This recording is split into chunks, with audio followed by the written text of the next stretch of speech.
to make the India forward. No, absolutely nothing. His intentions are absolutely, the writing on the wall is very clear. He wants to paint the community with a brush of his choice.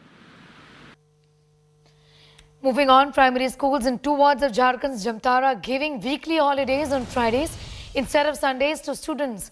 Over 100 schools in Jharkhand's Jamtara district have started taking Friday weekly off instead of Sunday. The new practice is being followed by schools where majority students are from Muslim community to enable them to offer Friday prayers. People of Baryapur, one of the villages where the change is implemented, insist the middle school has been following Friday off since its inception. The Friday off system was earlier being followed by Urdu schools. Now it is being extended to other schools as well. The BJP has objected to this move, calling it Muslim appeasement by the Hemant Soren government. Under fire, the JMM Congress combined, the government in the state has ordered an inquiry into this matter. Sikh कल अखबार में आया, हम उसको गंभीरता से लिए और सभी जामताड़ा के डीओ, डीएससी, बीओ को बुलाया।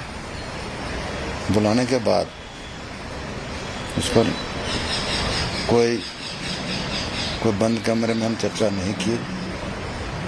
आप लोग सामने थे। उस चर्चा के दौरान स्पष्ट निर्देश दिया, पत्र जाएगा विभाग से कि 1 सप्ताह के अंदर रिपोर्ट दें। उस रिपोर्ट से हम संतुष्ट हो जाएंगे, नियम संगत कानूनन, तो फिर अगला हम लोग उस पर क्या कार्रवाई हो सकता है विचार करेंगे। झारखंड सरकार तुष्टीकरण के रोज नए रिकॉर्ड बना रही है।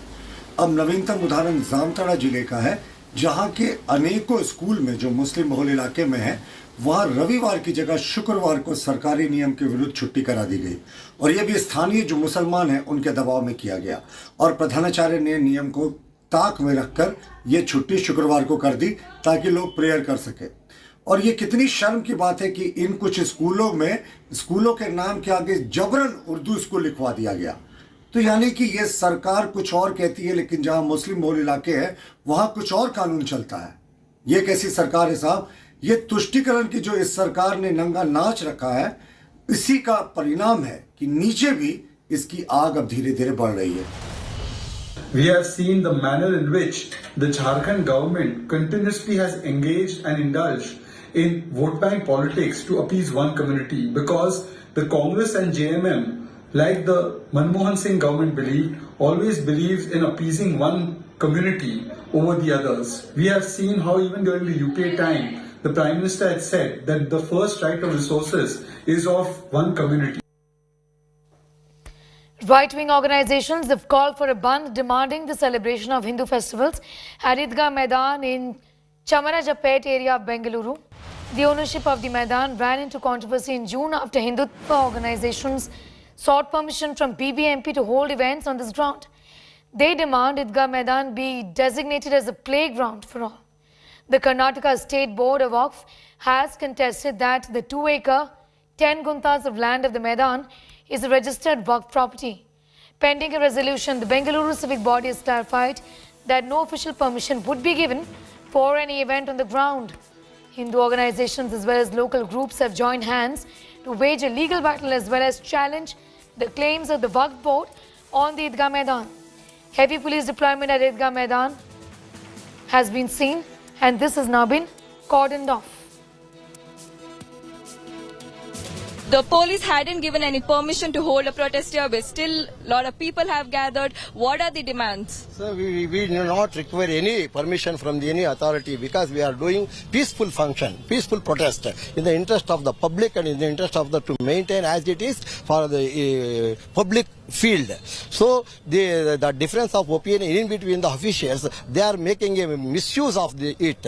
So it is difficult to maintain the peaceful in Chamarajapet because of the misuse of the misunderstanding between the officials. The property belongs to whom? Whether it belongs to BBMP or belongs to someone. They told that if anybody present the documents, we will make a quota. That is improper.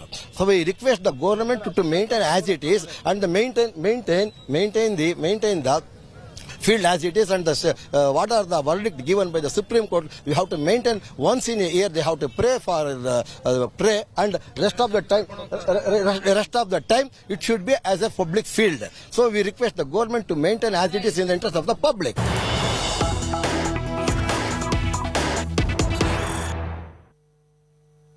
Some news just coming in. Bajrang Dal activist Kant Raju has been attacked. Allegations that he was attacked by Muslim community members with weapons last night. Kant Raju was involved in stone pelting incidents during Harsha murder protest in Shimoga a few months ago. Miscreants fled the spot after the attack is what we are learning.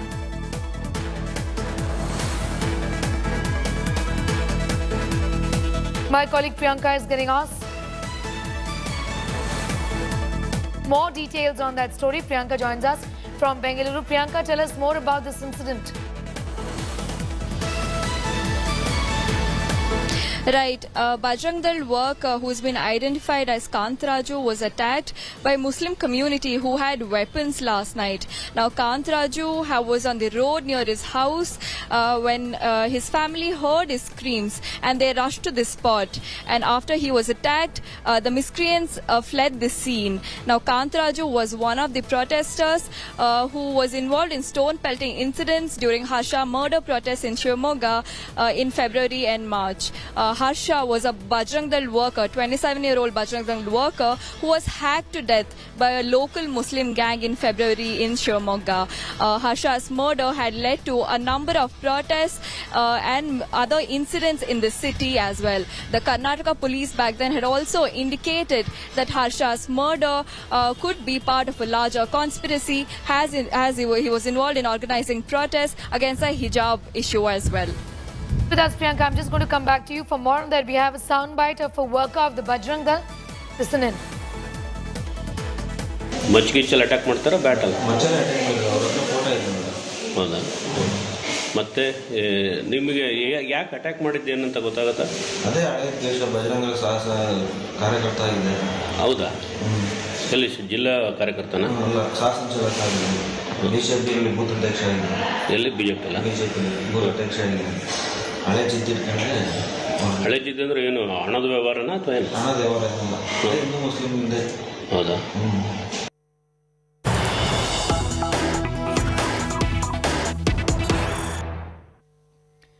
More news is coming in from Karnataka. Congress claims threat to Kannada writers. Surjewala has tweeted in a quote, Kannada writers face live threats from lumpen elements as Bommai government remains mum. Is Chief Minister Bommai waiting for a repeat of MM Kalburgi or Gauri Lankesh assassination? Dharma of the state is to protect every citizen, irrespective of their views. Follow the Raj Dharma is what the Congress is talking about, saying that Kannada writers have been under threat and that a repeat of Gauri Lankesh or MM Kalburgi should be avoided at any cost. This is the Dharma of the state, to protect every citizen, irrespective of their views. Follow the Raj Dharma is what the Congress says. Priyanka continues to be with us. Priyanka, specifically, the Congress has raised this issue today. What threat is the Congress really talking about? Has there been a specific incident? Tell us more.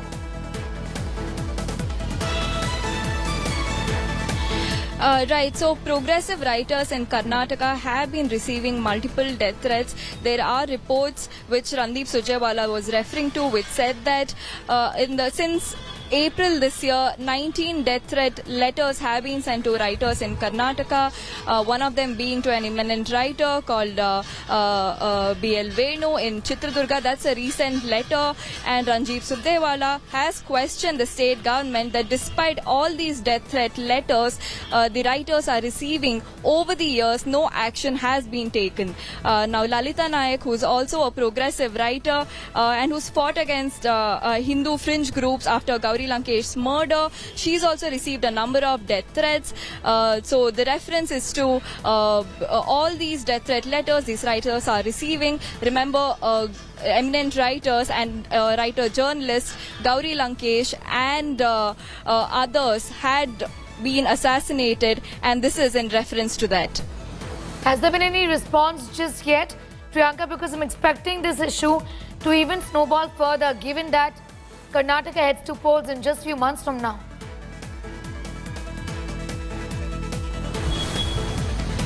The writers have alleged that Be with the us, police Priyanka. I'm has- just going to come back to you in a few moments from now. S. Prakash of the BJP is now joining us. S. Prakash, how do you react to what the Congress says, that you have to protect everyone? There can't be a repetition of Kalburgi or a Gauri Lankesh in the state of Karnataka, and that Kannada writers are facing a lot of threat. You have to protect them. The state has to do it. It is the duty of the state to protect every single Kannadiga, every resident of Karnataka, not just the Kannada writers. And Karnataka government is committed to protecting all those who are threatened. And certainly the investigation into these letters written to several writers are under investigation, and those who are culprits will be brought to books, and the government will ensure the safety and security of all those who are threatened by unknown elements. Mr. Prakash, it's a fact that the state failed in its duty to protect at least two who were, in fact, who had views which were extremely different from that of, the BJP's ideology. They were very different ideologically, and the sense is that... Yes. The state did not protect when Mr. Siddaramaiah was the chief minister. The murder of Kalburgi and Gauri Lankesh happened when Siddaramaiah was the chief minister. This question should be posed to him. But the investigations are on, and there have been allegations that there has been a delay as far as the investigations, at least in the Gauri Lankesh case, is there, and that the state is deliberately protecting those who went behind Gauri Lankesh. It is by these allegations are made by those ignorant of the development of what is happening in the court. The court proceedings has already started. They are being cross-examined by the court also. The case is on now, and it took several more than 2 years to crack the case, and they ultimately nabbed the culprits. We should appreciate the good job done by the police, not attack them needlessly for political reasons.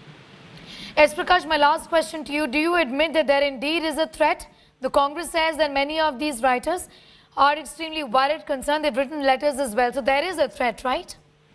There is no threat to anybody, any writer in Karnataka. This narrative is being built up. The letter as they have received is already with the police. I am sure the real motive behind these letters will be known very shortly. All right. Thank you so much, S. Prakash of the BJP, for sharing your perspective on what the Congress has now said, claiming a threat to Kannada writers in the state of Karnataka. Shocking images of an attack on an RSS office has now surfaced. Bombs were hurled at an RSS office in Payanur area of Kerala's Kannada district in the wee hours of Tuesday. The incident occurred around 1:30 a.m. and nobody was injured in the attack, though the window panes on front side of the office was shattered. India Today has accessed the CCTV footage of the attack, which is being examined to ascertain the number of attackers and to nab the culprits. Enraged by the attack, RSS workers in Kannur hit the streets, staging a massive demonstration against the attack.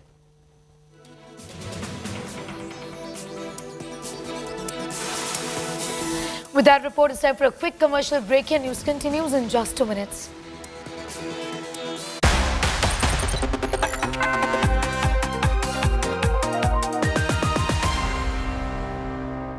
अरे आ गई। कैसा रहा दिन? बहुत अच्छा। कोई video game cover करने गई थी ना? वीडियो गेम नहीं माँ, ई-स्पोर्ट्स। ई-स्पोर्ट्स? माँ, e-sports is just like any other competitive sport.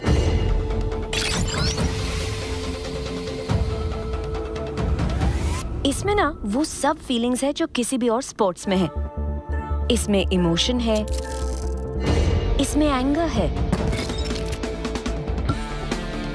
इसमें सैडनेस है, इसमें हैप्पीनेस है, इसमें कमराडरी है। ये सिर्फ गेम नहीं, ये ई स्पोर्ट्स का प्रीमियर लीग ESPL है।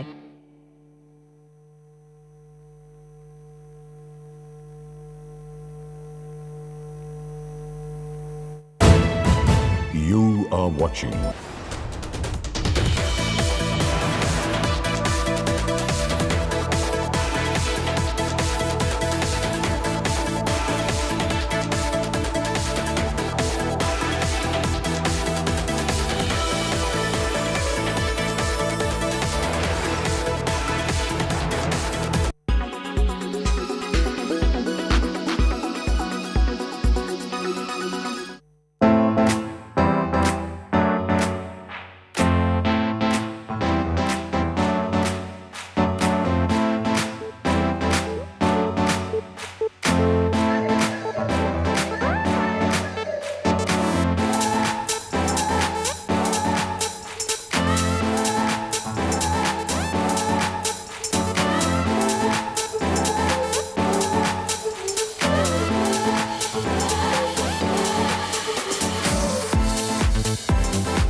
are watching.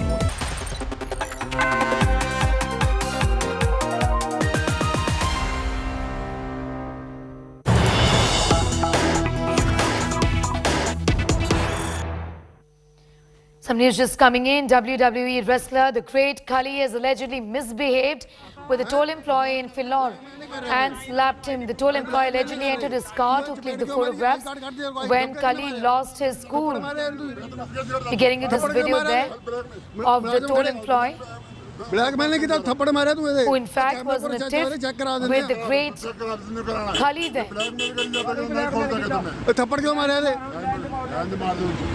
This incident has taken place in Philor in Jalandhar district, where Khali was involved in a tiff.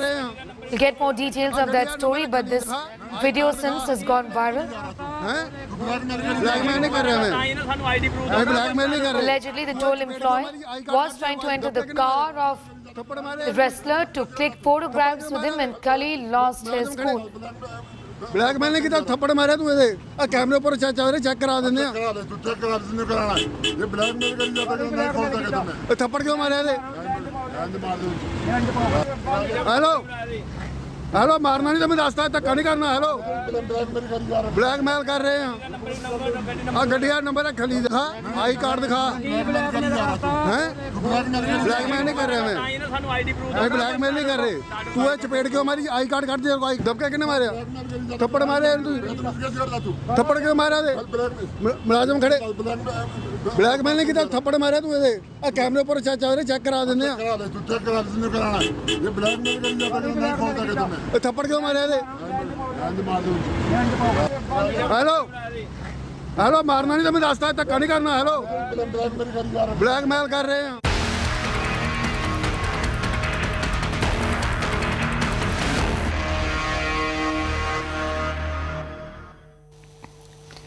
Now, the onset of monsoon is creating mayhem across the country. From Maharashtra and Gujarat to Telangana, there's no respite from heavy rainfall. The Met Department has issued several warnings in Kerala, Maharashtra, Telangana and MP. Gujarat has been reeling under the aftermath of the rains. Schools and colleges in Valsad have been shut today. Rescue operations have been on. In Telangana, the Met Department has issued a red alert in the North District after several low-lying areas in the region were flooded amid heavy rainfall. Telangana declared a 3-day holiday for schools and colleges. Telangana Chief Minister KCR has instructed officials to be on high alert.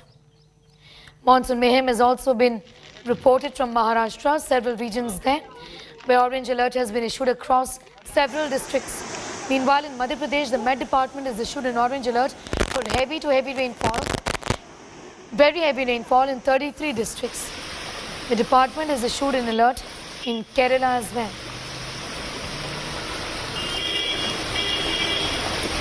As the monsoons have shown their fury and there is a whiplash and a sudden downpour since the last 3 days in the Deoghar village in Navsari's Gujarat area. We are in this village. As you can see that the water has already submerged my knees, and for a few more hours it will rise to the waist level or even go on to the chest level.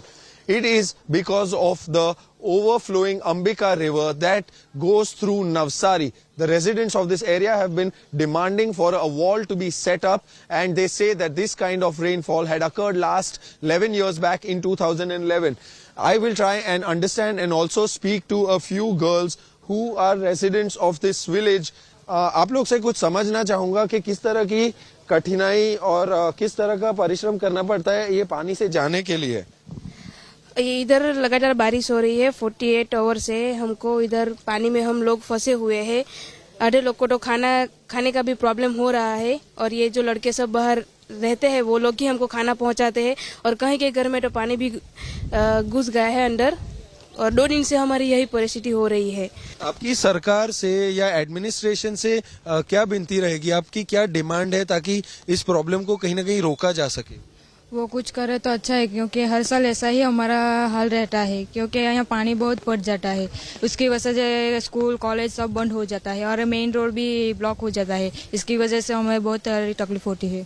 These were some young girls who are also residents of this Deoghar village, and they are equally submerged in water. They're saying that they have to deal with this problem year after year. It is not a new phenomenon. The wall that the villagers have been demanding be built in Navsari inside the Ambika river has fallen on deaf ears, which is why they're forced to wade through this chest deep, waist high and knee deep water year after year.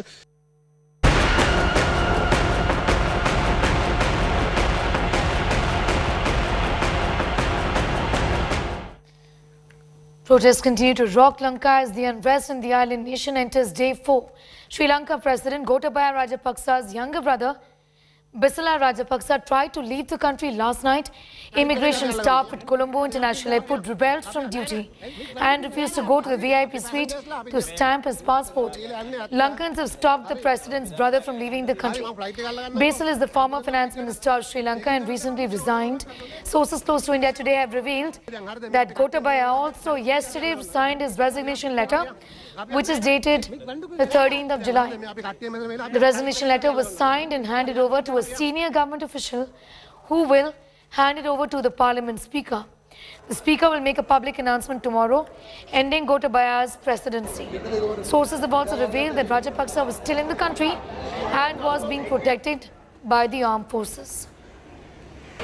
We are standing close to the President's office and close to the President's palace as well. Several people, not just from Colombo but from various locations, have come over here, and the past 3 days are here only. They are visiting the various locations with their family, with their children, and to make sure that they don't go hunger. Food is also being arranged. Now, we spoke to people over here who state that these food are not provided in the form of money. These are food materials that have been donated by various public who come together, who are supporting their struggle, and this is how food is also being given to the people here. And for the day, the delicacy is milk, rice and Kannada, which is a form of a Sri Lankan delicacy which is being given, and here are the people who are taking it over and they are eating it also. And the thing is that for the third day, the protest still continues, and the D-Day for the President of Sri Lanka, Gotabaya, comes tomorrow, where he has promised to resign, and people here believe that he will resign, but still they don't want to leave the place. They are here. There are so many tents and various people are here. Yes, there are certain drafts, plans also to choose the next president for Sri Lanka, but for now the people will have said that they will not leave until their president leaves, and determinedly they are standing over here for the past 3 days. The crowd here is actually a floating crowd coming and going, but all measures have been made sure that people will get food and water and continue their protests. There have been stalls also across the place to make sure they get any form of help. This is on the third day of protest in Sri Lanka's Colombo, where people are still waiting for their president's resignation. From Colombo, Pramod Madhav for India Today. Well, details of that story and much more is always up on our website as well. That's indiatoday.in. You can also download the India Today app. Thank you for watching.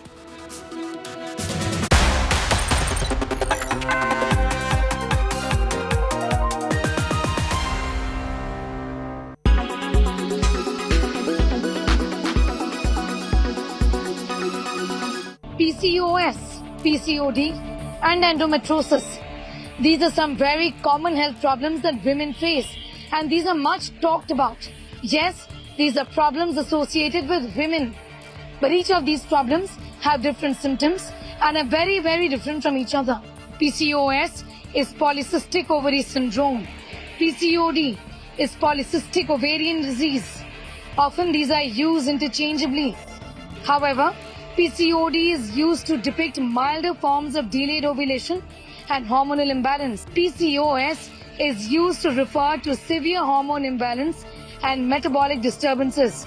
This can include obesity, insulin resistance and diabetes. The basic problem with PCOS and PCOD is that the hormones are not being produced on time by the ovaries, and that is why there is a delay in the monthly periods. When the monthly release of egg from the ovaries is delayed, this causes delay in monthly periods. This condition is related to increase in male hormones like increase in facial hair, also gain of weight. While endometriosis, something that even I suffer from, is an extremely difficult and different type of disease. Endometriosis is when the lining of the womb is found in abnormal places, such as outside the uterus, with symptoms like lower abdomen pain. In endometriosis, abnormal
Make your media plan smarter with India Today Live TV on your connected devices.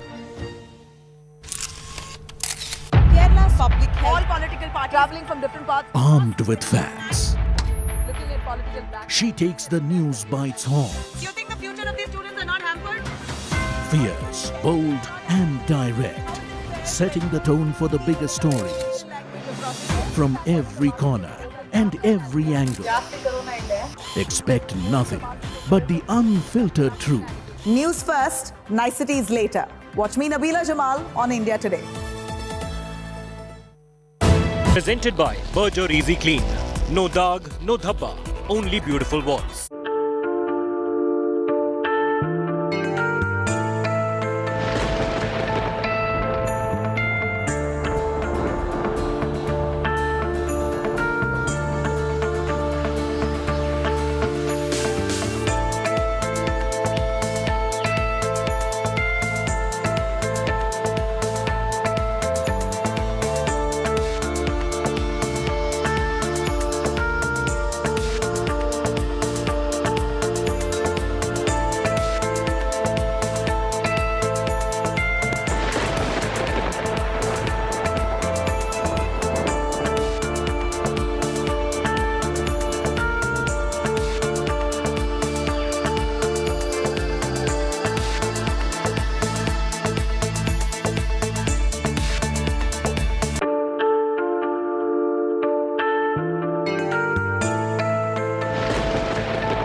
I don't read the news.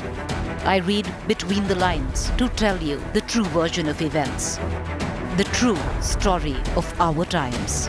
To document grief, the toughest assignment for any journalist to be.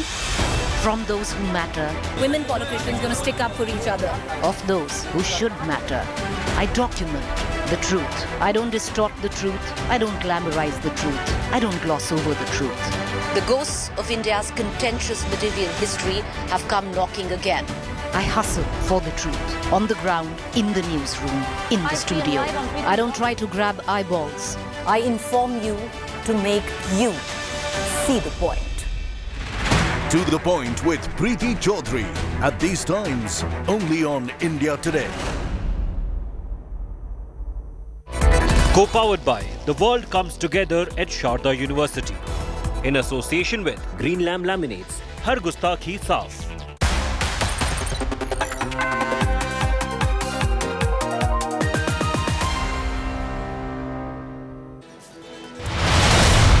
Mega face-off erupts after Modi unveiled national anthem. TMZ says original emblem was graceful and confident, while the one unveiled by Modi is aggressive, calls it shameful.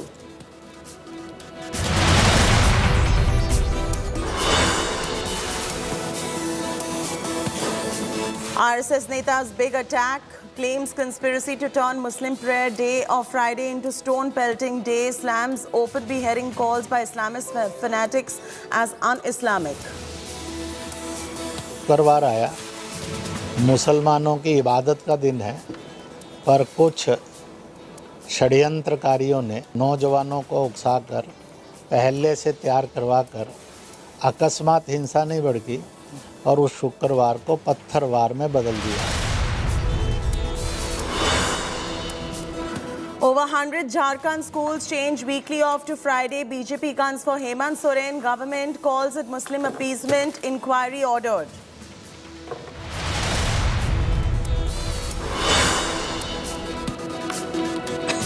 Right-wing groups call for Band over Bengaluru's Idgah Maidan, demanding celebration of Hindu festivals. Sikh Maidan to be designated as playground.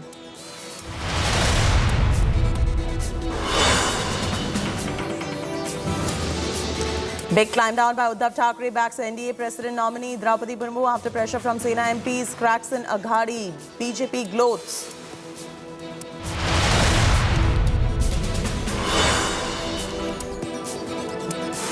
Rain fury continues to sweep India. Deadly deluge kills 61 in Gujarat. 3-day holiday declared in Telangana. Red alert sounded off in Maharashtra.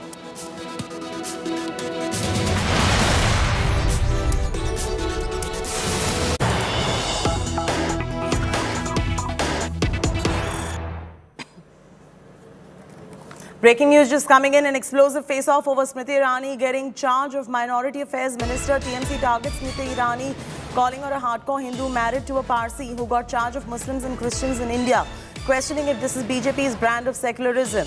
Union Minister Kiran Rijiju hits back, calling it fake secularism and reminding TMC that Sikhs, Jains and Parsis are also minorities.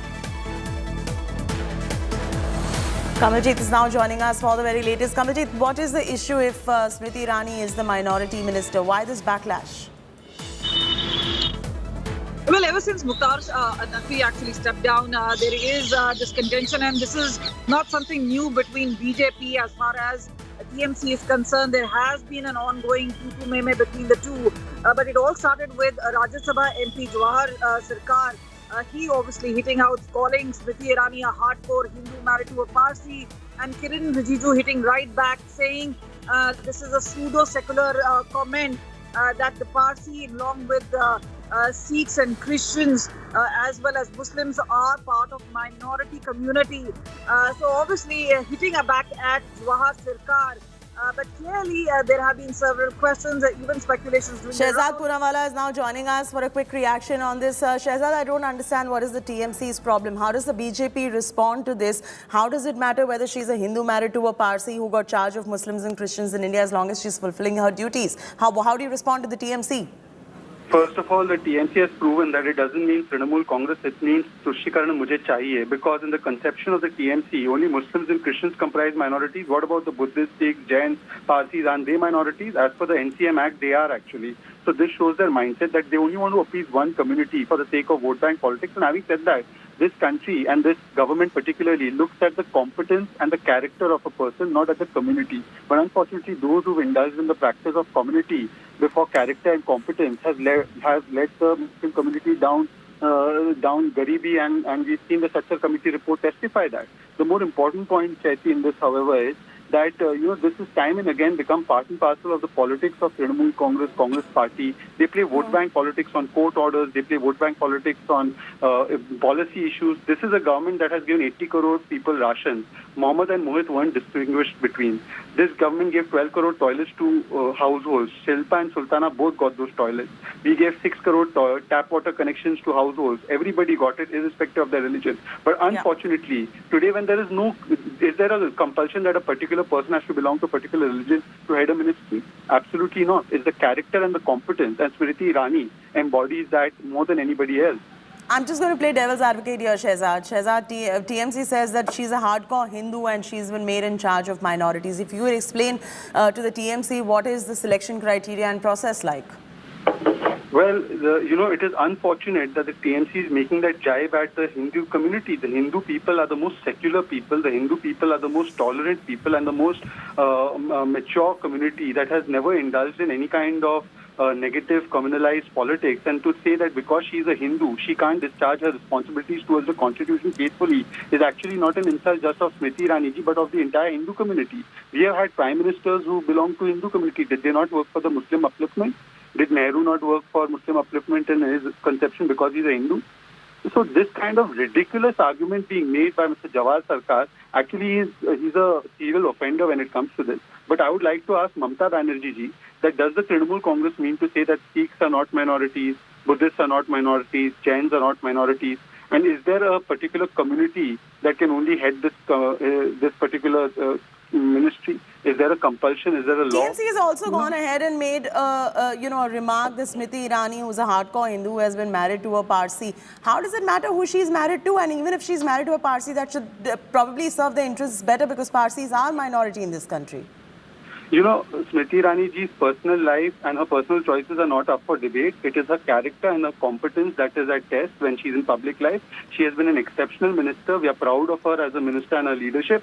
And therefore, she has been given this additional task of handling this ministry. And she will do far better job than those who only gave this country 10 big riots in which 10,000 to 12,000 Muslims and Sikhs got massacred, whether it's the Delhi Sikh riots or the riots that took place in Bhiwandi, Nelli, Jalgaon, Hashimpura, Meerut, Maliana.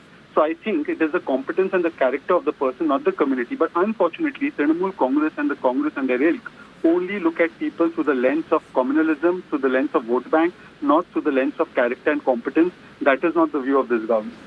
All right, we'll try and get a reaction from TMC on what Shahzad has just said. Shahzad, thanks very much for joining us with that quick input right there. Bharatiya Janata Party, Shahzad Poonawala with his first up reaction on this comment coming in from TMC. I'm going to take this across to Kamaljeet Sandhu as well. Kamaljeet, any reactions coming in from the TMC in terms of further going on to explain why they have said what they have said? Because as Shahzad said, it is the competence that matters.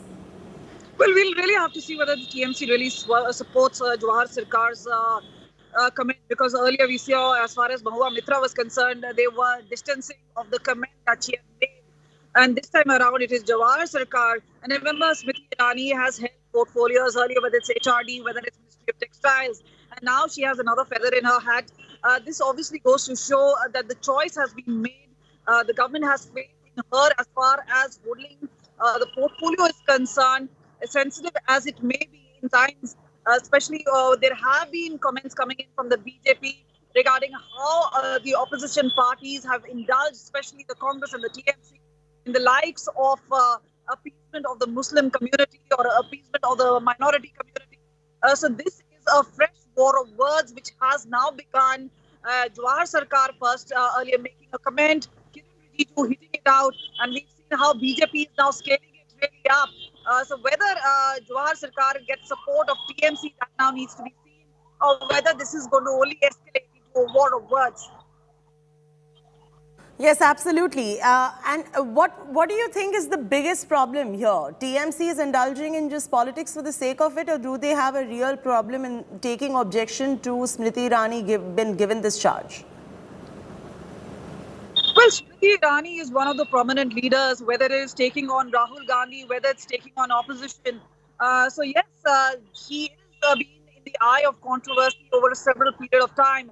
But right here, it does seem that Jawahar Sarkar has obviously hit out at her, calling her a hardcore Hindu. That is where it's seen who's been married to a Parsi. So for the first time, it does seem that not just the religious complexity, but her marital status has been brought into question. And that is where saying that she's the one who's holding the portfolio.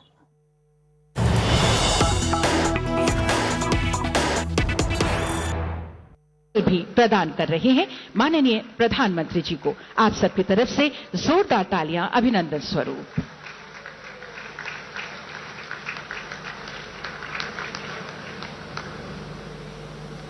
बहुत धन्यवाद। और अब मैं माननीय केंद्रीय मंत्री महोदय से निवेदन करती हूं, कृपया अंगवस्त्र प्रदान कर स्वागत और अभिनंदन करें माननीय प्रधानमंत्री जी का। माननीय नागरिक विमानन मंत्री महोदय। अंगवस्त्र के साथ स्वागत कर रही हैं। धन्यवाद। और अब मैं माननीय सांसद श्री निशिकांत दुबे जी से निवेदन करती हूं, श्री बाबा बैद्यनाथ मंदिर का महात्म ये पवित्र पुस्तक प्रदान करें माननीय प्रधानमंत्री जी को।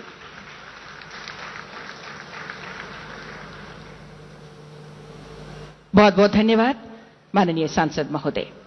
झारखंड राज्य का प्रसिद्ध तीर्थ स्थल 12 ज्योतिर्लिंगों में से एक बाबा धाम अपनी नैसर्गिक सुंदरता, ऐतिहासिक, धार्मिक और सांस्कृतिक पहचान तो रखता ही है, अब देवघर तैयार है विकास की एक नई तस्वीर प्रस्तुत करने के लिए। ऐसे में आपके स्वागत हेतु मैं सादर आमंत्रित करती हूं माननीय सांसद श्री निशिकांत दुबे जी को स्वागत संबोधन हेतु।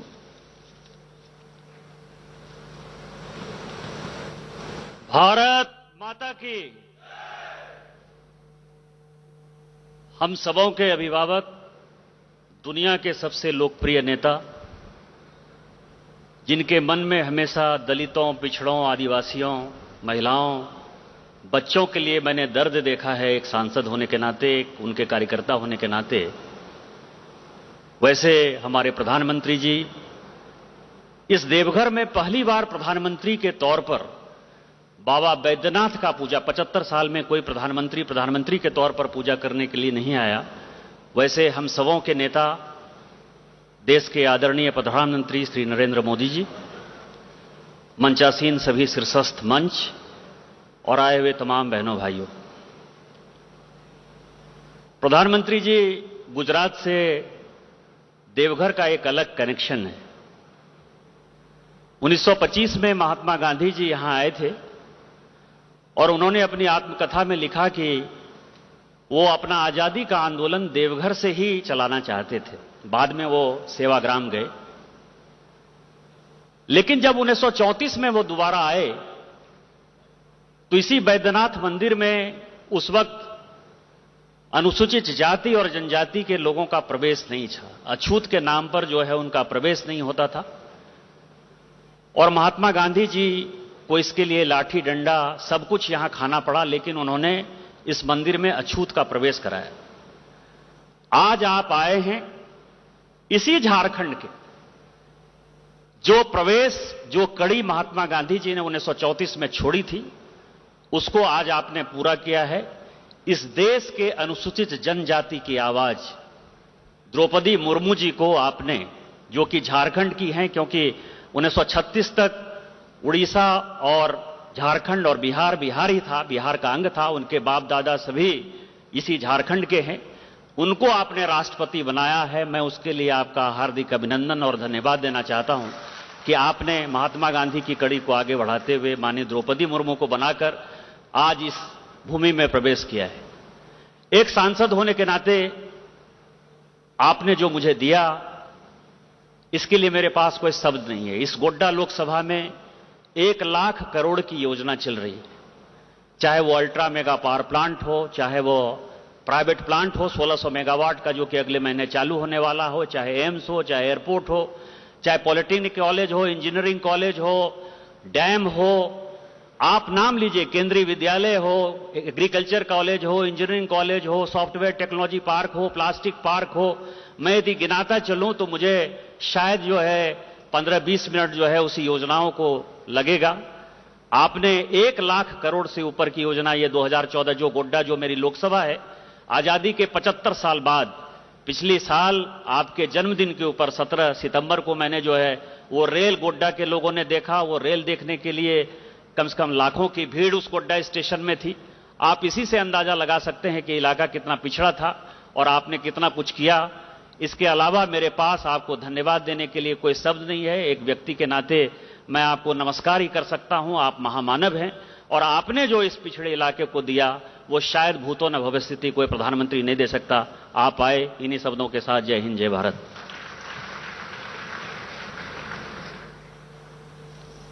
स्वागत संबोधन के लिए बहुत बहुत धन्यवाद माननीय सांसद महोदय। और यकीनन आज जब देश के विमानन मानचित्र पर देवघर भी शामिल हो रहा है, हमारे बीच उपस्थिति है माननीय केंद्रीय उड्डयन मंत्री श्री ज्योतिरादित्य एम सिंधिया जी की। बेहद ऊर्जावान माननीय केंद्रीय मंत्री महोदय को अब मैं सादर आमंत्रित करती हूं आपके संबोधन के लिए।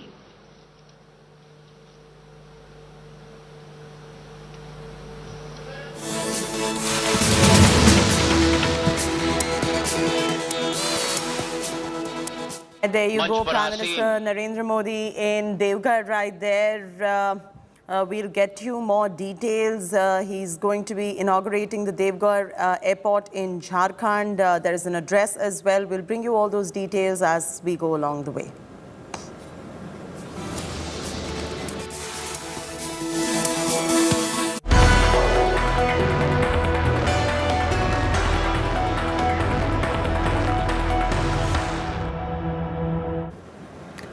"24 hours after Prime Minister Modi unveiled the national emblem, the TMC was quick to attack the centre over the unveiling, claiming that Prime Minister Modi's version of the emblem was looking ferocious. TMC MP Mahua Moitra and Jawar Sarkar claimed that the emblem was an insult to the national symbol. TMC's Jawar Sarkar claimed that the original emblem was graceful, regally confident, while Prime Minister Modi's version above the Parliament building was snarling and unnecessarily aggressive and disproportionate. AIMIM Chief Assaduddin Owaisi has accused the Prime Minister's office of violating constitutional norms. Congress has jumped in the debate. Sandeep Dixit questioned as to why opposition parties were not present during this unveiling. And other opposition parties, they are rudderless today. They do not have any issues because of the positive agenda that is being undertaken by the Prime Minister of the country. And whenever the nation is celebrating, these people are whining and they're trying to point out mistakes in all the actions that the government decides to take. I think they've got a befitting response from the people of the country in the past. They'll be replied to again in the election in the future.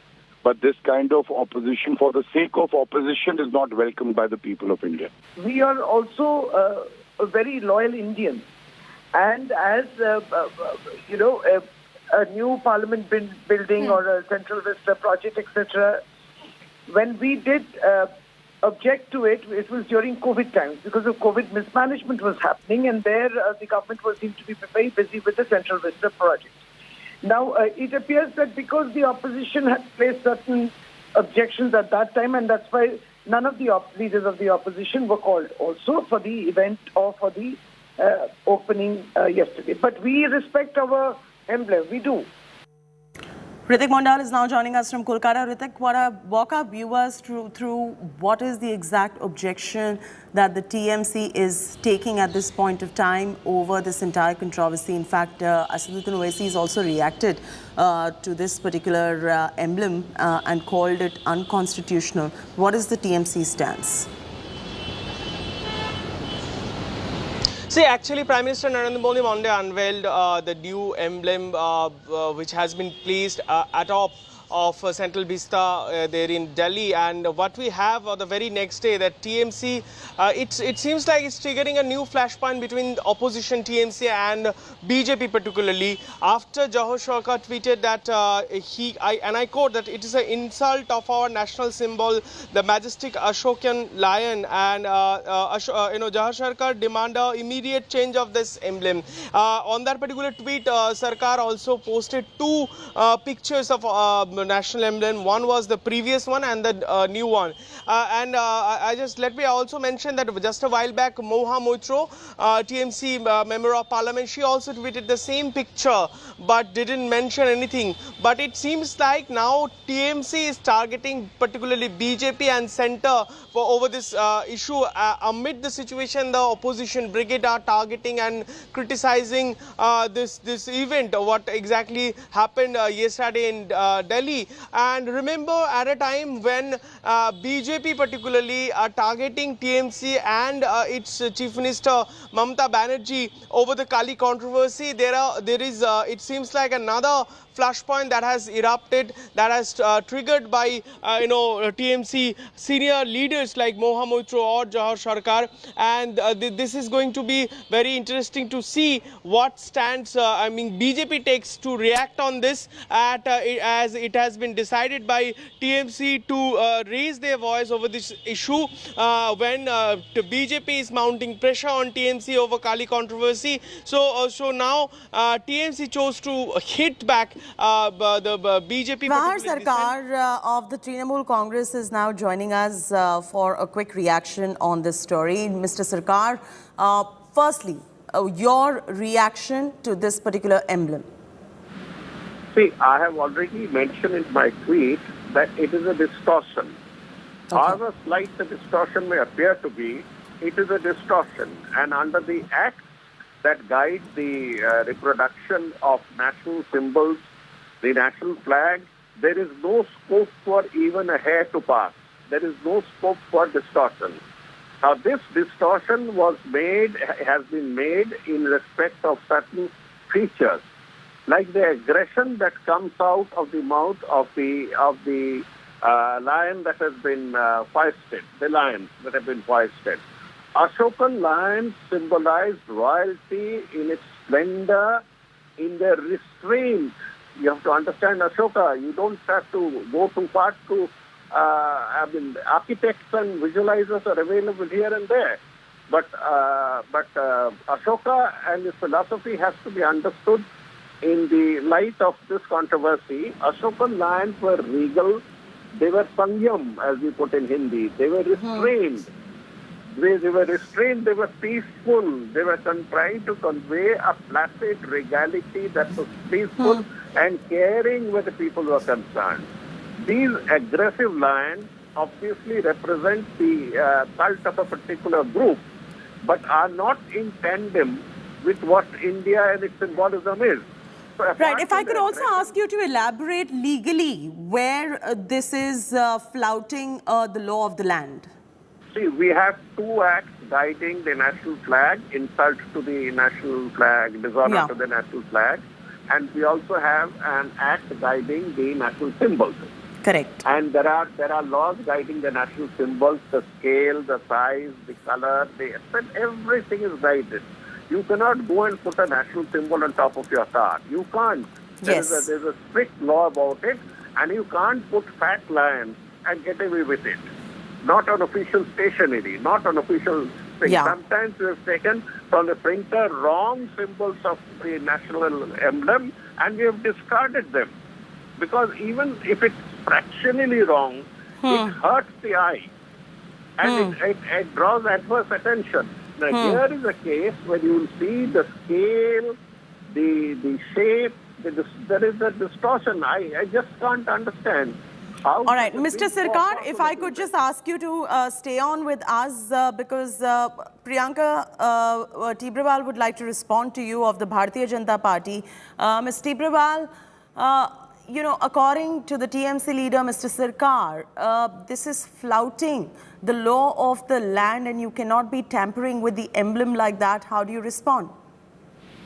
No, if he's talking about the law of the land, then I think media is not the correct forum. He should go before the courts of law. He should point out what are the mistakes which have been done, if there are any. Now, you see, TMC as an opposition, they are always ready to oppose each and everything. And in that, they forget the federal structure as well. Now, they are just trying to jump over each and everything the Prime Minister does. They are trying to show faults in each and everything. But now, this thing what Mr. Sarkar is doing, this is actually not the thing which they are wanting to prove. Now what they are trying to do, because of this Mahua Moitra statement which she gave on Khali, which is all over there in India, which has hurted the feelings of Hindus, and everyone is there on the road doing rallies and protests.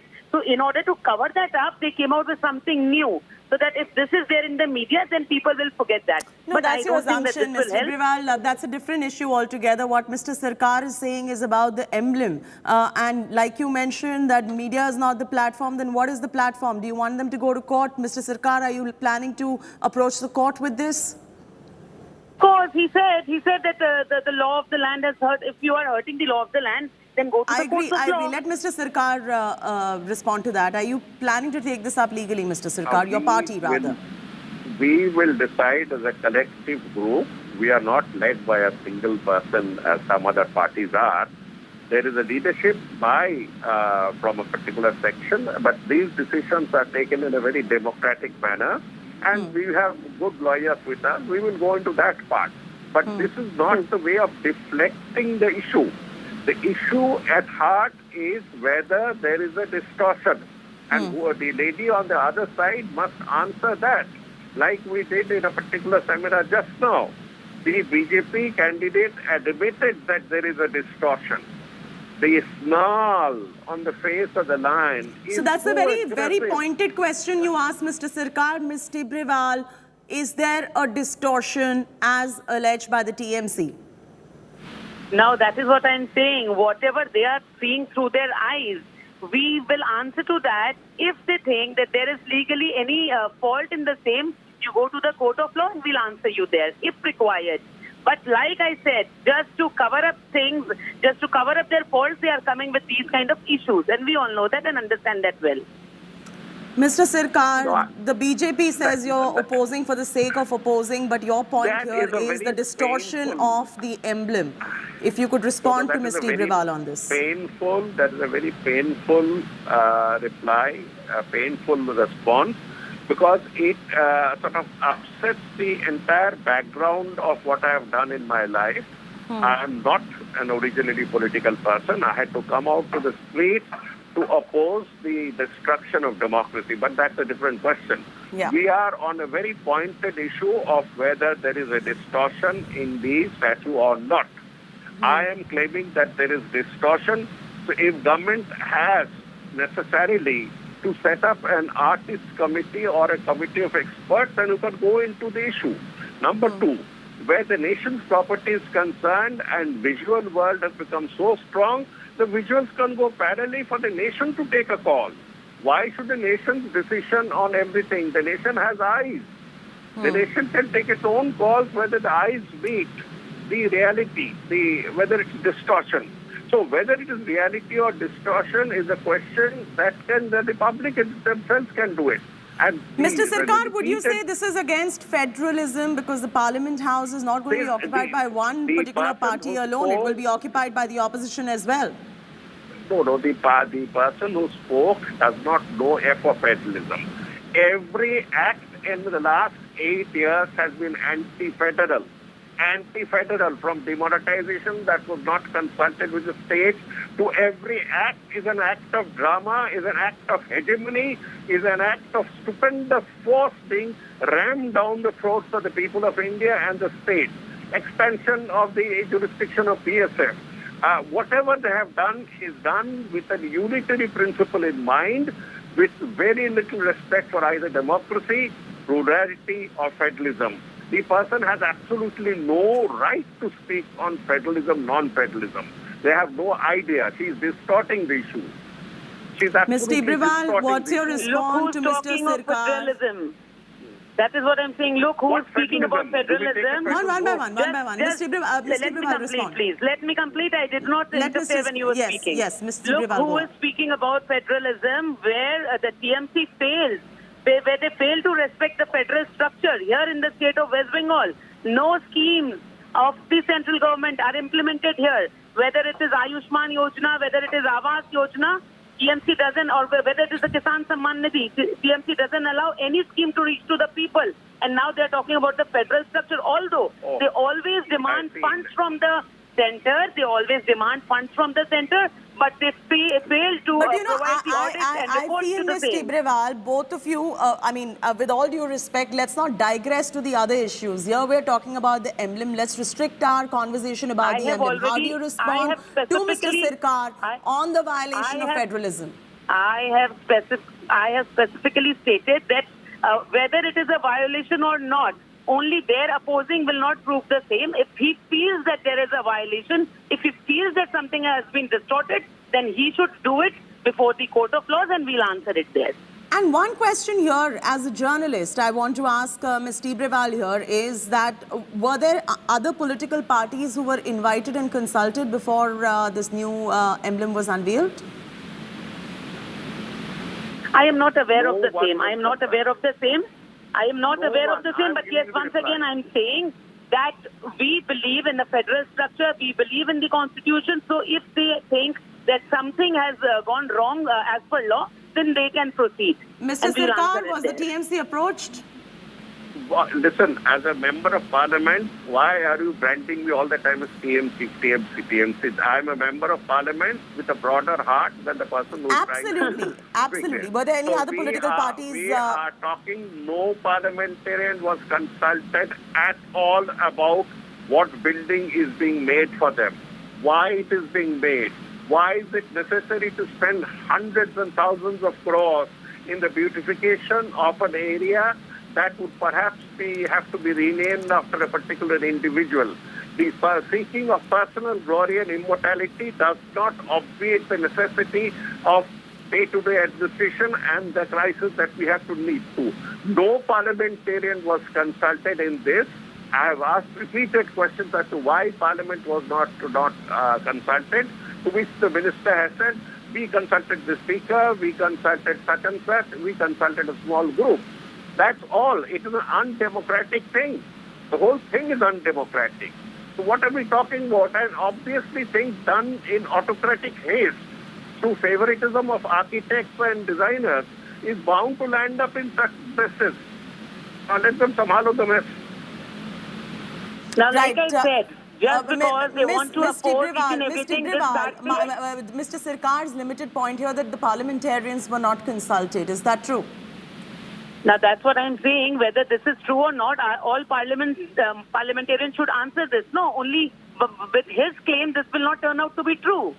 We haven't heard about this from the other parliamentarians. It is only he. And if the opposition unitedly says that they were not consulted, then we will come to a conclusion. But only him speaking and yelling, because this is TMC, as I said.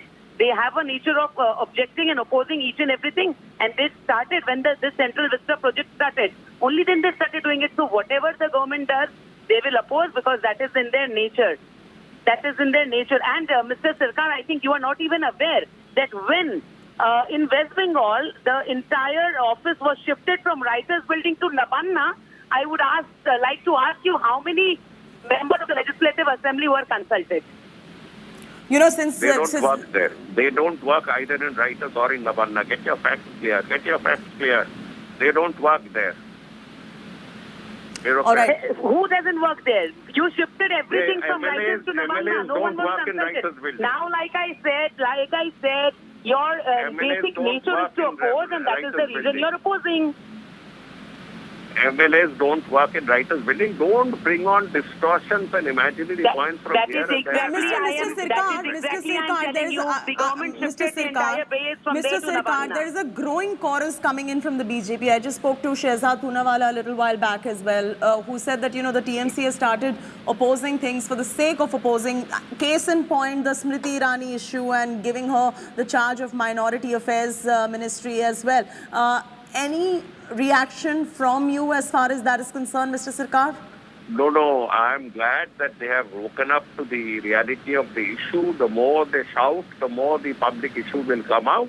And let that be adjust for the people. That's all. They were passing through the building of Parliament and others in a rush. That's all. No, Mr. Sirkar, I agree. On another story entirely, if I could get your quick reaction on the TMC targeting Smriti Irani, calling her a hardcore Hindu married to a Parsi who got charge of Muslims and Christians in India. How do you respond to that? Because how does it matter who she's married to, what her religion is? This is a separate story. I want your reaction here. I said it is secular. I said this is secular. Please distinguish between the negative and the positive. I said this is secular. This is secular. This is the way India behaves, has behaved all along. That's all. That's all. Don't send every tweet that I do to the dissection factory on the 4th floor of some building in Rouse Avenue. I mean, don't get in. Let's not get in for all that.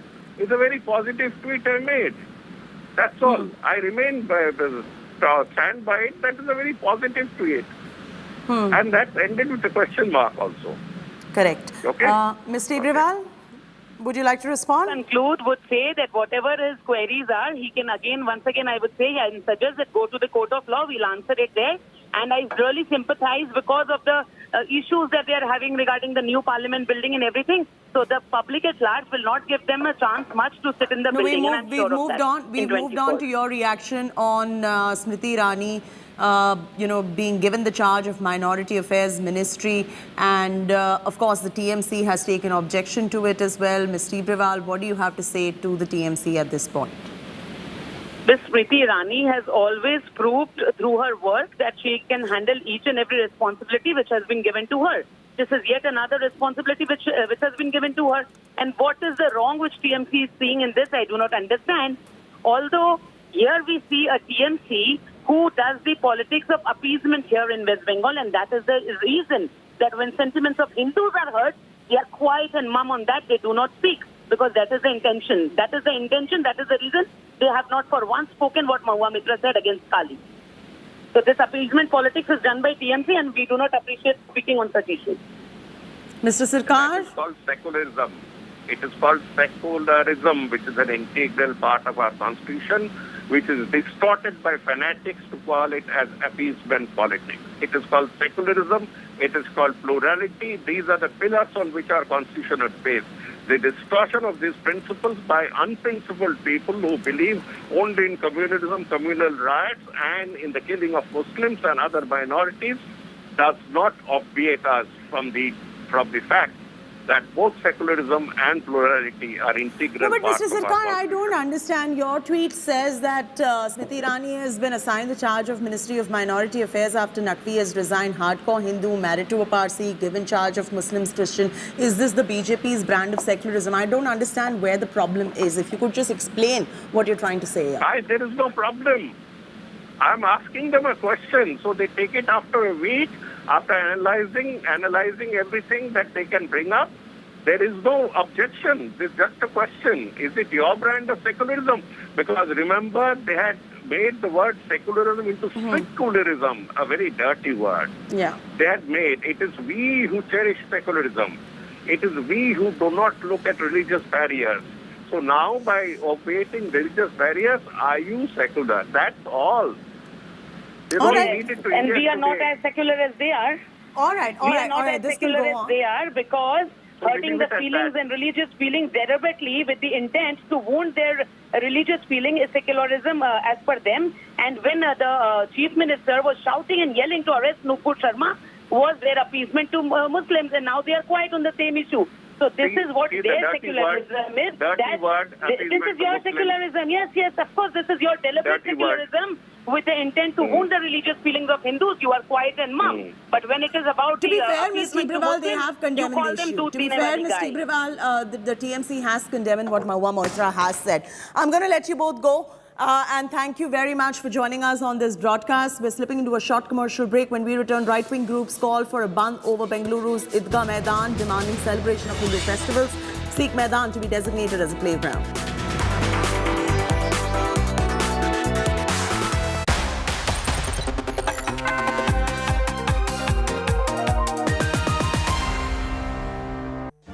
Make your media plan smarter with India Today Live TV on your connected devices. Amplify your brand with 100 million smart internet viewers. To advertise, mail us at sales@aajtak.com or call 9999892171.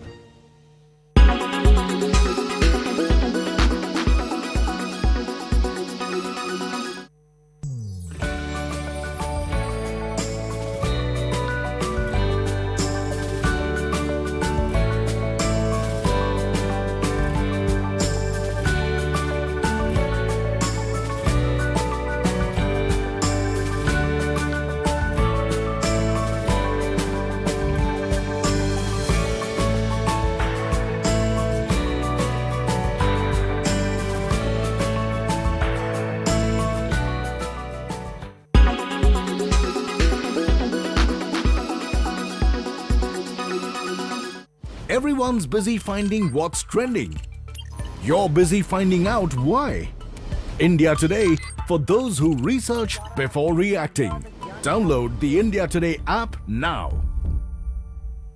Make your media plan smarter with India Today Live TV on your connected devices.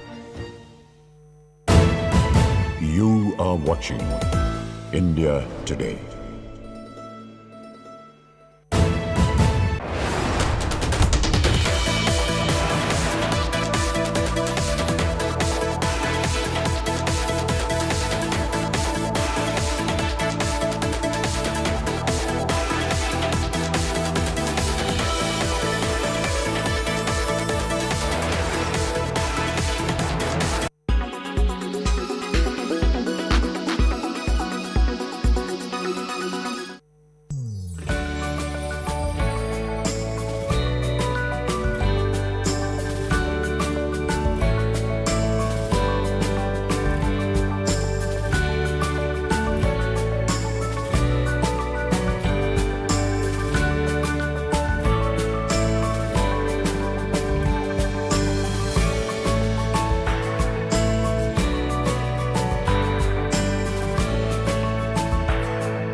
Make your media plan smarter with India Today Live TV on your connected devices. Everyone's busy finding what's trending. You're busy finding out why. India Today, for those who research before reacting. Download the India Today app now.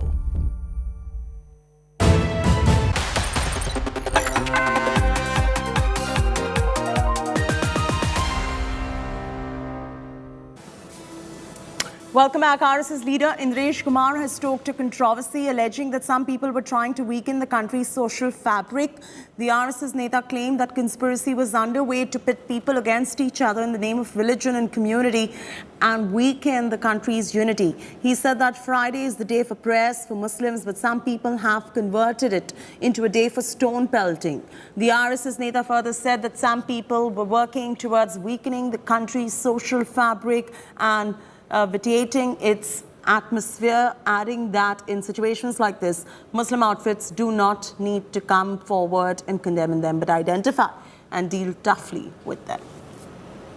शुक्रवार आया, मुसलमानों की इबादत का दिन है, पर कुछ षड्यंत्रकारियों ने जिनके और संकेत जानकारियों से पाकिस्तान, तालिबान और ऐसे कुछ अंदरूनी और बाह्य ताकतों की तरफ जा रहे हैं, उन्होंने नौजवानों को उकसाकर पहले से तैयार करवाकर अकस्मात हिंसा नहीं भड़की और उस शुक्रवार को पत्थरवार में बदल दिया है।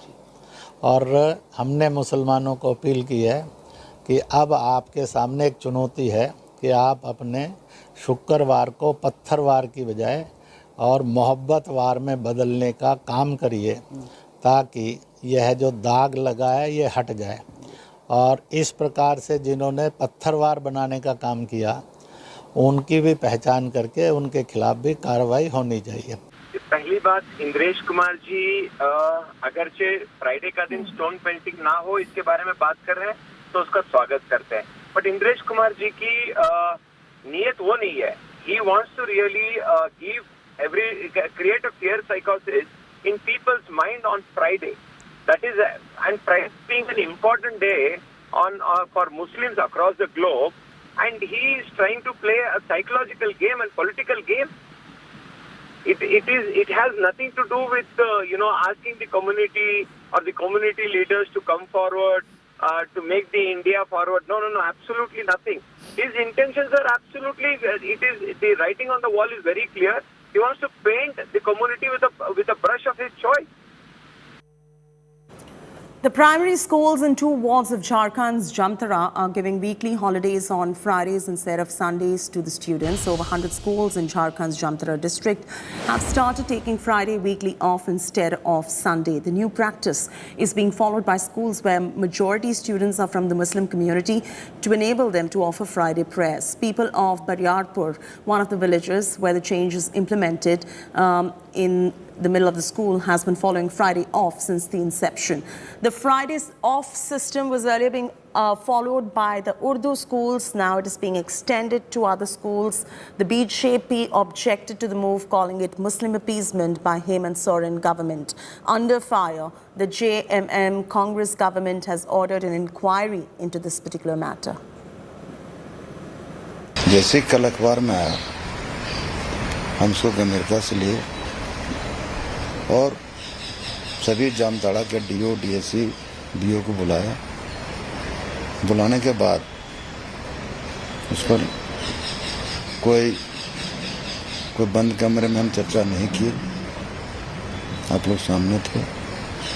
उस चर्चा के दौरान स्पष्ट निर्देश दिया, पत्र जाएगा विभाग से कि 1 सप्ताह के अंदर रिपोर्ट दें। उस रिपोर्ट से हम संतुष्ट हो जाएंगे, नियम संगत कानूनन, तो फिर अगला हम लोग उस पर क्या कार्रवाई हो सकता है विचार करेंगे। झारखंड सरकार तुष्टीकरण के रोज नए रिकॉर्ड बना रही है। अब नवीनतम उदाहरण जामताड़ा जिले का है, जहां के अनेकों स्कूल में जो मुस्लिम बहुल इलाके में है, वहां रविवार की जगह शुक्रवार को सरकारी नियम के विरुद्ध छुट्टी करा दी गई और यह भी स्थानीय जो मुसलमान हैं उनके दबाव में किया गया और प्रधानाचार्य ने नियम को ताक में रखकर ये छुट्टी शुक्रवार को कर दी ताकि लोग प्रेयर कर सके। और ये कितनी शर्म की बात है कि इन कुछ स्कूलों में स्कूलों के नाम के आगे जबरन उर्दू स्कूल लिखवा दिया गया। तो यानी कि ये सरकार कुछ और कहती है, लेकिन जहां मुस्लिम बहुल इलाके हैं वहां कुछ और कानून चलता है। ये कैसी सरकार है साहब? ये तुष्टीकरण की जो इस सरकार ने नंगा नाच रखा है, इसी का परिणाम है कि नीचे भी इसकी आग अब धीरे धीरे बढ़ रही है। We have seen the manner in which the Jharkhand government continuously has engaged and indulged in vote bank politics to appease one community, because the Congress and JMM, like the Manmohan Singh government always believes in appeasing one community over the others. We have seen how even during the UPA time, the Prime Minister had said that the first right of resources is of one community. Right-wing organizations have called for a ban demanding celebration of Hindu festivals at Idgah Maidan in Chamarajapet area of Bengaluru. The ownership of the Idgah Maidan ran into controversy in June after Hindutva organizations sought permission from BBMP to hold events on ground. They demanded Idgah Maidan to be designated as a playground for all. The Karnataka State Board of Okaf has contested the 2-acre 10 guntas of land of the Maidan is registered as Waqf property. Pending a resolution, the Bengaluru civic body has clarified that no official permission would be given for any event on the ground. Hindu organizations as well as local groups have joined hands to wage a legal battle as well as challenge the claims of the Waqf board on the Idgah Maidan. Heavy police deployment at Idgah Maidan that has been cordoned off. The police hadn't given any permission to hold a protest here, but still a lot of people have gathered. What are the demands? So we do not require any permission from any authority because we are doing peaceful function, peaceful protest in the interest of the public and in the interest of to maintain as it is for the public field. So the difference of opinion in between the officials, they are making a misuse of it. So it is difficult to maintain the peaceful in Chamarajapet because of the misuse of the misunderstanding between the officials. The property belongs to whom? Whether it belongs to BBMP or belongs to someone. They told that if anybody present the documents, we will make a quota. That is improper. So we request the government to maintain as it is and the maintain the field as it is, and what are the verdict given by the Supreme Court. We have to maintain once in a year. They have to pray for pray, and rest of the time it should be as a public field. So we request the government to maintain as it is in the interest of the public.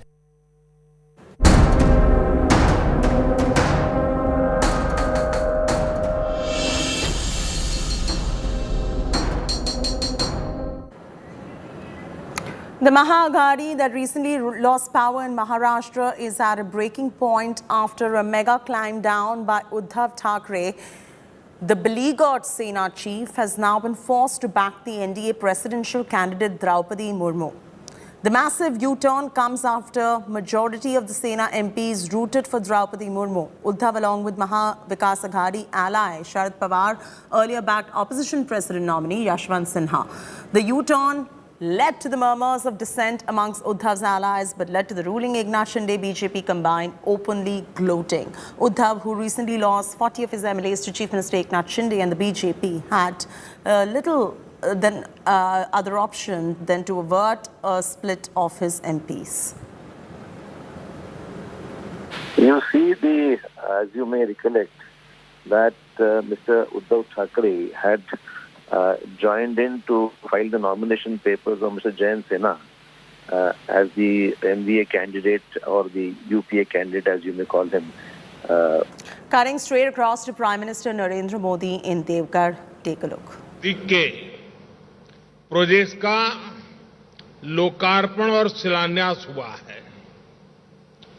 इनसे झारखंड के आधुनिक connectivity, ऊर्जा, स्वास्थ्य, आस्था और पर्यटन को बहुत अधिक बल मिलने वाला है।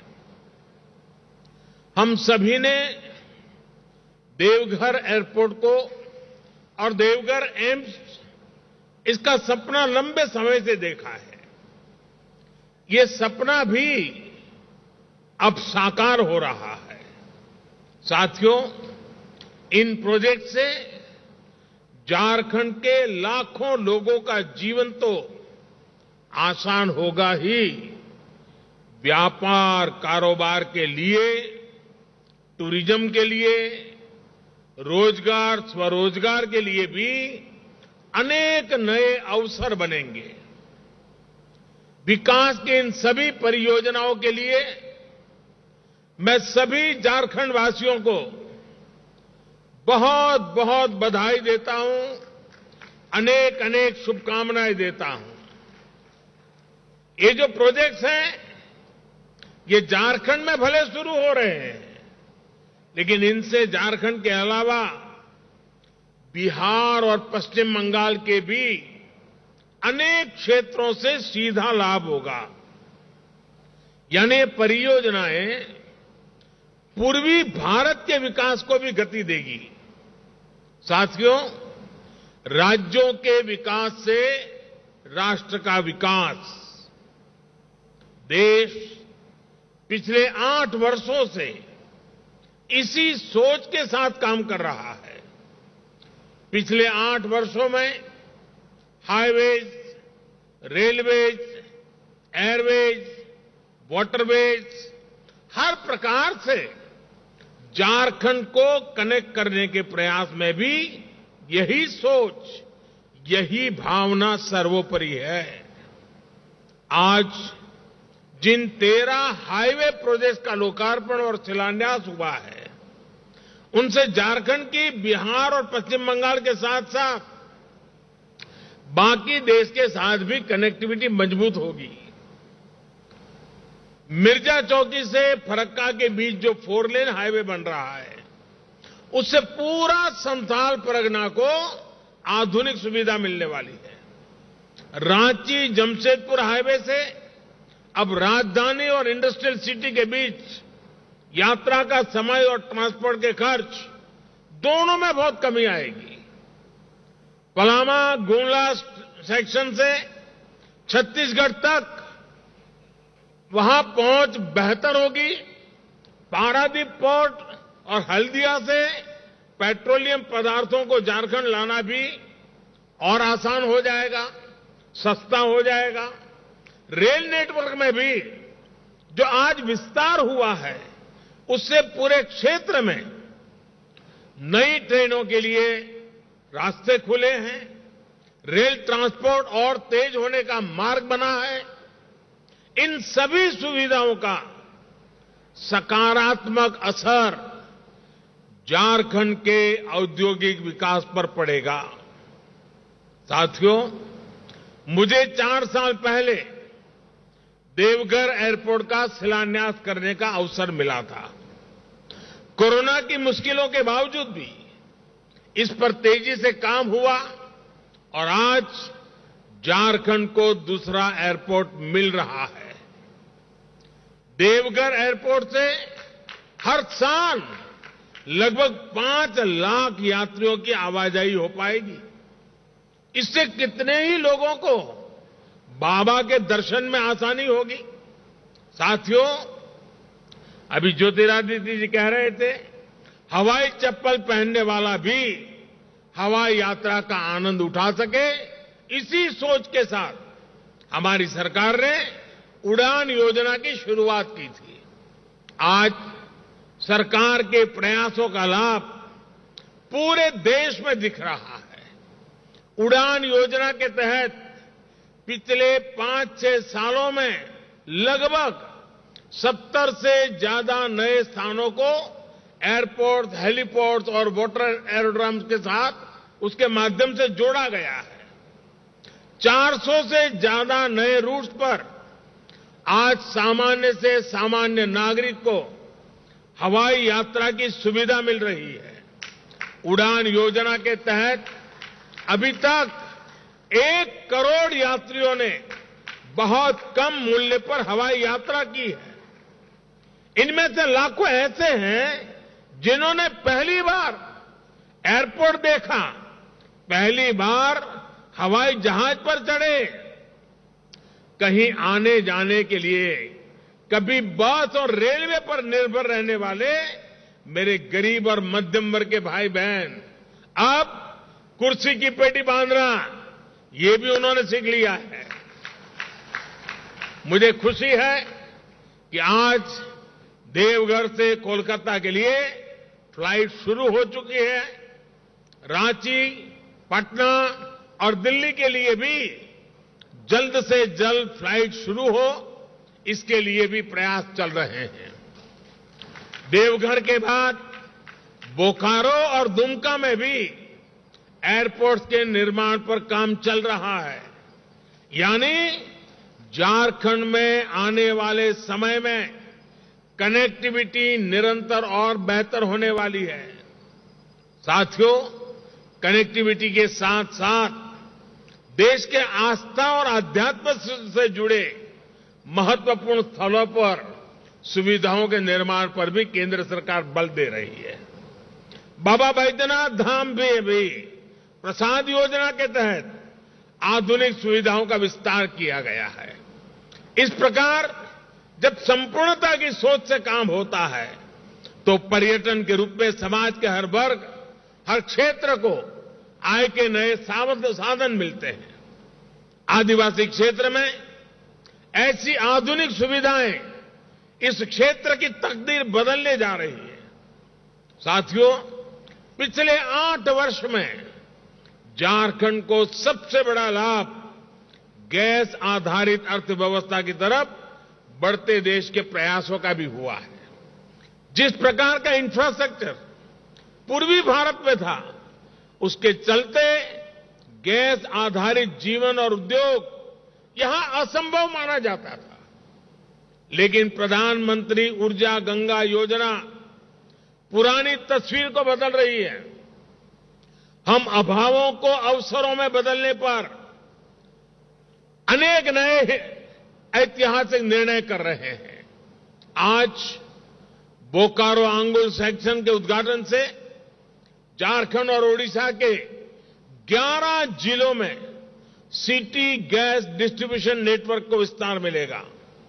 इससे घरों में पाइप से सस्ती गैस तो मिलेगी ही, सीएनजी आधारित यातायात को बिजली, fertiliser, steel, food processing, cold storage, ऐसे अनेक उद्योगों को भी गति मिलने वाली है।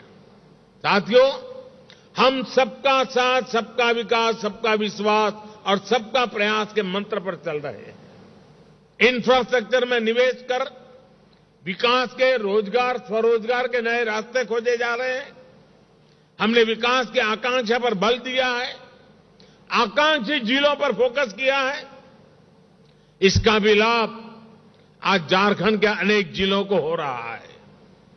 मुश्किल समझे जाने वाले क्षेत्रों पर, जंगलों पहाड़ों से घिरे जनजातीय क्षेत्रों पर हमारी सरकार विशेष ध्यान दे रही है। आजादी के इतने दशकों बाद जिन 18,000 गांवों में बिजली पहुंची, उनमें से अधिकांश दुर्गम क्षेत्रों के ही थे। अच्छी सड़कों से जो क्षेत्र वंचित थे, उसमें भी ग्रामीण, आदिवासी, दुर्गम क्षेत्रों का हिस्सा सबसे अधिक था। दुर्गम क्षेत्रों में गैस कनेक्शन, पानी कनेक्शन पहुंचाने के लिए भी पिछले 8 वर्षों में ही मिशन मोड पर काम शुरू हुआ है। हम सभी ने देखा है कि पहले किस तरह बेहतर स्वास्थ्य सुविधाएं भी सिर्फ बड़े बड़े शहरों तक ही सीमित थी। अब देखिए, एम्स की आधुनिक सुविधाएं अब झारखंड के साथ साथ बिहार और पश्चिम बंगाल के एक बड़े जनजातीय क्षेत्रों को मिल रही है। ये तमाम प्रोजेक्ट्स इस बात के प्रमाण है कि जब हम जनता की सुविधा के लिए कदम बढ़ाते हैं तो राष्ट्र की संपदा का निर्माण भी होता है और विकास के नए अवसर भी बनते हैं। यही सही विकास है। ऐसे ही विकास की गति को हमें मिलकर तेज करना है। एक बार फिर झारखंड को मैं बहुत बहुत बधाई देता हूं, बहुत बहुत शुभकामनाएं देता हूं। बहुत बहुत धन्यवाद।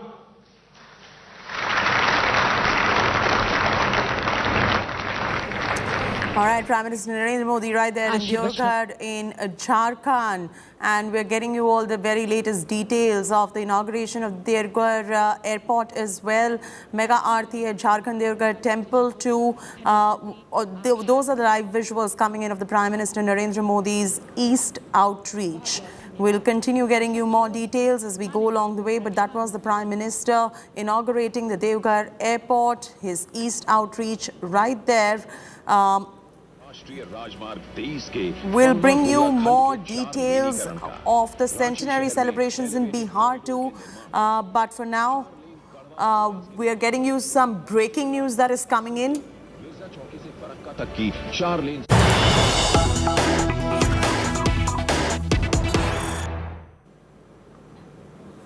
All right, big breaking news coming in. Pakistan columnist explosive claim Nusrat Mirza, a Pakistani columnist who has visited India many times during the Congress party rule, has now boasted on camera that he used to pass on information collected during his visit to Pakistan's ISI. He said, and I quote, "I was invited to India at the time of vice presidentship of Muhammad Hamid Ansari," unquote.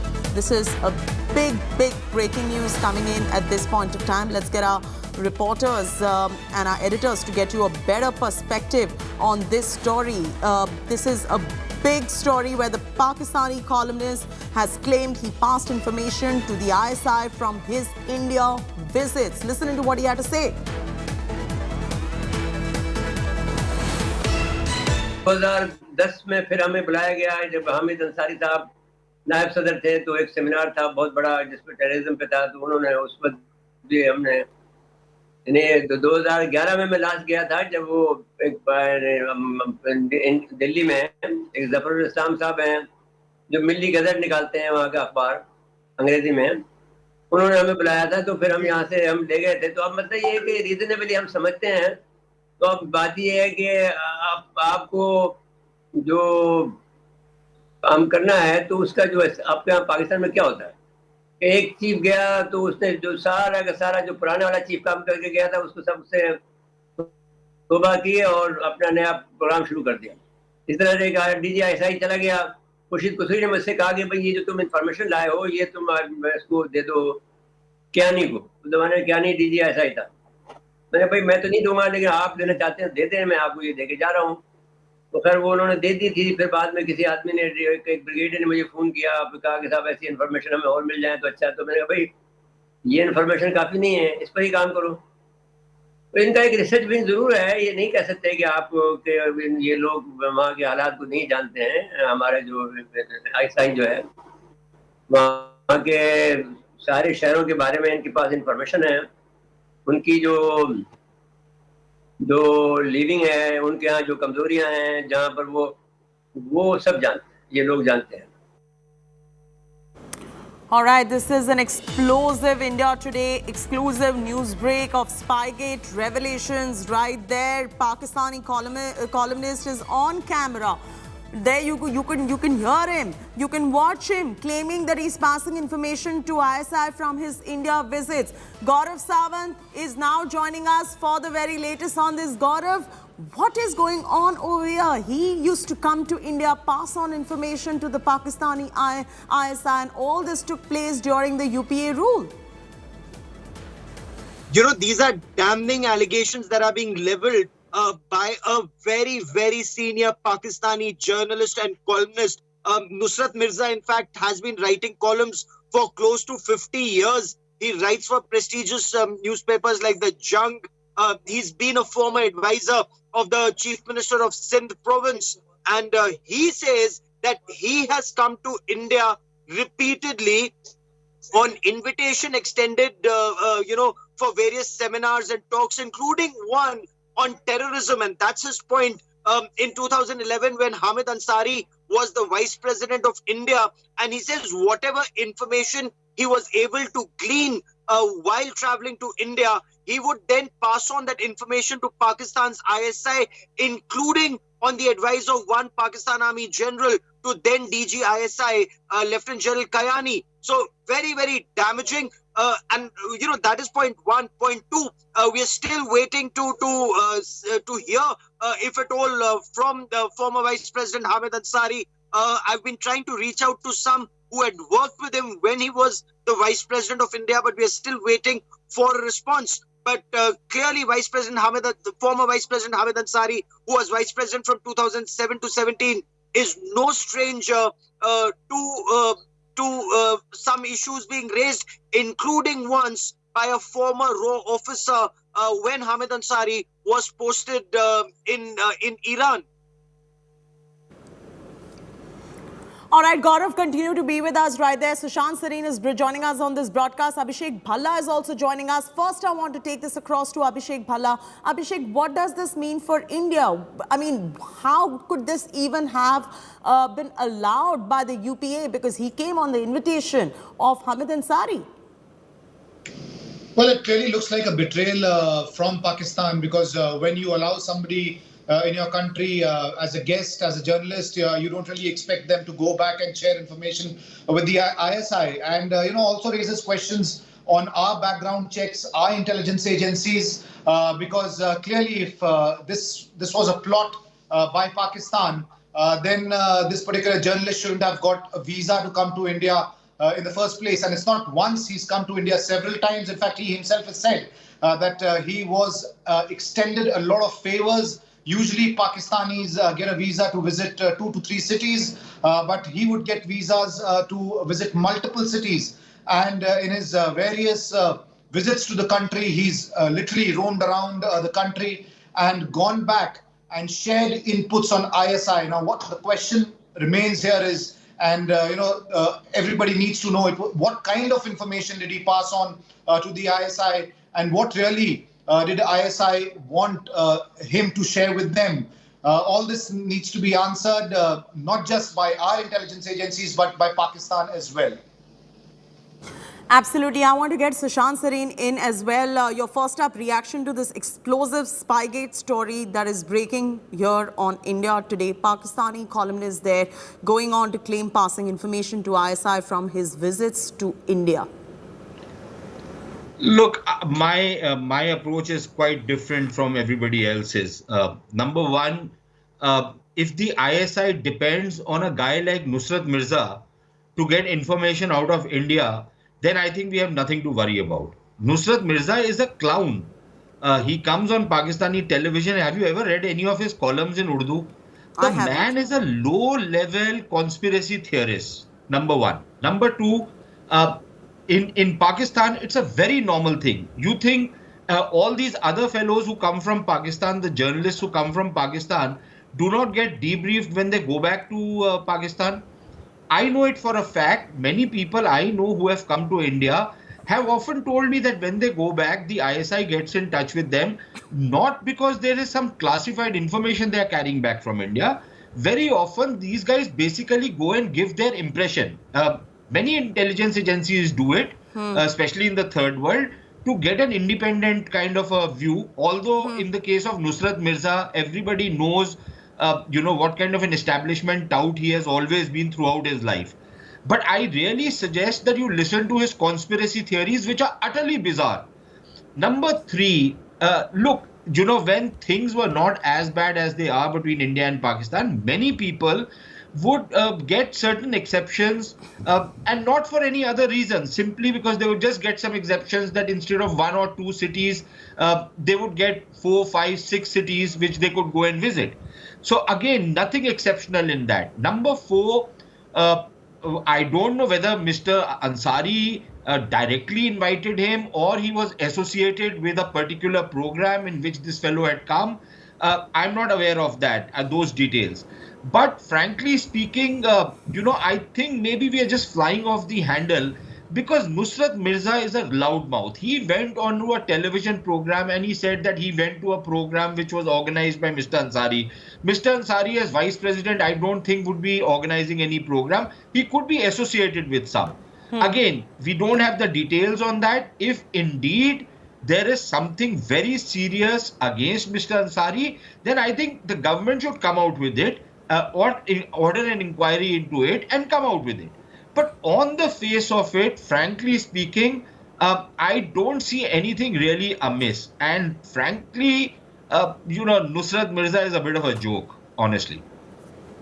I want to bring in my colleague Gaurav Sawant. Gaurav, how do you respond to Mr. Sareen going on to say that the likes of Nusrat Mirza cannot be taken very seriously? Because here the question is also about the nation's security.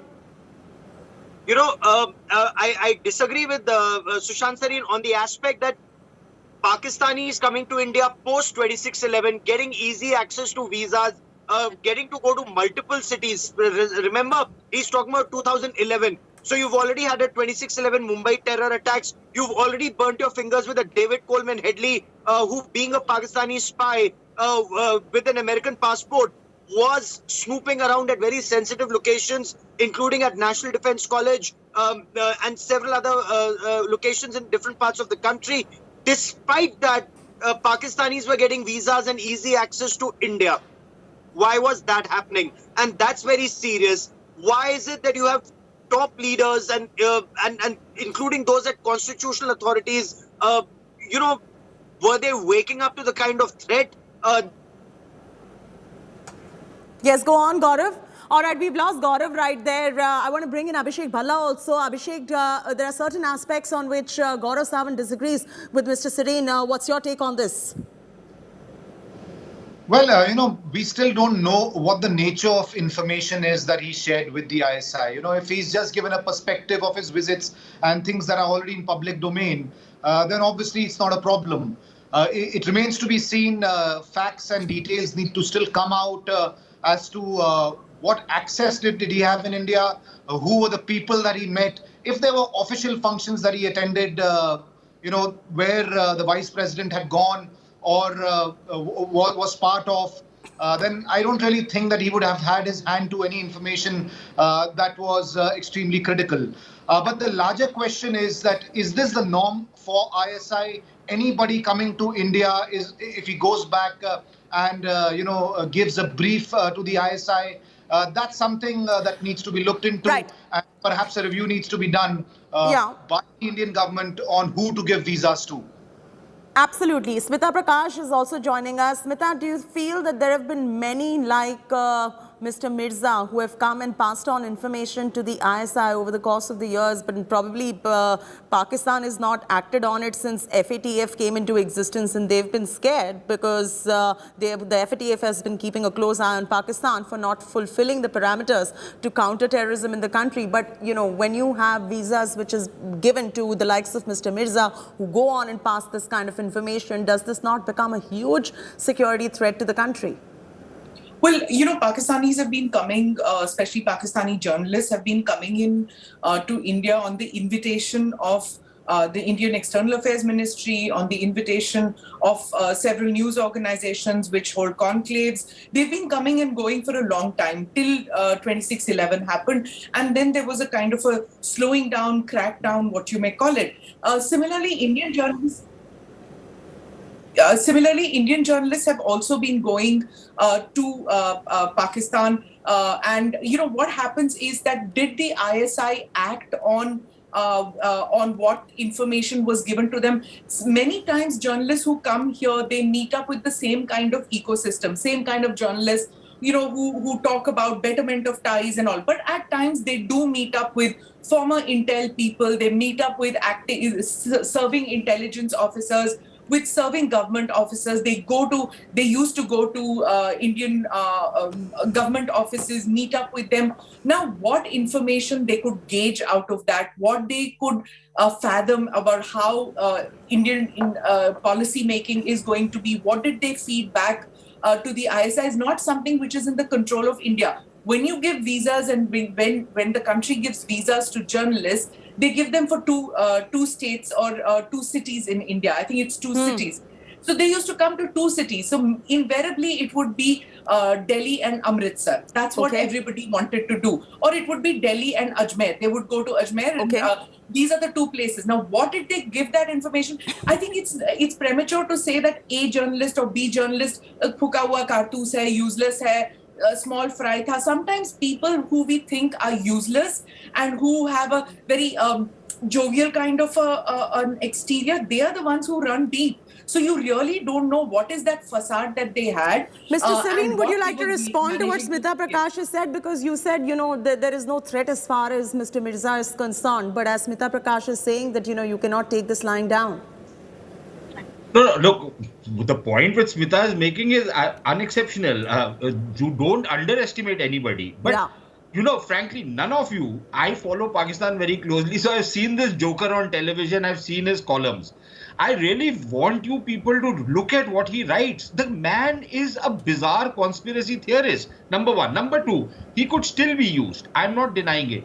But I don't think he's the kind of a guy who would get any kind of an access anywhere. Let me tell you something. There are the more fated Pakistani journalists, the Hamid Mir, the Najam Sethi. They are the real snakes who come into India and try and pry out. You mean to tell me that these people don't go back and report to the ISI? Hamid Mir has been known to be involved with jihadist organizations. He was running a newspaper which used to peddle jihadist propaganda. And what do your journalists out here do? They have elevated him to some kind of a demigod status as a great journalist in Pakistan. Even the Washington Post, that rag carries his stuff. Do you know what Hamid Mir's background is? So I can name you another 15, 20 of these characters who used to keep coming into India, keep going back and bad-mouthing India. What are we talking about? So, I am not saying that these guys would not have gone back and reported. All of them do it. Virtually every single journalist who comes in, number one, they are first questioned when they go for a visa to the Indian High Commission. Have you ever seen any Indian who goes to a Pakistani? Smita Prakash has gone a number of times to Pakistan. Has she ever been questioned by anybody in the Indian security establishment? Why did you go to the Pakistan High Commission? Every single Pakistani who goes anywhere near the Indian High Commission in Islamabad is questioned out there. No, so these are two separate countries, separate systems we are talking about. You're talking about a virtual police state in Pakistan, where anybody who goes anywhere near India is questioned out there. So all of these. My question here is on the due diligence when he was invited as well. When Nusrat Mirza was invited by you had the Congress regime at that point of time. Gaurav Sawant is also with us. Shouldn't there be some level of due diligence done on these people when they're invited here to India?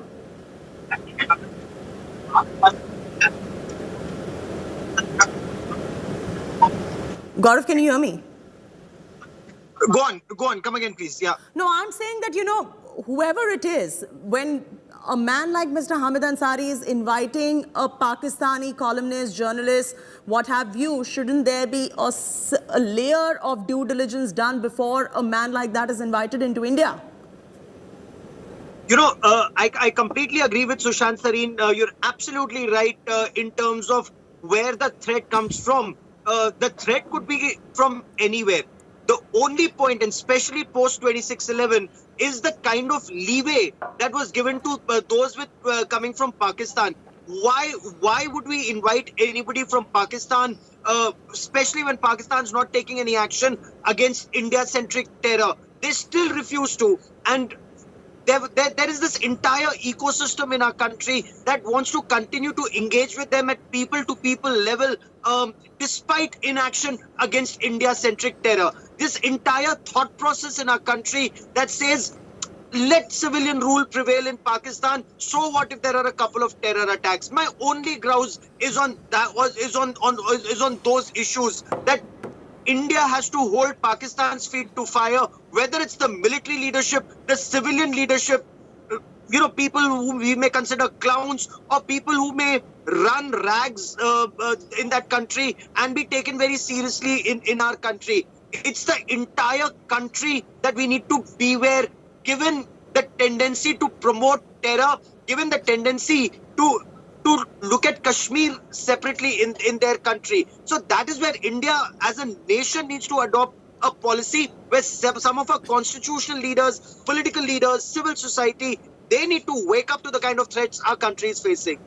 Smita, do you agree with that, or do you have a different point of view on this? No, I agree with Gaurav. I agree with Gaurav as well as Sushant to some extent. I think, this whole thing about having a kind of a list of those journalists, suppose we open up army, a hypothetical situation. If you open up your country to allow Pakistanis to come and take part in events out here, whether they're journalists or think tankers or whatever, is there a good list or a bad list? What happens in these kind of situations is that those who write venomously anti-India articles are considered anti-India. Unko invitation nahi milta hai. They are not allowed to come to India. They are not invited. Right? Because we think they are rabidly anti-India and they will feed the ISI. Correct. Where the problem occurs is where you think that, X person is very soft towards India. They believe in, good India-Pakistan relations. Those were the guys who used to keep coming and going back. And many of them, once they go back, and once after 3-4 years, we saw them writing absolutely anti-India articles. What happened to that bonhomie? They were obviously soft targets. The same thing can be said here, that a person like Gaurav or Sushant will never get invited, will never be asked to take part in conclaves about India-Pakistan because they talk about holding Pakistan's feet to fire. Whereas there are the soft ones who are the soft guys who will be invited to these places because they are considered nice guys. They are the ones who will be invited. So just remember that just an exterior or just their writing is not something that we can gauge what they are up to. You want to take it forward from here? Look, all I want to say is, in fact, my experience of Pakistan is that normally anybody who is rabidly anti-India, I trust that person a lot more than I trust anybody who sounds reasonable in Pakistan. Simply because in Pakistan, they have perfected this deception into an art. And I can name people like Najam Sethi and others, who try and act very reasonable. A lot of Indians get taken in by them. They get beguiled by their softness. They give them all kinds of facilities. Their families, when their lives are in threat by terrorists, they want to come to India. Then they go back and say, what are the Hindu hospitality, stuff like that they go and talk. Right. Apologies to all our guests right there. I just want to quickly dip into Prime Minister Narendra Modi. He's in Deoghar right now. He's conducting a roadshow. Let's take a look. We'll come back to the story, I promise you, but let's take a look at the roadshow in Deoghar at the moment.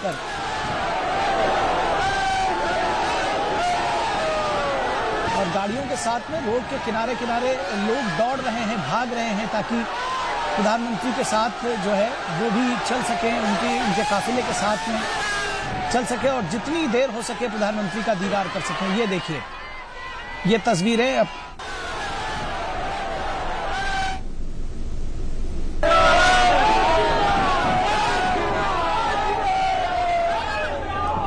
हाथ हिलाकर प्रधानमंत्री का स्वागत करते हुए, फूलों से स्वागत करते हुए, उनके ऊपर फूल बरसाकर उनके काफिले पर। ये देखिए, ये विहंगम दृश्य सड़क के किनारे और दोनों तरफ से खड़े हुए हजारों की संख्या में स्त्री पुरुष All right, see thousands of people who have gathered right there for the welcome of Prime Minister Narendra Modi, who is out there in an outreach program in the east. The grand welcome for Prime Minister Narendra Modi in Deoghar right there in Jharkhand. We got you the visuals earlier of him addressing the people in Jharkhand for the inauguration of the Deoghar airport as well. It is the development push and an outreach coming in for East India. That is Prime Minister Narendra Modi right there getting a grand welcome from a sea of supporters in Jharkhand. There are sloganeering that is going on, people going Modi, Modi, and you can see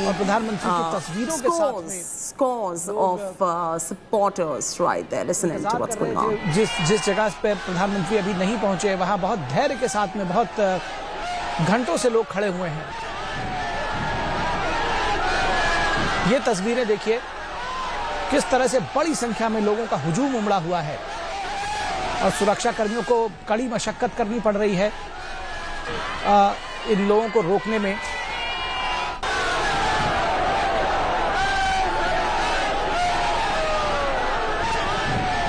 आभार जताने के लिए प्रधानमंत्री का, उनको धन्यवाद देने के लिए, विकास के एक नए सोपान जो उन्होंने गढ़े हैं झारखंड में, उसके लिए, और उसके साथ ही साथ उनकी एक झलक पाने के लिए, उनका स्वागत करने के लिए ये काफिला जो है आगे बढ़ता हुआ। हमारे संवाददाता अभिषेक सिंह ने जानकारी दी कि ये 10 किलोमीटर लंबा ये पूरा रूट है। एयरपोर्ट से जब निकले हैं प्रधानमंत्री, और जैसे ही ये गाड़ियों के काफिले की झलक लोगों को मिलती है, उनका जो उत्साह है वो दोगुना हो जाता है और जो नारे लगाने की, जयकारे लगाने की जो गति है वो उसमें और तेजी आ जाती है।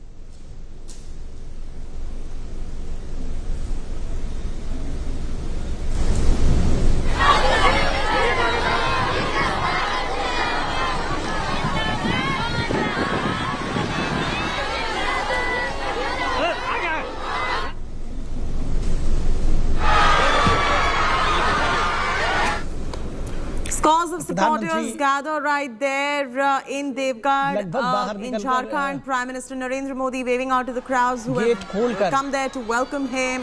All his supporters in Deoghar, in Jharkhand, as he makes this outreach, inaugurates the airport and pushes for a development agenda in the east. Prime Minister's development push in east. You can see the Prime Minister's cavalcade right there waving out. Himself is waving out the scores of his supporters right there. Many, as you can see, scores and scores of people have gathered right there to welcome the Prime Minister. Response दिया है, उनके स्वागत का धन्यवाद दे रहे हैं। प्रधानमंत्री भी एक तरह से, इतनी बड़ी संख्या में लोग यहाँ पहुंचे हैं।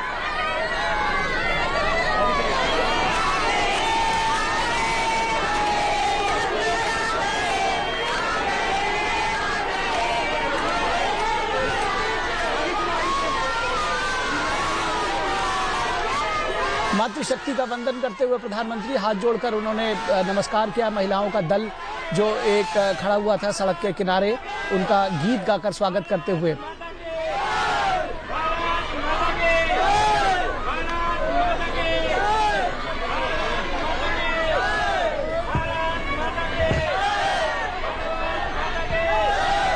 तो मोदी के नारों से गूंजता हुआ भारत माता की जय, हर हर मोदी, घर घर मोदी के नारों से गूंजता हुआ ये पूरा इलाका 10 किलोमीटर का ये लंबा रोड शो है प्रधानमंत्री का।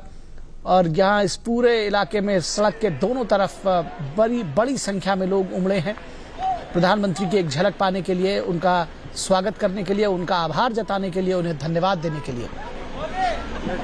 देवघर में रोड शो के दौरान जनता द्वारा प्रधानमंत्री नरेंद्र मोदी का स्वागत जो है वो जारी है। ये सीधी तस्वीरें आप देख रहे हैं। तो दरअसल ये जो रोड शो है इसको भी बहुत ऐतिहासिक कहा जाएगा। किसी प्रधानमंत्री का इस तरह से स्वागत शायद ही कभी हुआ हो। इतनी बड़ी संख्या में, हजारों की संख्या में लोग उमड़े हैं और कल जिस तरह से स्वतः स्फूर्त लोगों ने देव दीपावली मनाई, वहां पर दीपोत्सव मनाया गया, 1 लाख से अधिक दिए जलाए गए और उसमें बड़ी संख्या में आम लोगों ने बढ़ चढ़कर हिस्सा लिया। सड़क के बीच में जो डिवाइडर्स बने थे उस पर लोगों ने दिए जलाए, जिसमें महिलाओं ने बढ़ चढ़कर हिस्सा लिया। ये तस्वीरें दूसरे कैमरे से हैं।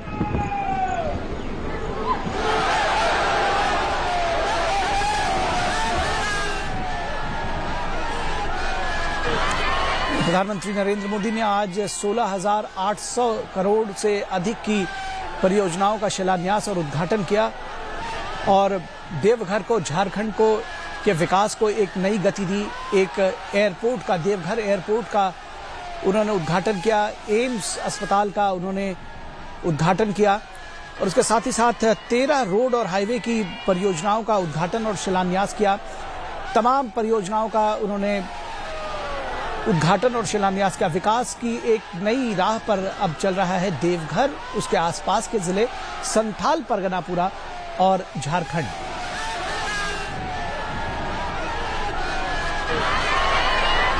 तो लोगों के मन में जो सपना था, जो उनके आंखों के जो सपने थे, उसको प्रधानमंत्री नरेंद्र मोदी ने सच किया है, एनडीए सरकार ने सच किया है और यही वजह है कि प्रधानमंत्री की लोकप्रियता जो है वो आप देख सकते हैं। ये तस्वीरें उसको बयां करने के लिए काफ़ी हैं कि किस तरह से बड़ी संख्या में सड़क के दोनों ओर खड़े हुए, इतने बड़े रूट पर 10 किलोमीटर लंबा ये रूट है और आप देख सकते हैं कि पूरे रूट पर पूरा कहीं जिसको कहते हैं कि तांता नहीं टूट रहा है लोगों का और लोग वहाँ खड़े हुए हैं।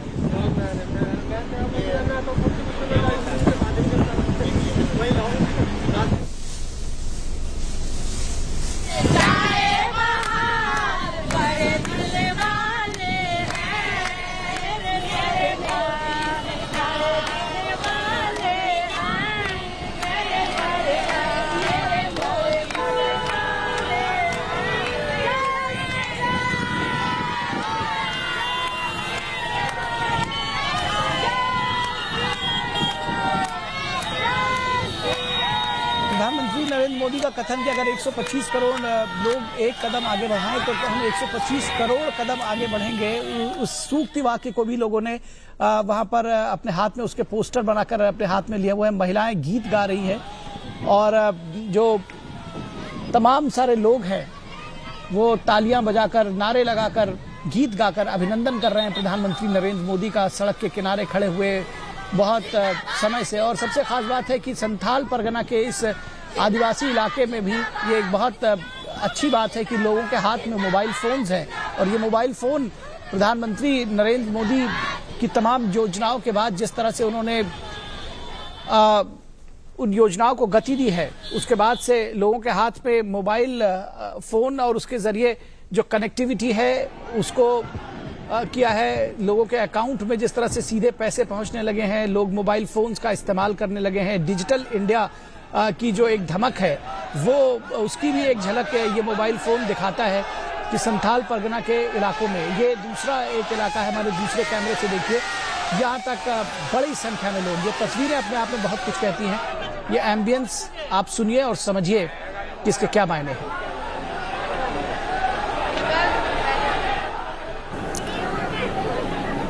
Paulami Saha now joins us for the very latest. Paulami, walk our viewers through this rousing welcome that the Prime Minister is getting right there in Deoghar and the agenda as far as the development push is also concerned. Over to you. That's right. The Prime Minister, of course, receiving their rousing welcome from, of course, the citizens of Jharkhand. He is, of course, there to inaugurate the new airport in Deoghar, which he had, in fact, laid the foundation stone of just a few years ago. He will, in fact, visit today Deoghar and Patna. He will inaugurate and lay the foundation stone, in fact, for various developmental projects, close to about 16,800 crore rupees in Deoghar itself, after which he will perform darshan and puja at the Baba Baidyanath temple, one of the 12 Jyotirlings as well. He, of course, is going to, like I said, inaugurate the Deoghar airport, which is the second international airport in Jharkhand after Ranchi. So he will, in fact, lay the foundation. He will, in fact, inaugurate that airport, and this is going to be a key step in terms of, providing direct connectivity to Baba Baidyanath Dham, which is, of course, an important religious destination for devotees from all across the country. The Deoghar airport itself, it has been constructed at an estimated cost of about 400 crore rupees. The terminal building of the airport is said to be able to handle over 5 lakh passengers annually. That is what the claim is, that it is equipped to handle over 5 lakh passengers annually. Also, in Deoghar is going to be a boom for the healthcare sector of the entire region.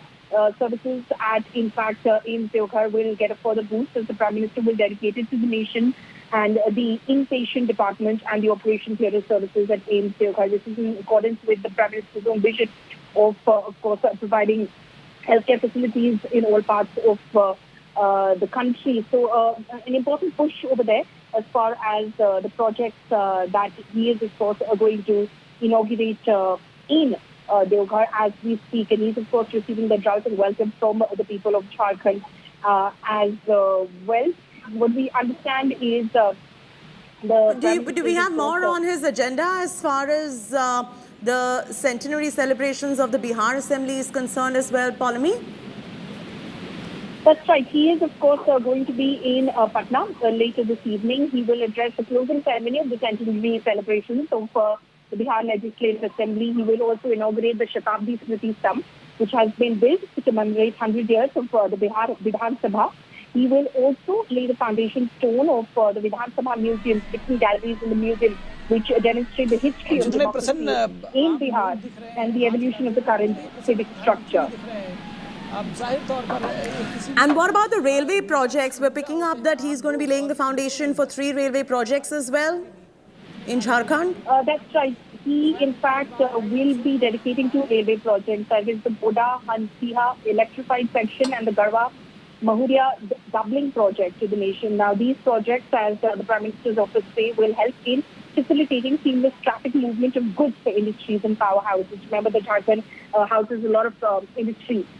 They will also ensure, as the statement from the Prime Minister's office says, the ease of train movement from Dumka to Asansol as well in West Bengal. So he will be laying the foundation stone for 3 projects as well, which is including the redevelopment of Ranchi Railway Station, the Jasida bypass line, and the NHP coach maintenance depot at Goda. The proposed redeveloped Ranchi station will, as has been claimed, will have world-class passenger amenities, including a food court, an executive lounge, cafeteria, air-conditioned waiting halls, etc., for ensuring ease of movement as well as comfort for passengers. So many projects that he will in fact and Paulami, how important is this connectivity push in this particular area? If you could just give us viewers a sense of understanding, because that would emphasize on the importance of his trip right there.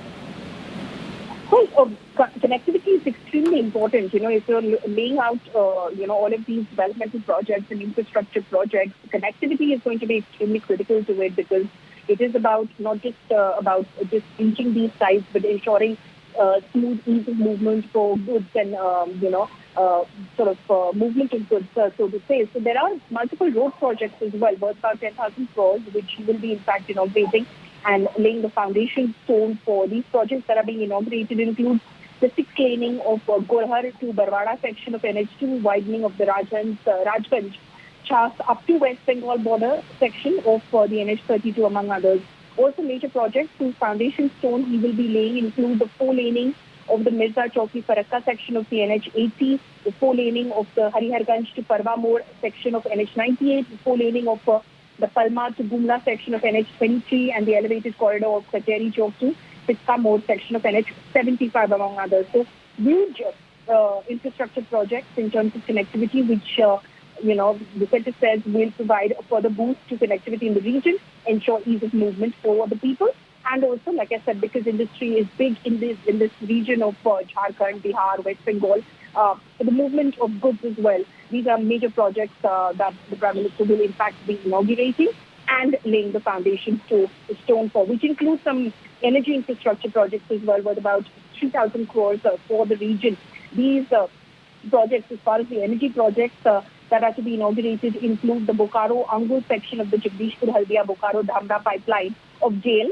There's a new LPG bottling plant of HPCL at Badi, Hazaribagh, and also the Bokaro LPG bottling plant of BPCL. So the foundation stone also of Parbatpur gas collection station. Jharkhand block, coal bed, methane asset of ONGC will also be laid. So a big push for development projects and infrastructure projects that will be given today by the centre. Like I said, worth more than about 16,800 crore rupees. All right, Polemy, hang on right there, hold on right there. Let's, in fact, listen into the kind of rousing welcome that the Prime Minister is receiving. Listen into all the action coming out from there.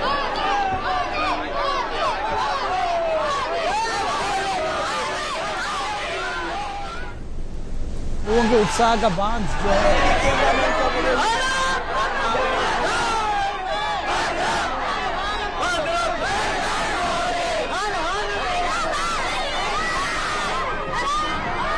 क्या बच्चे, क्या स्त्री, क्या पुरुष, क्या बुजुर्ग, क्या महिलाएं, सभी जो है बड़ी संख्या में उमड़े हैं अपने प्रधानमंत्री की एक झलक पाने के लिए।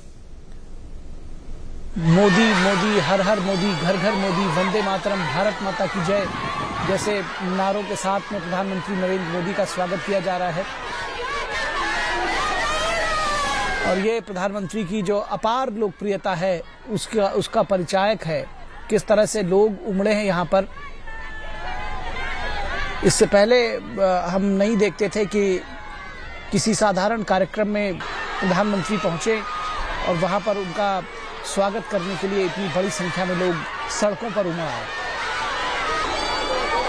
ये दृश्य अभूतपूर्व हैं हम सब के लिए और खासतौर पर झारखंड और देवघर के लोगों के लिए तो यह अभूतपूर्व है ही।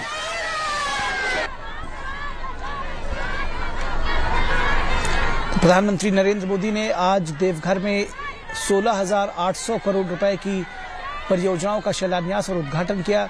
देवघर एयरपोर्ट का उद्घाटन किया, एम्स समेत तमाम परियोजनाओं का उद्घाटन किया।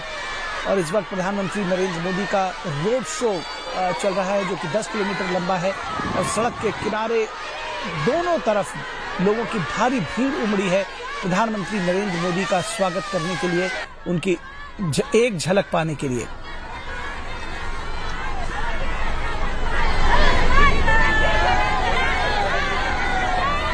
प्रधानमंत्री मोदी ने देवघर हवाई अड्डे का शुभारंभ किया। 400 करोड़ रुपए से अधिक की लागत से बना ये जो हवाई अड्डा है ये लोगों के सपनों का सच होने जैसा है। तमाम सारी जो परियोजनाएं हैं जो प्रधानमंत्री ने देवघर और उसके आसपास के जिलों पूरे संथाल परगना को दिया है, जो विकास की एक नई इबारत लिखेगा, विकास की जो गति है उसको और तीव्र करेगा। और जिस विकास की बाट लोग जोह रहे थे अब तक, वो अब उनको मिलने लगा है।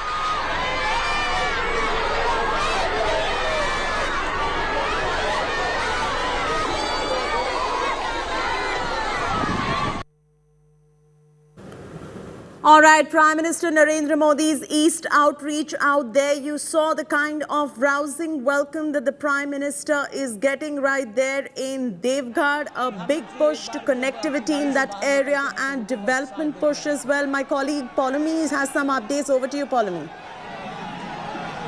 That's right. Two very important projects which have been inaugurated by Prime Minister Modi. One, of course, like we've been telling our viewers, the Deoghar Airport in Jharkhand as well. This was an airport whose foundation stone was in fact laid by Prime Minister Modi himself on the 25th of May 2018. It will be the second international airport in Jharkhand after Ranchi. And prior to 2014, the centre says that India had about 74 airports in India.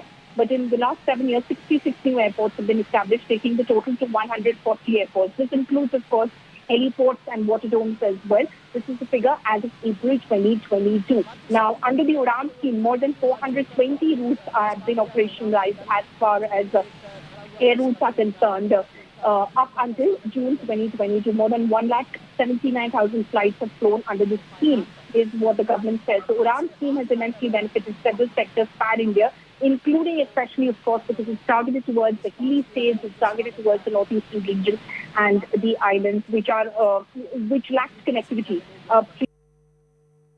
Had laid earlier the foundation stone of AIIMS Deoghar on the 25th of May 2018. Now, the setting up of the new AIIMS at Deoghar will the centre says, help in achieving the dual purpose of providing super specialty healthcare to the population while also helping to create a large pool of doctors and other healthcare workers in the region. The centre again says that there were only 7 aims before 2014. During the last 8 years, 16 aims have been approved out of these 16 aims. MBBS classes and OPD services have started in 10 new aims. The limited IPD services have also been operationalized in 6 aims. So this is, basically the brief outline of the mega projects which have been inaugurated by Prime Minister Modi today. That Deoghar Airport, of course, being one of the crucial big pushes that the region has received. Like I said, the second international airport, which in fact has been inaugurated in Jharkhand after Rajya. It, of course, has been, built at a certain cost as well, which is estimated to be about 400 crores. And the terminal building, like I said earlier, of the airport is equipped to handle over 5 lakh passengers annually. And critically, what it does say is that it will be, of course, providing connectivity to Baba Baidyanath temple, which is, of course, one of the 12 Jyotirlings, and it is located in Deoghar. So a big religious push as well in terms of providing connectivity to Baba Baidyanath temple through the Deoghar airport. Shetty. Absolutely. And a word, Polemy, on the kind of rousing welcome that the Prime Minister is getting over there.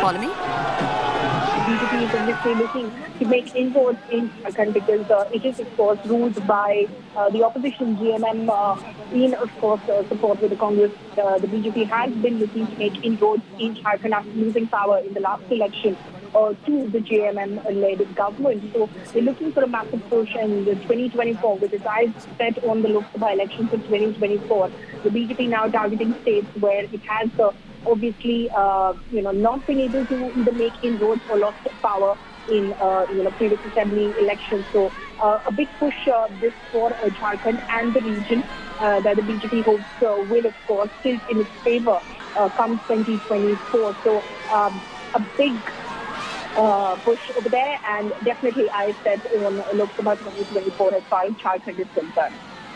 Well, absolutely. Polemy, continue to be with us right there. This is the East outreach of Prime Minister Narendra Modi that we're bringing to you. Those visuals that you see of kids, of women, of people who are just gathered over there to welcome Prime Minister Narendra Modi in Deoghar. He is giving a big development push in that particular area. Development, devotion, people connect. That is the big story. Prime Minister Narendra Modi with that rousing welcome. You take a look at that cavalcade, the live visuals coming in at the moment. He's waving out to the crowd, showing unwavering support to the Prime Minister right there. We're getting these live visuals that are coming in at this point of time. We'll continue updating you on this story, but just take a look at the popularity that he's enjoying. He's unveiling development projects of more than 16,800 crore rupees in Deoghar. Deoghar Airport is going to be the second international airport in Jharkhand after Ranchi, and it's a big moment, Polemy, to have an international airport in Deoghar in Jharkhand, because Ranchi has an international one and Deoghar will become the second one. Absolutely. Jharkhand has, of course, lacked in connectivity for a very, very long time. It's been one of the neglected states, so to say, in terms of after, of course, being carved out of Bihar a few years ago. And it has the biggest, drawbacks for the region, which is obviously, it thrives in minerals, it thrives in natural resources. There's a big push that industry can receive in the region, but connectivity was one of the drawbacks as far as the region is concerned. So today, the kind of projects which have been inaugurated, of course, and foundation stones, of course, also being laid for some of them, they definitely, the big push is on connectivity. And especially with Deoghar, obviously, the religious angle of it is being highlighted.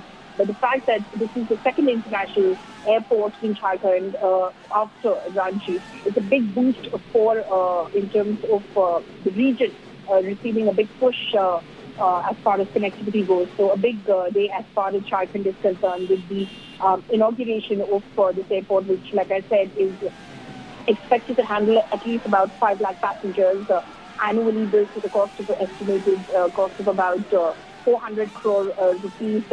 Big push over there, a project which was inaugurated in the foundation stone of it was laid on the 25th of May 2018, and just within 4 years' time, the project, of course, is being inaugurated as well. So this is definitely a big push as far as the developmental aspect of Jharkhand is concerned. Yes, absolutely. So it is a very big push right there, as Paulami just explained. Paulami is getting us those latest details right there of what is going on. It's a big one as far as Jharkhand is concerned, and people gather over there in large numbers welcoming the Prime Minister. That's the visuals that are coming in on your screens that you see at this point of time. In fact, he's also going to be visiting Bihar. Paulami, if you could just give us a little bit of sense of what's going to happen in Bihar as well. Right. Several projects that, of course, have been and will be inaugurated as the Prime Minister visits both states today. Jharkhand, of course, like we've been talking, it's all about Deoghar Airport and about the aims in Deoghar as well. Big infrastructure push for, of course, the state. But as far as Patna is concerned, where he will be reaching in the second half of the day, the Prime Minister will be addressing the closing ceremony of the centenary celebration of the Bihar Legislative Assembly. He will inaugurate the Shatabdi Smriti stump, which has been built to commemorate 100 years of the Bihar Vidhan Sabha. He will also lay the foundation stone of the Vidhan Sabha Museum, different galleries in the museum, which will, of course, demonstrate the history of democracy in Bihar and the evolution of the current civic structure as it is in Bihar. It will also have a conference hall with a capacity of about more than 250 persons. The Prime Minister will also lay the foundation stone of the Vidhan Sabha guest house on the occasion. So he's expected to, after, of course, completing his Jharkhand leg of his tour today, he's expected to proceed towards Bihar at about, like a little later in a couple of hours, because he's expected to reach there at about 6 p.m. That's when he's addressing the closing ceremony of the centenary celebrations of the Bihar Legislative Assembly. Now, of course, after the inauguration of these projects worth about 16,800 crores, as we've been saying in Deoghar, he will also perform darshan and puja at the Baba Baidyanath temple, one of the 12 Jyotirlings, which, of course, we have been, of course, providing that connectivity to Deoghar Airport. So at about 6 p.m., he is expected to address the Bihar Legislative Assembly in Patna.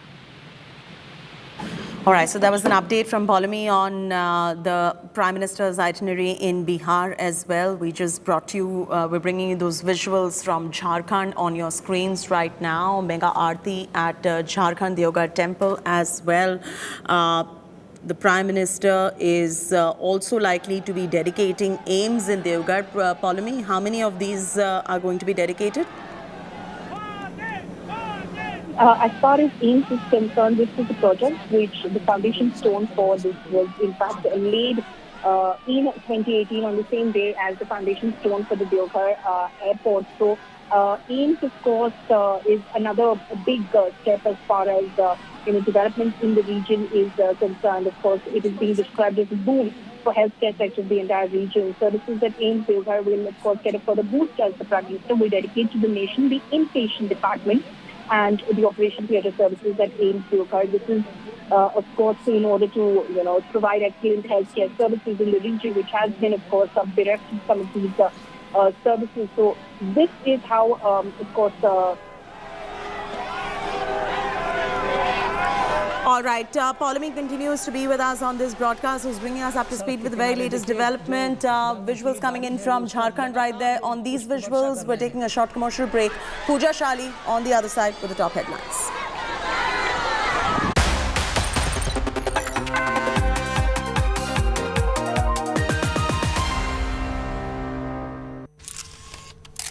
Kerala's public health, all political parties traveling from different parts. Armed with facts, Looking at political back. she takes the news by its horns. Do you think the future of these students are not hampered? Fierce, bold and direct, setting the tone for the biggest stories. From every corner and every angle. Expect nothing but the unfiltered truth. News first, niceties later. Watch me, Nabila Jamal, on India Today.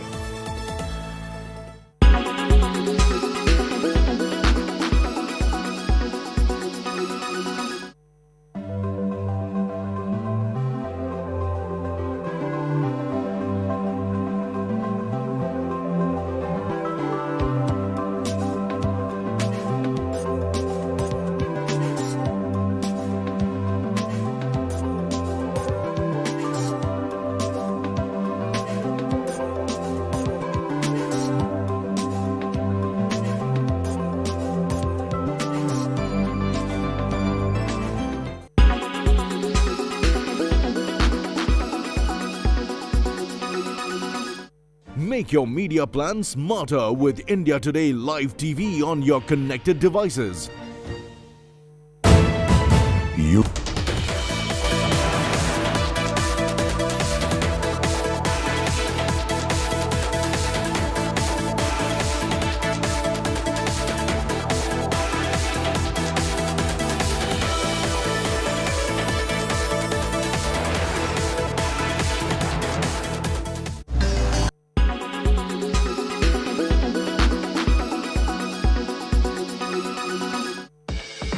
United States, Britain and their allies are hitting the Russian gold this time. At the G7 summit, the countries decided to ban the purchase of newly mined and refined gold from Russia. Gold is Russia's second largest export industry after energy. And for the first time since the 1917 Bolshevik Revolution, Russia appears to have defaulted on its foreign debt. So far, Russia has used its gold reserves and swapped it with liquid foreign exchange to bypass the economic sanctions. But things are about to change. Russia has increased its gold purchase since 2014. It is one of the world's biggest producers of gold. Now the country holds $100 billion to $140 billion in gold reserve, which is roughly 20% of the holdings in Russian central bank.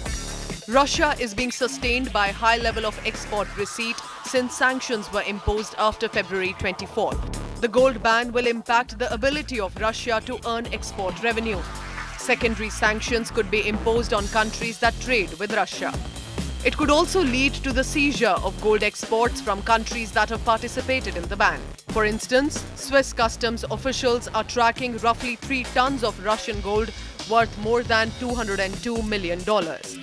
This gold entered Switzerland from the United Kingdom and is being monitored for potential violations of economic sanctions against Russia. However, Russia will still be able to sell gold to other countries outside G7. India is the world's second largest consumer.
Everyone's busy finding what's trending. You're busy finding out why. India Today, for those who research before reacting. Download the India Today app now. Make your media plan smarter with India Today Live TV on your connected devices. You are watching India Today. Presented by Berger Easy Clean. No dag, no dhabba, only beautiful walls.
watching India Today.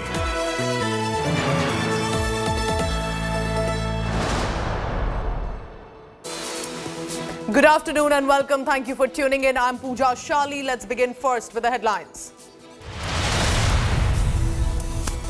It's a mega face-off erupting after Modi unveiled the national emblem because Trinamool Congress says original emblem was graceful, confident, while the one unveiled by Prime Minister Modi is aggressive. They are even calling it shameful. It's an explosive face-off over Smriti Irani getting the charge of Minority Affairs Minister. The Trinamool Congress says a hardcore Hindu made the in charge of Muslims and Christians.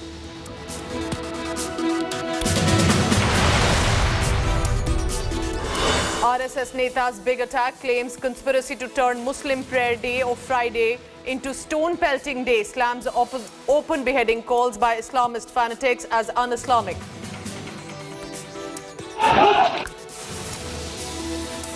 शुक्रवार आया, मुसलमानों की इबादत का दिन है, पर कुछ षड्यंत्रकारियों ने नौजवानों को उकसाकर पहले से तैयार करवाकर अकस्मात हिंसा नहीं भड़की और उस शुक्रवार को पत्थरवार में बदल दिया है. Over 100 Jharkhand schools change weekly off day to Friday. BJP is gunning for Hemant Soren government, calling it Muslim appeasement. An inquiry has been ordered.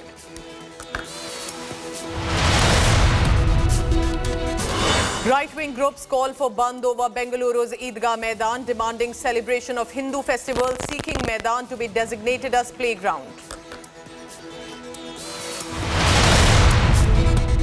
Rain fury continues to sweep India. Deadly deluge killing 61 in Gujarat. It's a 3-day holiday declared in Telangana. Red alert in Maharashtra.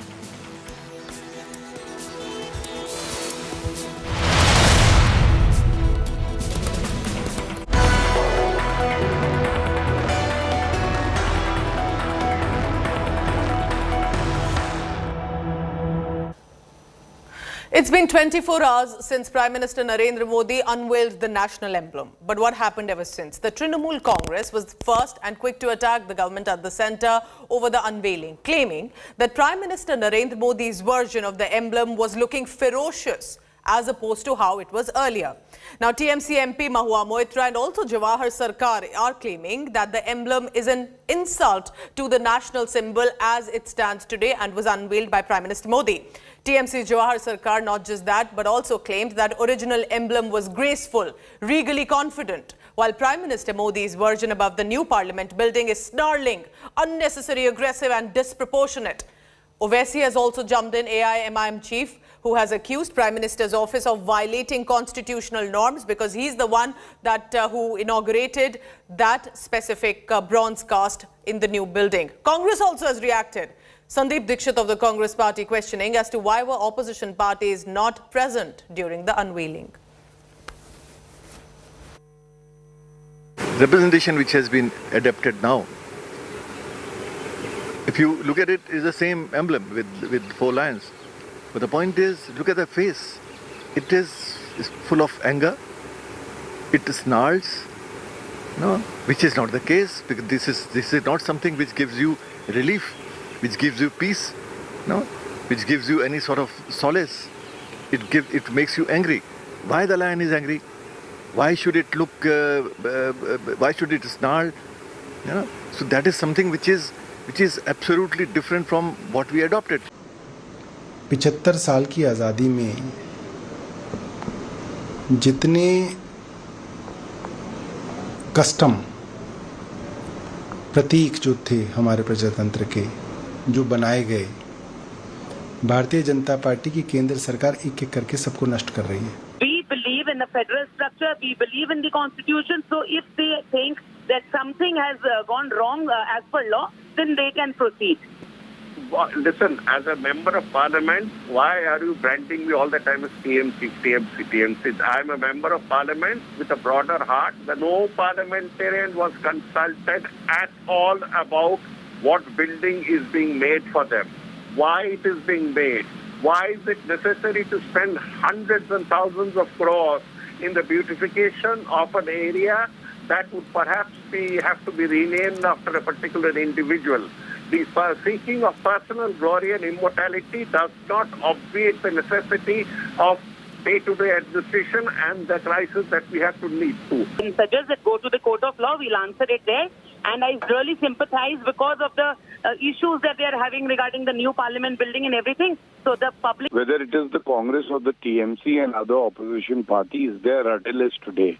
They do not have any issues because of the positive agenda that is being undertaken by the Prime Minister of the country.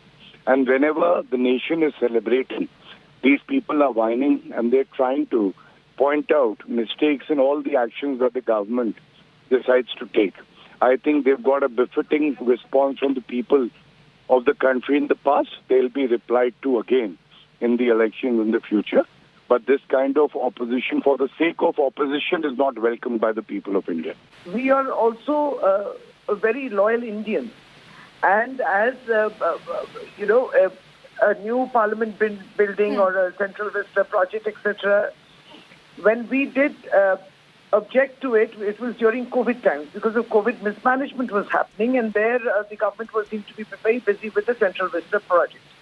Now, it appears that because the opposition had placed certain objections at that time, and that's why none of the leaders of the opposition were called also for the event or for the opening yesterday. But we respect our emblem.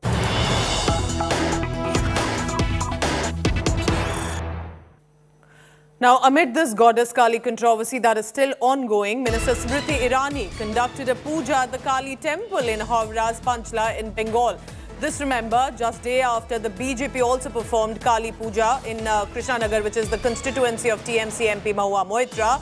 Now, Smriti Irani is conducting and performing a puja at the Kali temple in Howrah Panchla. Now, of course, right now she hasn't said anything exactly about the ongoing controversy, but this is in the backdrop of the comments of TMC MP, but also initially how it started was the poster of a film of a smoking goddess Kali, smoking a cigarette, and the filmmaker also has received a backlash on that, police complaints and FIR.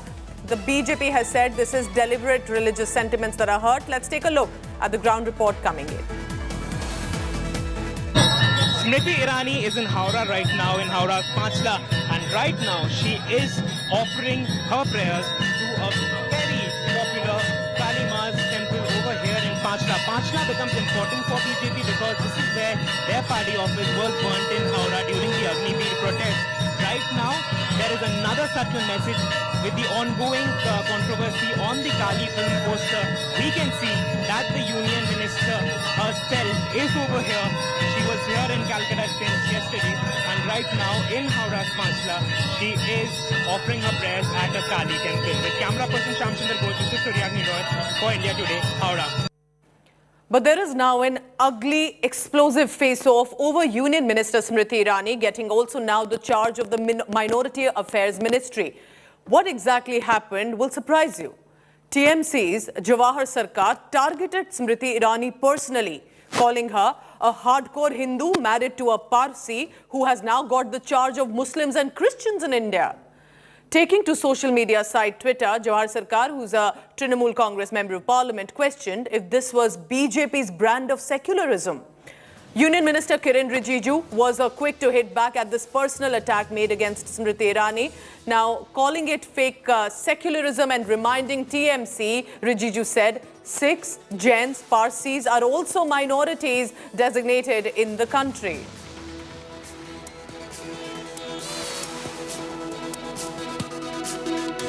I said it is secular. I said this is secular. Please distinguish between the negative and the positive. I said this is secular. This is secular. This is the way India behaves, has behaved all along. That's all. That's all. Don't send every tweet that I do to the dissection factory on the 4th floor of some building in Rouse Avenue. I mean, don't get in. Let's not get in for all that. It's a very positive tweet I made. That's all. I remain stand by it. That is a very positive tweet. And that ended with a question mark also. Ms. Smriti Irani has always proved through her work that she can handle each and every responsibility which has been given to her. This is yet another responsibility which has been given to her. And what is the wrong which TMC is seeing in this, I do not understand. Although here we see a TMC who does the politics of appeasement here in West Bengal, and that is the reason that when sentiments of Hindus are hurt, they are quiet and mum on that, they do not speak. Because that is the intention. That is the intention, that is the reason they have not for once spoken what Mahua Moitra said against Khali. So this appeasement politics is done by TMC and we do not appreciate speaking on such issues. So that's the big story that is coming in, how the TMC MP has made that charge. Let's bring you other stories as well now. RSS leader Indresh Kumar today stoked a fresh controversy by saying and alleging that some people are trying to weaken the country's social fabric. The RSS Neta is claiming that there is a conspiracy and that has been underway to pit people against each other in the name of religion and community and weaken the unity of this nation. He has said that Friday, which is usually a day for prayers for the Muslim community, but some people are trying to convert Friday into a stone-pelting day. Now, the RSS Neta has further said that some people are working toward weakening the country's social fabric and trying to vitiate the atmosphere, adding that in situations like this, Muslim outfits don't just need to come forward and condemn, but identify and deal about the anti-social elements within the community as well. शुक्रवार आया, मुसलमानों की इबादत का दिन है, पर कुछ षड्यंत्रकारियों ने जिनकी और संकेत जानकारियों से पाकिस्तान, तालिबान और ऐसे कुछ अंदरूनी और बाह्य ताकतों की तरफ जा रहे हैं, उन्होंने नौजवानों को उकसाकर पहले से तैयार करवाकर अकस्मात हिंसा नहीं भड़की और उस शुक्रवार को पत्थरवार में बदल दिया है। और हमने मुसलमानों को अपील की है कि अब आपके सामने एक चुनौती है कि आप अपने शुक्रवार को पत्थरवार की बजाय और मोहब्बत वार में बदलने का काम करिए ताकि यह जो दाग लगा है ये हट जाए। और इस प्रकार से जिन्होंने पत्थरवार बनाने का काम किया उनकी भी पहचान करके उनके खिलाफ भी कार्रवाई होनी चाहिए। तो इंद्रेश जी बहुत वरिष्ठ नेता हैं आरएसएस के जो है और बड़े प्रभावकारी नेता हैं और वो अल्पसंख्यकों के बीच में भी काम करते रहते हैं, उनको भरोसा दिलाते रहते हैं। वो अपनी पार्टी से भी कहें कि ये भरोसा क्यों डगमगा रहा है। यदि बड़े भाई के तौर पर हम लोग पहल कर सकें तो मुझे पक्का विश्वास है कि जो कट्टरता अल्पसंख्यकों में पैदा हो रही है वो कट्टरता धीरे धीरे उदारता में बदलेगी। पहली बात, इंद्रेश कुमार जी अगरचे फ्राइडे का दिन स्टोन पेंटिंग ना हो इसके बारे में बात कर रहे हैं तो उसका स्वागत करते हैं, बट इंद्रेश कुमार जी की नीयत वो नहीं है। He wants to really create a fear psychosis in people's mind on Friday. That is, and Friday being an important day for Muslims across the globe, and he is trying to play a psychological game and political game. It has nothing to do with asking the community or the community leaders to come forward to make the India forward. No, absolutely nothing. His intentions are absolutely, the writing on the wall is very clear. He wants to paint the community with a brush of his choice. Now, the primary schools in 2 wards of Jharkhand's Jamtara are now giving weekly holiday of the week on Friday instead of the usual Sunday to the students. Over 100 schools in Jharkhand's Jamtara district have started taking Friday weekly off instead of Sunday. The new practice is being followed by schools where the majority students are from the Muslim community to enable them to offer the Friday prayers. People of Bariarpur, one of the villages where the change is implemented in the middle school, has been following the Friday off since its inception, it said. But the Friday off system was earlier also being followed by the Urdu schools. Now it is being extended to other schools as well. The Bharatiya Janata Party has objected to this move, calling it in some ways appeasement of one community by the Hemant Soren government. Under fire now, the JMM Congress government has ordered an inquiry into the matter about what led to this decision.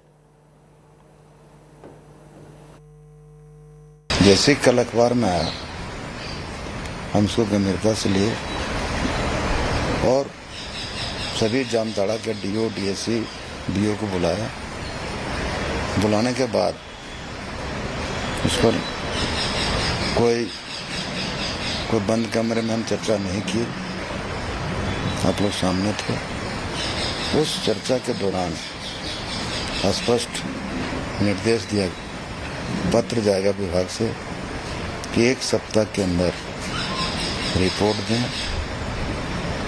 उस report से हम संतुष्ट हो जाएंगे,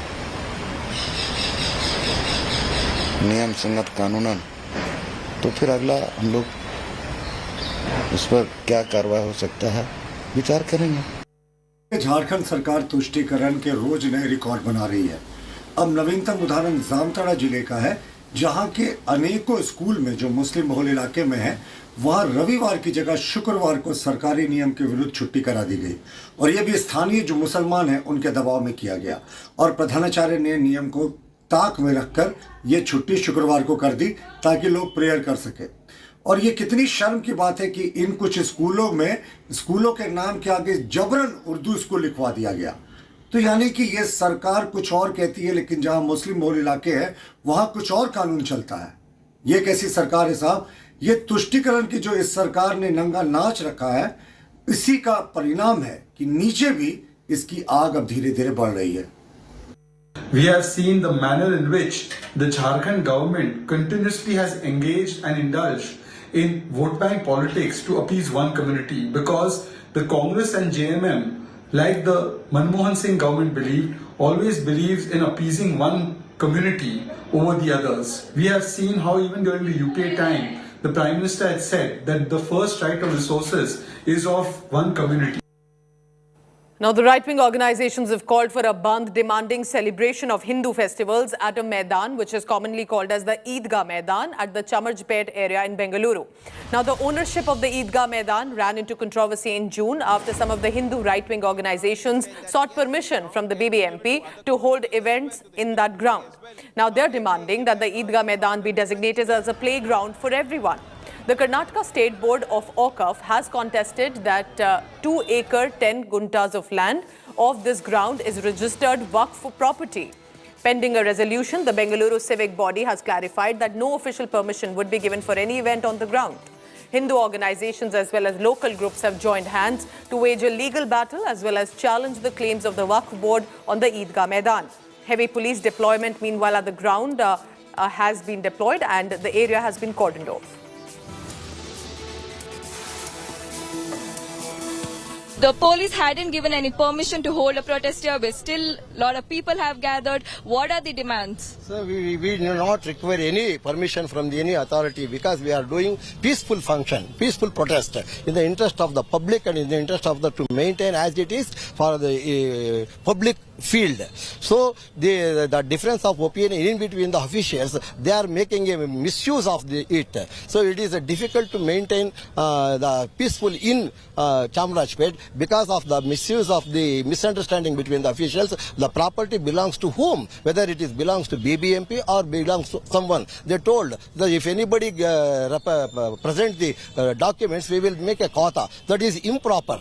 So we request the government to maintain as it is and maintain the field as it is, and what are the verdict given by the Supreme Court, we have to maintain once in a year. They have to pray for pray, and rest of the time it should be as a public field. So we request the government to maintain as it is in the interest of the public. Shocking images of an attack on an RSS office has now surfaced. Bombs were hurled at an RSS office in Payanur area of Kerala's Kannur in the wee hours of Tuesday. Now, the incident occurred at 1:30 a.m. When at that place nobody was injured in the attack, though the windows of the front side of the office have been shattered. India Today has accessed the CCTV footage of the attack, which is being examined to ascertain the number of attackers and to nab the culprits. But enraged by the attack, the RSS workers in Kannur hit the streets, staging a massive demonstration against the attack.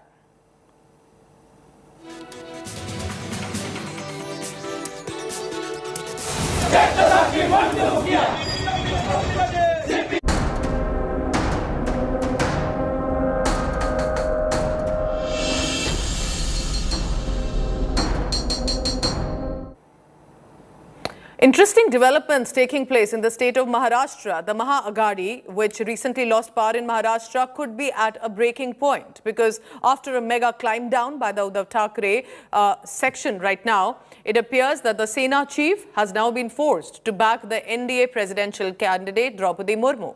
There is, as it appears, a strange U-turn that could be coming. Remember, after majority of Sena MPs rooted for Draupadi Murmu, Uddhav Thackeray, along with the Maha Aghadi ally Sharad Pawar, had earlier backed opposition president nominee Yashwant Sinha, and now it appears with the murmurs coming in that there will be support for Droupadi Murmu by Uddhav Thackeray.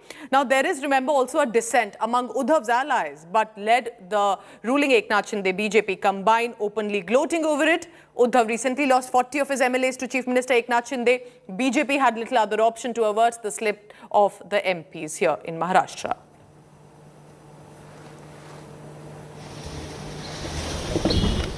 You see, as you may recollect, that Mr. Uddhav Thackeray had joined in to file the nomination papers of Mr. Shiv Sena as the MVA candidate or the UPA candidate, as you may call him, from the earlier decision which was taken.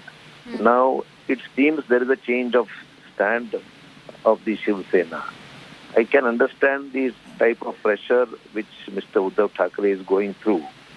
And obviously it is his first priority to save his party from disintegrating further. So I think due to the pressure of the MPs of his party, and in order to save his party, there may be a change of stance, which probably Mr. Thackeray has taken, that it seems like. So it is one individual decision of the Mr. Thackeray. And not this, of course, hardly any 2-3 days left for the voting. So I won't say much on this. But definitely overall, the MVA further existence and issues, when we take a collective decision and there's a change of stand, it requires some sort of thinking at what would be the long-term strategy in years to come. Well, these are all very unconfirmed reports as of now. I remember that meeting of Shiv Sena MPs took place recently under the chairmanship of Shiv Sena, and the decision to support the candidate has been entrusted with the party president, Mr. Uddhav Thackeray. So we have no official information on that. But let me remind you one such incident when Pratibha Patil was the nominee for president from the Congress side, and she was very much part of the NDA. That time, Balasaheb did choose to support Pratibha Patil because she belonged to Maharashtra and she was a Marathi lady. So I will not be surprised if something like that happens. Secondly, there is no whip as far as the presidential elections are concerned. What we have read the newspapers, I am not party to that discussion, so I really would not be knowing. But the Shiv Sena MP seems to be building some pressure on the party president, and the decision to support which candidate lies with Uddhav Thackeray. I am sure that he does not want to support the BJP, but as far as the candidate is concerned, at this moment I have no opinion on that. First, we welcome his decision because Droupadi Murmu is the face of Adivasis, face of Vanvasis, the face of our tribal community. So all of his MPs, including MLAs, they wanted to vote and support Droupadi Murmu. So finally, he heard their inner voice and has taken this decision to support Droupadi Murmu. So we welcome this decision, and other things we do not comment about their internal party issues.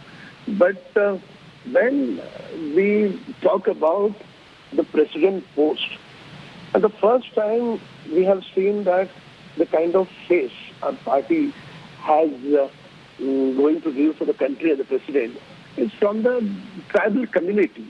So all the opposition should also come forward, and they should also take a decision the way Mr. Uddhav Thackeray has taken.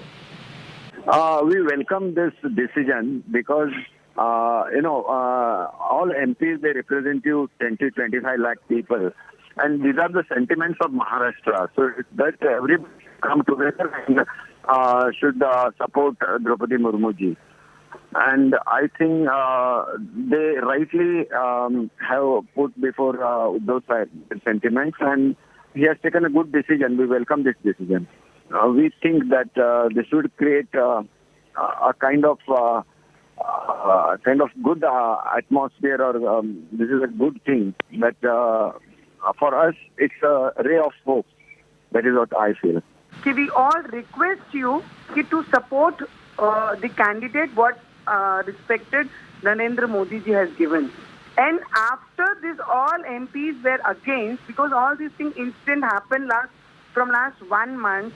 40 plus MLAs went out, leaving Uddhav Thackeray, and create their own party in the name of Shiv Sena. Because of that scaredness, now Uddhav Thackeray has taken U-turn, and I'm very thankful to him also. Okay. Because these days, tribal people need a support from every party, because none of the other parties, or either Congress or either Sonia ji, because I have requested Sonia ji Gandhi also to give us support to this candidate. I'm wrapping up this bulletin for now, but don't go anywhere, because coming up next is a special telecast at 3:30 p.m. It's a mega face-off that is erupting after Narendra Modi unveiled the national emblem. The opposition parties are up in arms. TMC says original emblem was graceful, confident. The one unveiled now by Prime Minister is aggressive and unnecessary. Let's bring you that after a very short break.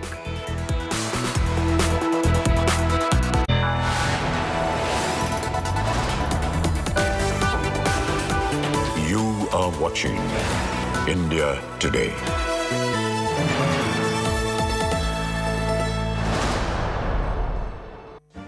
Make your media plan smarter with India Today Live TV on your connected devices. Amplify your brand with 100 million smart internet viewers.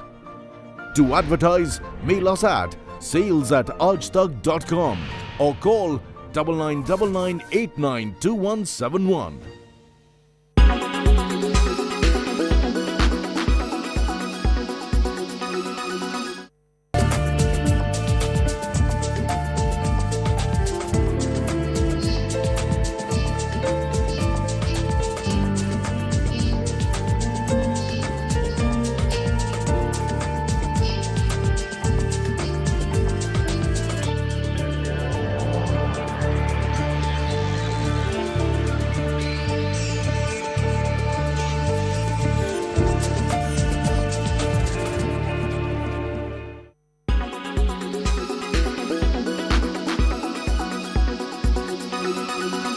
Make your media plan smarter with India Today Live TV on your connected devices.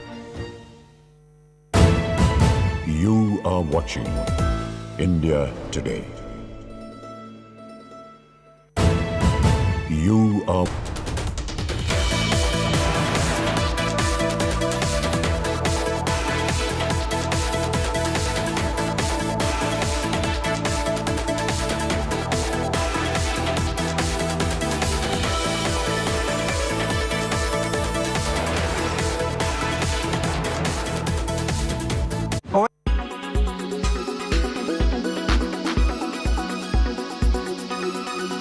A 33-year-old man from China had been experiencing stomach pain since his teen years. Several tests were done, but finally it was recently discovered that he had been menstruating since the last 20 years.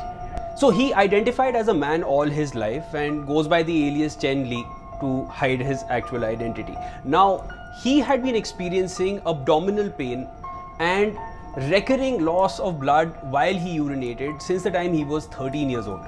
So what seemed like a recurring issue actually became a cause of concern when doctors discovered that Mr. Lee was actually born with a uterus and ovaries. So he had the biology of a man and a woman. So several tests were done, and initially Lee was diagnosed with appendicitis. But obviously the treatment for that did not help cure his condition. Finally, after thorough examination, it was revealed that Lee was intersex. That means he had reproductive organs of both men and women. So Lee underwent a chromosome analysis test, and it was revealed that he actually had female sex chromosomes. Now, the level of male sex hormone androgen was lesser than mostly found in average males, but the level of female hormones found in Lee were that of a regular female. So the loss of blood,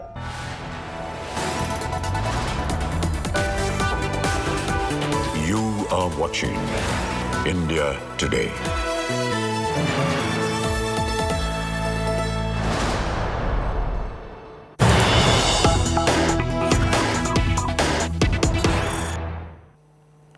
Trinamool Congress's Member of Parliament Mahua Moitra has again taken to social media site Twitter to react about the national emblem controversy. Remember, the emblem cast in bronze unveiled by Prime Minister Narendra Modi yesterday. Mahua Moitra, criticizing it now, says, and I quote her here, "Truth be told, transition from Satyamev Jayate to Singhamev Jayate has long been completed in spirit."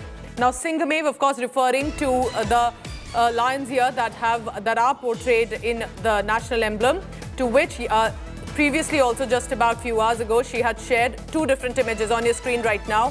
One, as was earlier seen, and the image that many, including the MPs in TMC, are saying has been drastically changed this time at the new Parliament building. The national emblem that has been unveiled by Prime Minister Narendra Modi, looking more ferocious, aggressive in nature compared to earlier ones which looked more gentle on as the national emblem and the lions that were seen on it. Now, this has become, apart from other controversies of why the opposition was not invited, why did Prime Minister Modi inaugurate this and not likely the Lok Sabha Speaker? Apart from that, now TMC MP has also added, and I quote her again here, "Truth be told, transition from Satyamev Jayate," which is a logo which is usually written with regard to the national emblem, Satyamev Jayate, to Singhamev Jayate has long been completed. कि ये जो सरनाथ में 50 feet का pillar है, उस जगह पर गौतम बुद्ध ने अपना सबसे पहले अपना सरमन दिया था। अरे भाई, किसी बौद्ध मजहब के जिम्मेदार को बिठा लेते आप वहां पर, वो भी नहीं करते आप। और वो जो चक्र है उसमें क्या है? उसमें जानवर, 4 जानवर हैं, घोड़ा है, लायन है, हॉर्स है, बुल है। संविधान के जानकार क्या कहते हैं? वो भारत के प्रियम्बल का हिस्सा है। लिबर्टी, इक्वालिटी, फ्रेटर्निटी, जस्टिस, आप उसको भी भूल रहे हैं। Theory of separation of powers important है देश के लोकतंत्र के लिए। अगर एग्जीक्यूटिव लेजिस्लेचर पर हावी हो जाएगा तो गलत होगा हमारे लोकतंत्र के लिए। So is this national emblem that is cast in bronze unveiled by Prime Minister different? Should it be different? Can it be different? As we have had it all these years. Now, there are two images on your screen. The one as the national emblem was seen earlier, and now the lions looking more aggressive, ferocious, and the opposition is gunning at not only the BJP but specifically Prime Minister Narendra Modi over it about how can the national emblem be changed. Now, this has, remember, become a massive face-off right now. Let's go across to my colleague Ritik Mondal on that. Ritik, of course, leading the charge, which was initially started by the NCP, the Congress, and Asad Owaisi. TMC has literally taken over that face-off, and Mahua Moitra is leading this charge. What precisely are the TMC MPs saying against this national emblem that has been unveiled?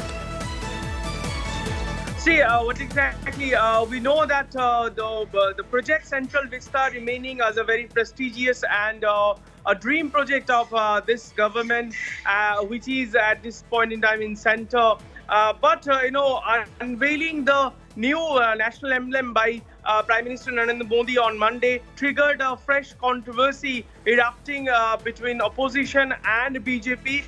Here we have several points or the attack from the TMC brigade member of parliament like Deoghar Sarkar or Mahua Moitra went on tweeting and stating this is the national emblem has been, and which is a symbol, national symbol has been distorted, and they demand immediate removal of that emblem that has been put in or put on top of the Central Vista project there in Delhi. That it seems like a new war of word that has been erupted over this issue.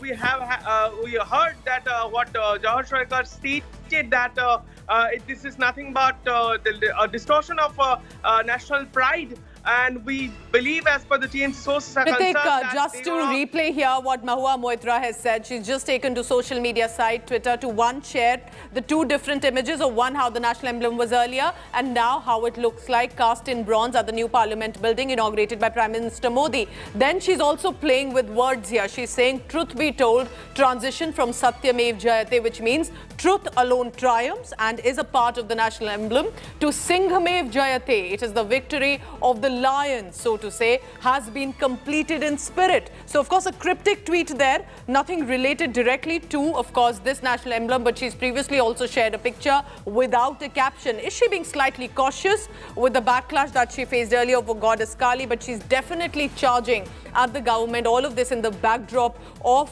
this specific inauguration and unveiling that happened yesterday, where there was a puja ceremony and interacting with Shramjeevis.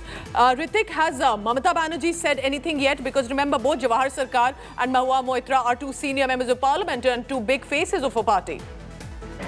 Right, we are yet to get some reaction from Mamata Banerjee, as she is in North Bengal. Let me tell you, she had been pre-scheduled on a pre-scheduled tour in North Bengal, but it seems like the TMC is taking this thing very seriously, and which is why top leaders of Trinamool Congress, they are also joining the brigade, the opposition brigade, particularly those who are criticizing government at center for this thing. And as per the TMC is concerned, it's believed that they're gonna take up this issue further.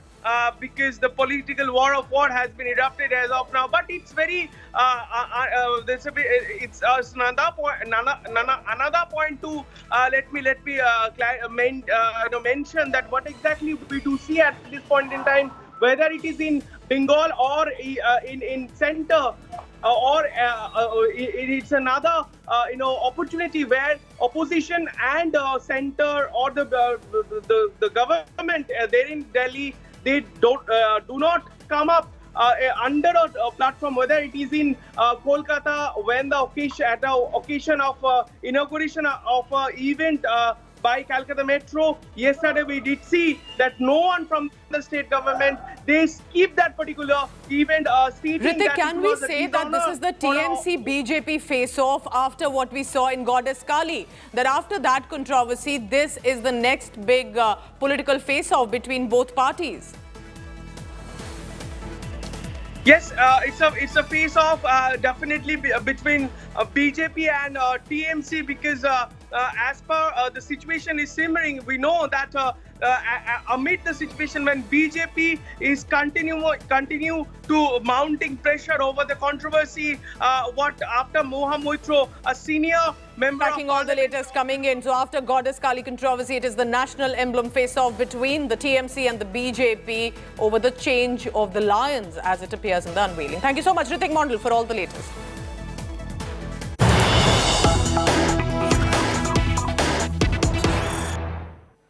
There's a protest march that is taking place in Maharashtra. Remember this after Aurangabad was renamed as Sambhaji Nagar, and that when Sharad Pawar, the NCP Supremo, said we were not taken into consideration, and this was just a day before the Maha Aghadi government had fallen. But now it appears there is a protest march taking place there, which is now Sambhaji Nagar, but this protest appears to be against the renaming of Aurangabad, as the name had said. As you can see, posters of I love Aurangabad and heart emojis, also tricolors and national flags there being ensured a part of the protest amid a rainfall and downpour in the area. But this, remember, already has been when Sharad Pawar called Uddhav Thackeray's decision unilateral just a day before, while the MLAs one by one were jumping ship to Eknath Shinde's camp. But now on the streets as well, that political fight has reached. So banners and posters of I love Aurangabad, and that it will always be Aurangabad. We can see these protesters holding the national tricolour also in their hand. Appears to be more than 100 in number. We'll try and get you the latest coming in from this. Let's listen in first to the reactions coming in on this protest. Well, an action committee against renaming of Aurangabad has been formed. It consists of all political parties except Shiv Sena, the two Shiv Senas and BJP. Rest all political parties, they have come together and formed an action committee, and they have given a call that on 12th at 2 o'clock they are going to organize a morcha from Bhadkal Gate, from the statue of Dr. Baba Saheb Ambedkar. The morcha will proceed from there till Amkhas Maidan, and then a delegation of the action committee will present a memorandum to the divisional commissioner. We have also decided to participate in that morcha because we feel that this decision of renaming Aurangabad is being thrust on the people of this city.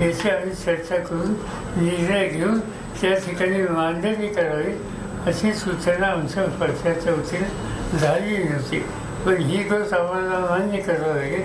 शेवटी मंत्रिमंडळाचा निर्णय त्या मंत्रिमंडळामध्ये आम्ही सगळेच होतो. या सगळ्या विभागाची त्या शहरांच्या ज्या खऱ्या ज्या मूलभूत समस्या आहेत त्याच्यात अधिक लक्ष देण्याची गरज होती. यात नावं बदलून पाण्याचा प्रश्न सोडवला पाहिजे असा हा मूलभूत प्रश्न आहे, याच्यात लक्ष द्यायला हवं होतं. Now, in a shocking story that has emerged, it's a claim that is clearly sensational in nature by Pakistani columnist Nusrat Mirza. He can be seen boasting on camera that he used to pass on information collected during his visits in India and have that information been given to Pakistan's Inter-Services Intelligence, the ISI. So he had, remember, just giving you a background here, he had come to India to attend one seminar on terrorism at the invitation of then Vice President of India, Hamid Ansari. Mirza noted that his last visit to India was in 2011 when he met the Milli Gazette's publisher in India, Zafarul Islam Khan. He added that he did receive a lot of information during his visit, which he passed on to the ISI.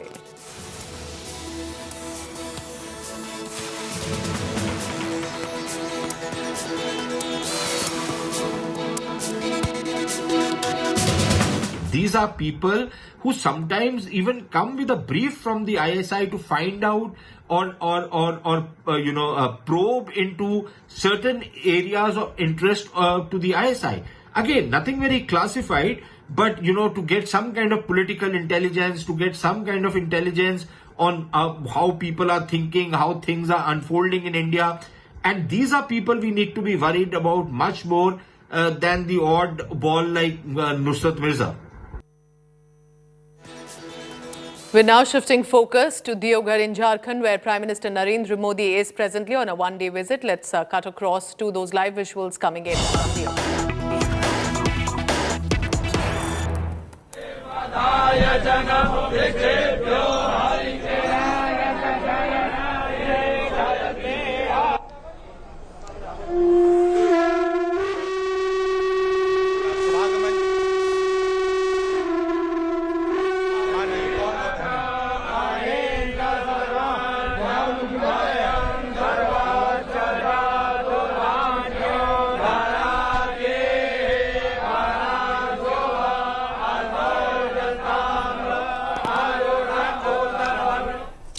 और ये सी तस्वीर आप देख सकते हैं जहां प्रधानमंत्री Deoghar college ground में एक जनता को संबोधित करने के लिए Prime Minister Narendra Modi is on a one-day visit to Jharkhand. Elaborate arrangements have been made specifically in the Deoghar district, where he's scheduled to inaugurate multiple projects. There's also an airport that he's likely to be inaugurating, and also will lay the foundation stone for various development initiatives. There we are being told a roadshow as well, but these latest visuals coming in, remember, there are going to be temple visits as well. Baba Baidinath Temple, one of the 12 Jyotirlingas, is where the visit will also be a part of. 1 lakh earthen lamps were already lit, remember, yesterday by BJP workers and local residents across the Deoghar district in a way to welcome the Prime Minister. And this has, remember, been an initiative by the Prime Minister to go into different states and inaugurate projects one by one, while also participating in these puja ceremonies that are taking place in different temples.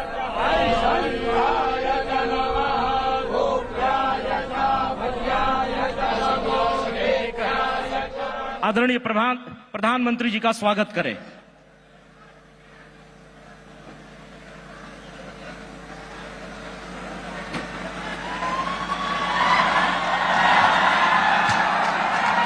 Mr. Modi himself, as we look at these visuals on your screen, a scarf there donned with the BJP symbol of the lotus. He himself had said, I quote him here, will have the fortune of darshan and worship at Baba Baidinath temple in the holy city of Deoghar just before beginning of Shravan. And also getting an opportunity to inaugurate the airport. This will make the journey for devotees easier and boost tourism in Jharkhand. Remember this religious tourism, so to say, after Uttar Pradesh, the focus now in the state of Jharkhand, where these temples are being renovated. Prime Minister himself going across to inaugurate several projects in and around these areas, develop them and attract not only domestic tourism but also international tourists to visit Indian temples. Now, Baba Baidinath temple, just to give you an update, is one of the 12 Jyotirlingas, is extremely sacred for the Hindu community, and there are, on any given day, hundreds of devotees who do come at the Deoghar temple, but with Prime Minister himself landing there in the state will definitely add on to the boost, not just of the temple and the area, but the Deoghar district and for Jharkhand as a state as well. आज के इस अभिनंदन rally में हम सब लोगों के बीच में दुनिया के सर्वाधिक लोकप्रिय नेता, भारत के यशस्वी प्रधानमंत्री, भारत के 141 करोड़ों के दिलों में राज करने वाले सम्मानित मान्यवर नरेंद्र मोदी जी, मंच में बैठे हुए सभी सम्मानित हमारे नेतागण और सम्मानित मंच उपस्थित इस रैली में उपस्थित कोने कोने से आए हुए भारतीय जनता पार्टी के कार्यकर्ता, समर्थक और आम मतदाता और प्रेस और मीडिया के हमारे सम्मानित मित्रगण, सबसे पहले मैं झारखंड की 3.5 करोड़ जनता की ओर से, झारखंड के 3.5 करोड़ जनता की ओर से, भारतीय जनता पार्टी के एक एक कार्यकर्ता की ओर से और प्रधानमंत्री जी को मैं अभिनंदन करना चाहता हूं और उनके प्रति आभार व्यक्त करना चाहता हूं। बाबा की नगरी में हम उनका अभिनंदन कर रहे हैं। ये नगर, ये महानगर शिव की आराधना का। I'll continue to get you developments from Jharkhand as well. Meanwhile, shifting focus and cutting across now to India Today's news director Rahul Kanwal for a special telecast on the ferocious war over the national emblem. Rahul, over to you.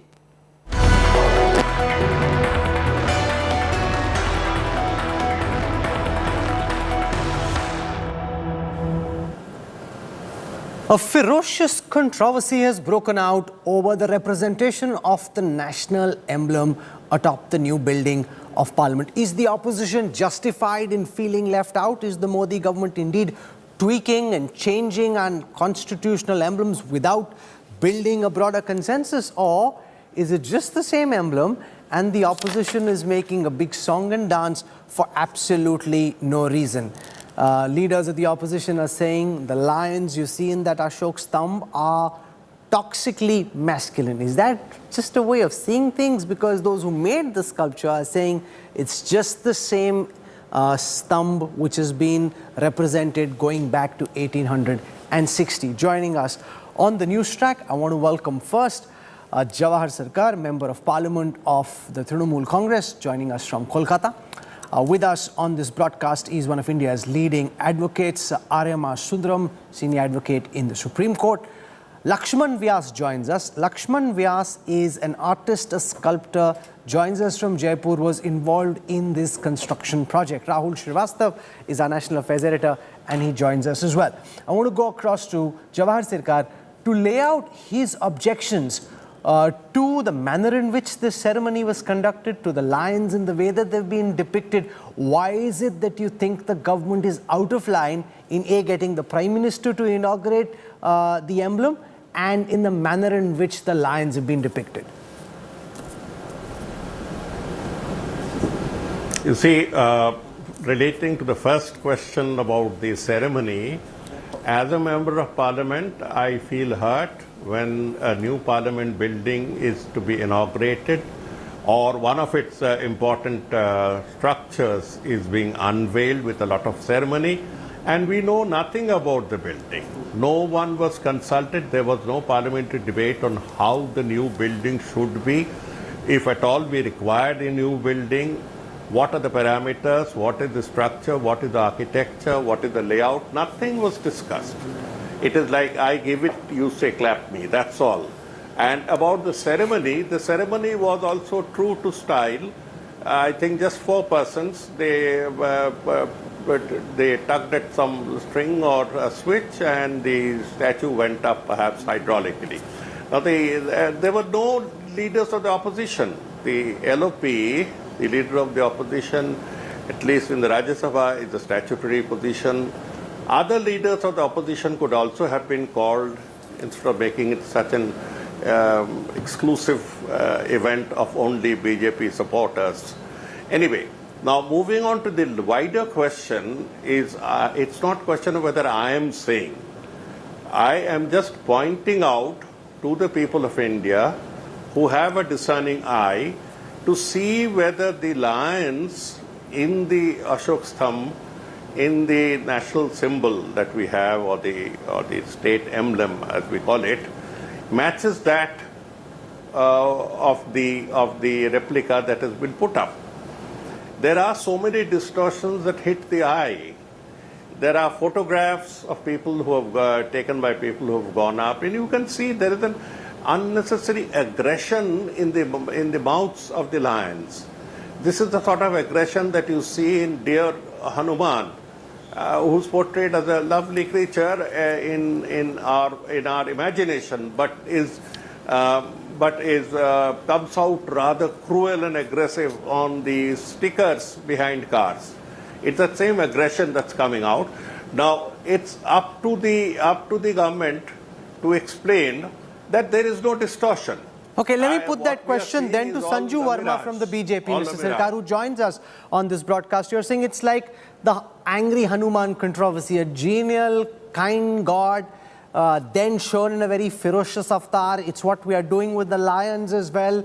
Jawahar Sirkar and many in the opposition, Sanju, very perturbed. They're saying you're messing with our constitutional symbols, with the national emblem. The opposition hasn't been consulted. People haven't been told. How can the emblem suddenly change? Asks Jawahar Sirkar. Sanju Verma. You know, Rahul, I am not answerable to Jawahar Sirkar, who incidentally is a Rajya Sabha MP from the Trinamool Congress. And when Jawahar Sirkar sits on your show and gives a long bhashan on constitutional values and democratic ethos to the Modi government, let me remind him that his leader Mamata Banerjee on the 23rd of January, a couple of months back, when we celebrated Netaji Bose's birth anniversary as Parakram Divas, the Prime Minister was sitting there and she chose to walk away in a huff simply because some people chanted Jai Shri Ram. This is the same Mamata Banerjee. Okay, that's a controversy we've left in the past. I want to talk about whether, first everyone just look at those images. Just look at those images. On the one, okay, one second. On the one side of the screen, you've got images of the national emblem as it was shown in the past. On the other side, you've got the roaring expression. That's what he's objecting to. Sanju, respond. I want to stick to the current controversy, please. Rahul, why is it that each time the BJP wants to make a point, you interrupt in the middle? I did not see you interrupting when Jawahar Sirkar was talking. Let me finish my point. You can rebut me. Go on. I simply want to call out the hypocrisy of people like Jawahar Sirkar, whose own party leader Mamata Banerjee has spared no effort to undermine constitutional values. Don't you know the manner in which she treats the West Bengal governor, Mr. Jagdeep Dhankar? Don't you know this is the same Mamata Banerjee who said she had not been invited to the Rabindranath Jayanti celebrations on the 7th of May, and then the BJP exposed Mamata Banerjee by showing a letter which had been sent to her a month back. The point is that democracy khatre mein hai since 2014, ever since Narendra Modi took charge as the Prime Minister. And people like Mr. Jawahar Sirkar have not been able to digest that. You should look at the language of his tweet. He sent out a tweet at 12:26 p.m. on the 11th of July, saying Amit Shah and Narendra Modi are trying to buy out democracy. He again sent a tweet on the 11th of July at 5:53 p.m. saying that the entire parliament building. Now, is Sanju, being one second, hit I by must the butt in because cronies you're of spending a Modi. lot of time. My time is limited. We must debate the lions and the Okay, let me depiction come of the to the lions. point. You can't spend so much Let time me going come away from to the the topic. point. This is what you've been Let called me on. come to Please the respond point. to that. Yes, please come to the point quickly. My simple limited point is this. I request Mr. Jawahar Sirkar to go and educate himself, because under Article 74, Rahul, and under Article 75 of the Constitution, the Prime Minister has sweeping executive, legislative powers, including powers pertaining to foreign policy, public policy, what have you. And I challenge Mr. Sirkar, please tell me which provision of Article 74 and which provision of Article 75 under the Indian Constitution have Narendra Modi flouted by inaugurating the cast of that national emblem atop the roof of the new parliament building. Okay, let Jawahar And Sirkar also, respond. What is the specific violation? The opposition was saying the speaker or the president should have been there. Sanju Verma says that is incorrect. The Prime Minister has executive powers. It's in very poor taste. It's in very poor taste and militates against the spirit of democracy, spirit of accommodation that Samrat Ashok had represented through his Sanju, let him symbolism, speak, please. Including the very controlled land. It's in poor taste. It's in poor taste. 75 has been flouted by the Prime Minister. I challenge you, Jawahar Sirkar. You were the Let Jawahar Sirkar speak, please. I think she's gone way off the subject in a fit of anger, and it's time we focused on the subject. The Constitution has got nothing to do with it, excepting that it is as sacred as the national emblem and the national flag. Each has their own jurisdictions, and here I feel that any tampering with the national symbol or the national flag is a dishonor and has punitive measures in the law. So whether this is a transgression or not can be decided by experts. It's not a single man's optical view of a problem. It looks very odd, and it is time that the nation's view was taken in that direction, and I considered it my duty to place it. Okay, Lakshman Vyas is the artist and sculptor who was involved in this project. Jawahar Sirkar, let's ask him. Lakshman ji, जो विपक्ष के नेता हैं वो कह रहे हैं कि आपने ये जो स्तंभ बनाया है अशोक स्तंभ उसके साथ खिलवाड़ किया, आपने उसको चेंज कर दिया। जिस तरीके से 1860 से चला आ रहा था अशोक स्तंभ, आपने उसमें पहले लायन बड़ा डोसाइल सा खामोश सा बैठा हुआ है, आपके यहाँ पे लायन एकदम खतरनाक सा है। ऐसा आपने क्यों किया? कि आपने चेंज किया है नेशनल सिंबल को? जी, हम कोई चेंज नहीं कर सकते। वो जो मॉडल था जो दिया गया था हमें, वही मॉडल जो सारनाथ का जो है वही मॉडल उसी को बनाया गया है। पर दिख तो काफी अलग रहा है। देखा जाए अगर आप तस्वीरों को बैक टू बैक रखते हैं साथ में, तो जो साधारण तौर पे जैसे हम देखते हैं उसमें मुंह लायन का बंद है, आपके यहाँ पे मुंह दहाड़ रहा है। वो कह रहे हैं एंग्री हनुमान की तरह है कि पहले हनुमान जी एकदम शांत और विनम्र थे, अब एकदम खतरनाक से दिख रहे हैं। नहीं, मेरा जो जयपुर में जो काम हुआ वो कास्टिंग का काम हुआ है। हमने क्ले मॉडल नहीं बनाया। जो ये टाटा कंपनी जो है, गवर्नमेंट है, उन्होंने ही दिया हमें। मेरा काम था यहाँ से कास्टिंग करके और वहाँ पे स्थापित करना। नहीं तो आप मानते हैं कि कुछ फर्क है जो पहले का स्तंभ? इस बारे में मैंने आपको पहले भी कहा था, मैं कलाकार हूँ, मैं ये इस तरह की डिबेट में नहीं आता कभी भी, और आपने मुझे पहले कहा भी था कि इस तरह की बात आपसे नहीं की जाएगी। नहीं तो आपने क्या सोच के बताया? आप बताइए, आपकी क्या ब्रीफ थी, आपने क्या सोच के बनाया? क्या आपको क्या बताया गया बनाने से पहले? आपकी क्या ब्रीफ थी और आपके हिसाब से क्या दर्शाया गया? इस प्रतिमा की जो अशोक स्तंभ है, इसकी कास्टिंग करके मुझे वहां पे स्थापित करना है। तो आपको जो दी गई कास्ट आपने बना के उसको स्थापित कर दिया? जी, बिल्कुल बिल्कुल। Okay, Aryama Sundaram joins us. Lakshman Vyas, the sculptor, says, I did what I was asked to. Now don't get into the semantics with me. We've got a furious debate between government and opposition playing itself out. Do you think the government is in the wrong, or do you think the opposition is making an unnecessary mountain out of a molehill? Look, Rahul, you're talking about a furious debate between the opposition and the government, so please tell me anything new. Anything the government does, the opposition, if it gets a chance, will pounce on. There are two issues which have been raised here, both of which I think are non-starters. And let me tell you why. The first issue is, why was it that the Prime Minister was the master of ceremonies there and had done what he did? And should it not be the Speaker? Or should it not be the President?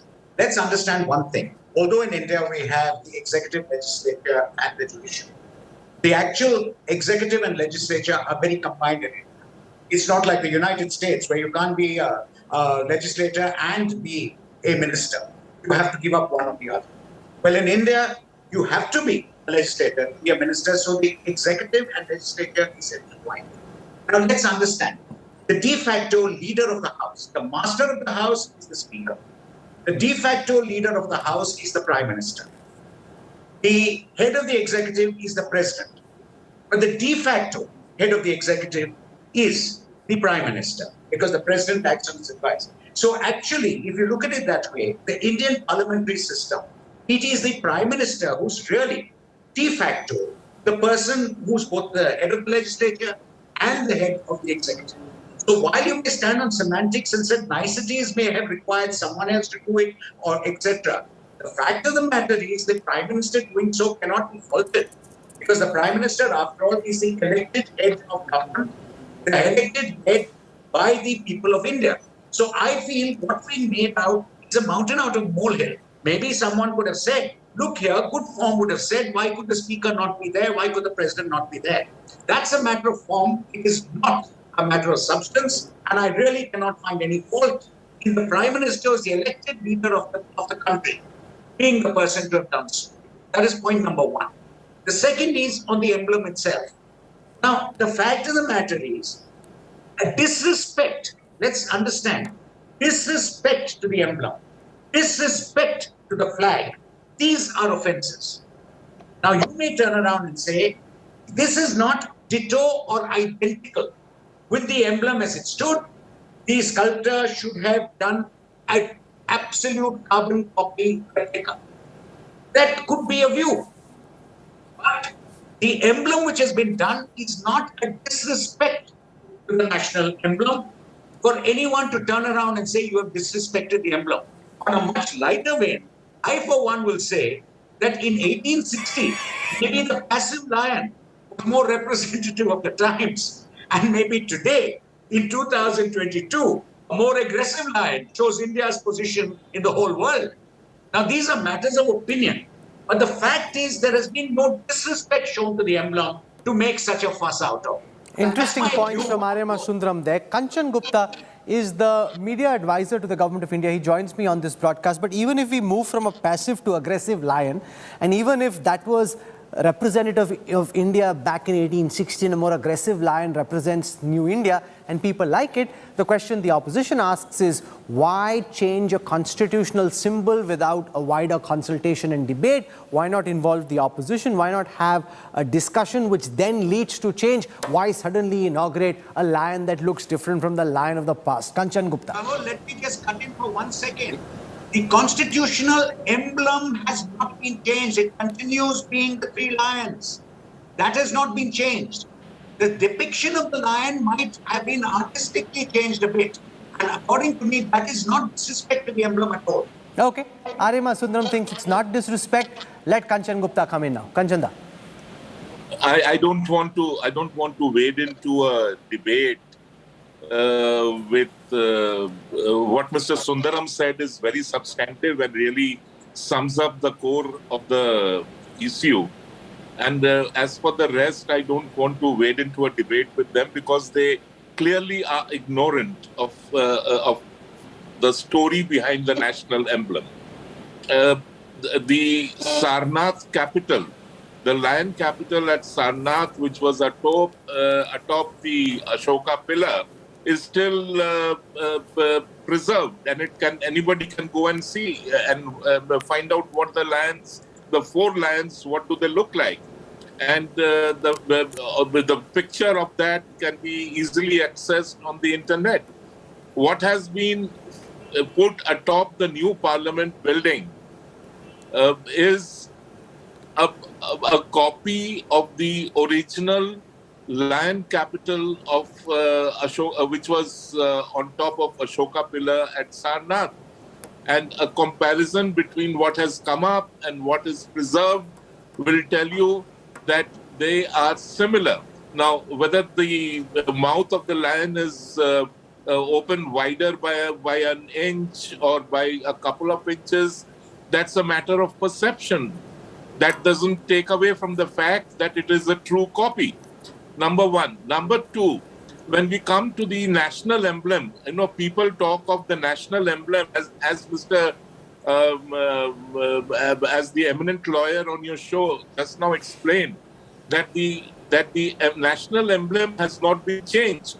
The national emblem is still the land capital. It was the land capital. It is still the land capital. The four lions are still there, and they are the way they should have been. And the third point, which I would like to make, and then conclude, it is that when the original copy of the Constitution was being hand-scripted for all the Constituent Assembly members to sign, the task of preparing the hand-scripted copy of the Constitution was given to Nandalal Bose, the famous artist who was a teacher at Kala Bhavan in Vishwa Bharati. He was the principal of the School of Fine Arts over there. And he distributed the work.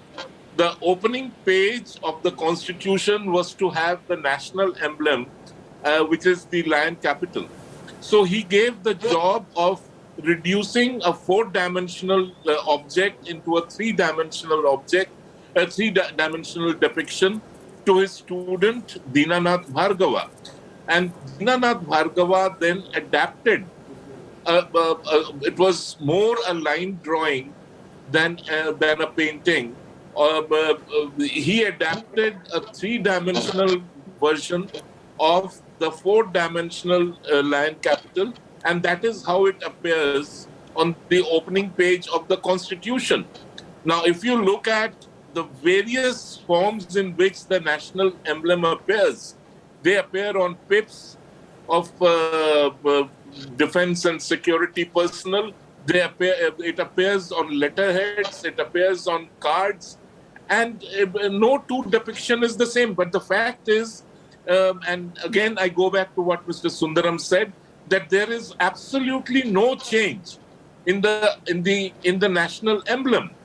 What we are used to is a three-dimensional representation, and that three-dimensional representation was an adaptation. What has gone up on top of the new Parliament building is a copy of the original lion capital of Emperor Ashoka, which stood atop the Ashoka's thumb at Sarnath. And I think that about sums it up. The rest of what the criticism is total bunk. Thank you. Okay, I want to go across to Rahul Srivastava because he looked at that ceremony very closely. Questions first being asked about the Prime Minister being the master of ceremonies. R.M.R. Sundaram tried to respond to it. And Kanchan Gupta makes an important point about going back to the original symbol at the Sarnath lions. If you look at the lion that's atop the Ashoka pillar, this is what it looks like. Don't look at those 2D, 3D drawings because that's just a pencil drawing of what is actually seen on top of Sarnath. Rahul Srivastava. See, Rahul, when one student watched from a distance what the statue, the emblem looked like, I think one was taken by the sheer size of it. I think that's where lies the problem. The 6.5 meter tall structure has actually weighs nearly 9,500 kilos. It is resting on 6,500 kilos of steel structure. Now, see the process which it has gone through. 100 artisans. It is 32 meters above the ground. First, a computer sketch was prepared, then a clay model was prepared, then a lost wax model, it's a technique, then a wax model, and then a bronze cask was created. Now, in that, if there are certain artistic variations or variations due to creation, one really can't say, because I think nobody can actually judge a small picture with a huge structure like that, because there might be variation. Eventually, you're creating something in metal. What actually strikes you is the sheer size of it. Yes, it does look fierce, but does it look fierce only because it is fierce, or it is because it is so large? I don't think anybody in this country or the world ever has seen an Ashokan symbol, lion capital symbol like this ever in their lives. And I think I think it will sink in. There is a bit of an aggression visible, definitely. But is it a huge variation? I think one will have to go back literally to Sarnath, view it in the museum and see if there has been some tempering, whether the molars are larger, the fangs are bigger, or the talons are, the lion's nails are bigger, the horses are mutilated. I think all these are parts of the debate. I think we are getting used to the idea of bickering over national events. We create grounds for them, Rahul. For example, I think the controversy about the Prime Minister unveiling it, I think that also is a very interesting element, that why is it being raised at this moment? Ariman Sundaram raised the point.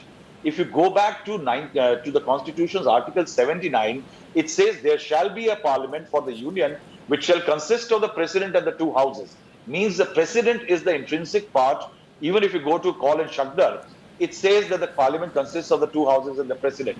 Now, the order of precedence issued on the 26th of July 1979 clearly says president number 1, vice president number 2, prime minister number 3, speaker number 6. So I don't know why this order of precedence that the speaker should have been allowed. If speaker should have been allowed, then in 1956, Jawaharlal Nehru should not have unveiled the picture or portrait of Lokmanya Tilak, Bal Gangadhar Tilak inside the Central Hall of Parliament, because the speaker, Mr. Mavlankar, was around. Now, all these fine prints have been violated in the past. If you see the Parliament Annexi building, inaugurated by Prime Minister Indira Gandhi, October 1975. Rajiv Gandhi in 87 inaugurates the Parliament Library building. Now, if Prime Ministers have been doing it in the past, and you call this a violation, I will say it is a bad precedence which has become a habit now. This is a high-quality debate, and I really appreciate the level of depth our speakers are being able to add. Let me put that question to Jawahar Sirkar. One, respond to Arima Sundaram saying that the Prime Minister is the head of the executive, is way above the Speaker in inaugurating things like the lions on top of the Parliament building, and it's been done going back to Indira Gandhi, going back to Pandit Nehru by several Prime Ministers in the past. So why complain just because Prime Minister Modi is doing it and you don't like his politics?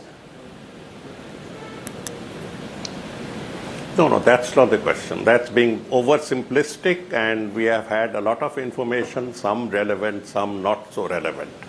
Now, Prime Ministers may have unveiled pictures, portraits and others.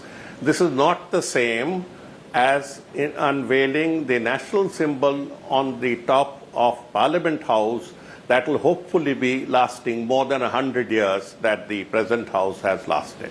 So it's not that. The question is not whether the Prime Minister had the right to do it. We don't get into such pettiness.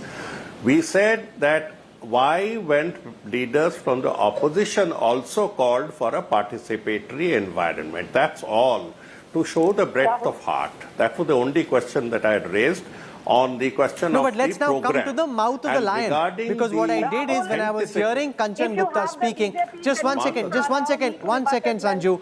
What I did is I got our producers to pull out from the Sarnath Museum website what the lion on top of the Sarnath stump looks like. So now, there you see the image on your right is the image from the Sarnath Museum website, right? So it's the ASI, the Archaeological Survey of India website, which is now on your screen. There it is on your screen right now. There the mouth is open. Let our producer zoom in to the extent that's possible. There the mouth of the lion is open. So I think Kanchan had a point where he says, don't look at what you see in your textbook because that's really just a pencil drawing. Go back to what's it. Maybe the mouth is open a little bigger, but hey, none of us are experts on this. But that lion looks closer to the lion that we're seeing on top of Parliament versus an actual textbook. That it is, that image from the text, from the website of Sarnath Museum, asi.org gallery. So if you want to go and check this out yourself, if this debate is something that's got you agitated, the mouth is open. So it's not as if the mouth is shut. And in that sense, Sanju Verma, Kanchan Gupta makes an important point that look at what you're comparing with. Don't compare with a pencil drawing. Then, of course, it looks very different. Compare with the original. You know, Rahul, I want to make one thing very clear. The opposition has got into this habit of indulging in politicizing anything and everything because they're electorally vanquished. You know, the semantics does not matter. The core, the nub of the issue is this, Rahul, that please understand right from the word go, when the Central Vista project was announced, petition after petition after petition was filed by the Congress and a whole host of opposition leaders saying that democracy khatre mein hai because Central Vista project was not needed. Whereas the hard truth is that way back in 2012, 10 years back, Jairam Ramesh had written to the then Speaker Veera Kumar saying that the current structure is unkept, dangerous, is not completely earthquake resistant, and we need a parliament which is fully functional in terms of a new building. And what a travesty of fate and what a travesty of justice that today the Congress and a bunch of opposition leaders who are trying to reclaim their political capital now find a problem and have a quibble with the Prime Minister inaugurating the cast of the emblem. They don't have a problem with whether the mouth is 2 inches wide or 2 inches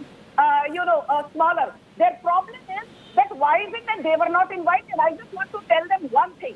How is it that you want an invitation now? Because this is the very structure that you were completely against, and had it not been Justice Khanwilkar of the Supreme Court, who in January 2022 said, go ahead with the Central Vista project, no environmental clearances were flouted by the Modi government, no land use norms were flouted by the Modi government, maybe the Central Vista project would not have even come to fruition. And Rahul, this is just a part of the project. The entire Central Vista building is still not complete. When it is complete, Prime Minister Modi, being the gracious and generous leader that he is, I'm sure the opposition will be invited. But then people like Jawahar Sirkar will say, "Arey, humko invitation kyun diya?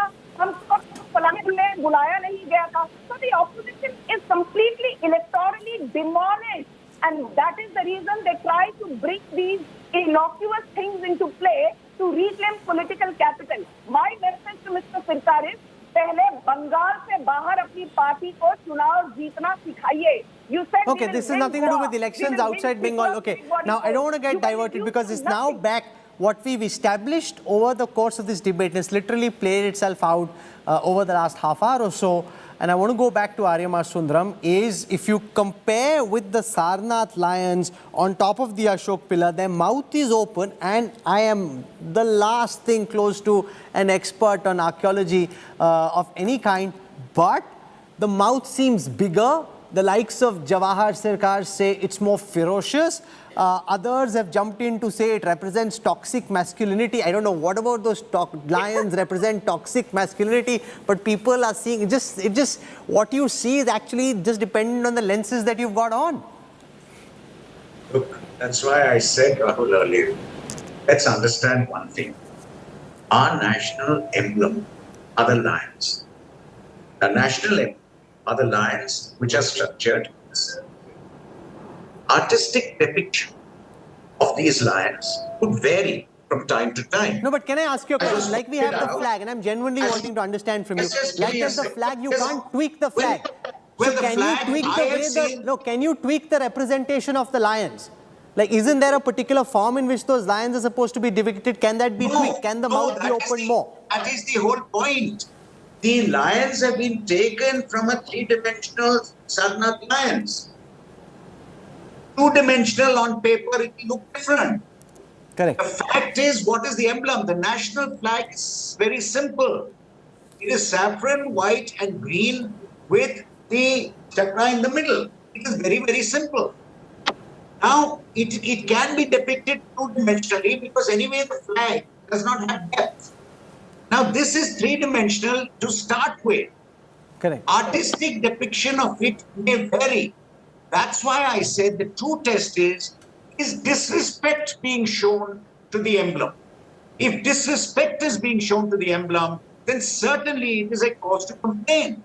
But if the artistic depiction may vary slightly here and there, it is not something to complain about. Jawahar Sirkar, I think that's the critical point Aryamar Sundaram makes. Critically say, I prefer the other one to this one. We should have stuck with the other depiction, not this depiction. Those are critical comments on how you view it.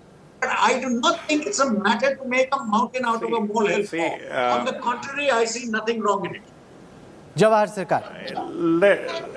Let us leave it to the people. Let us leave it to the people to take a view of it, a 2-dimensional, 3-dimensional, and such Because other your bluff has buckets been of called wisdom out, that we have Jawahar gone through. Leave it to the people. Sanju, let him speak, please. No, Jawahar No, listen. Let him speak. Jawahar Sirkar, the principal charge is you've created a mountain out of a molehill by comparing a 2D image with a 3D image. Jawahar Sirkar. No. Thank you for the 1 hour on discussion of the mountain or the molehill.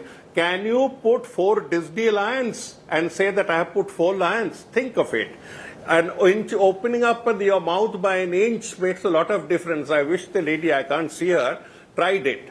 By an inch or 2 inches, they make a lot of difference. It's a question of perception. I've been in charge of culture. I've been in charge of ASI. I know what I'm talking about.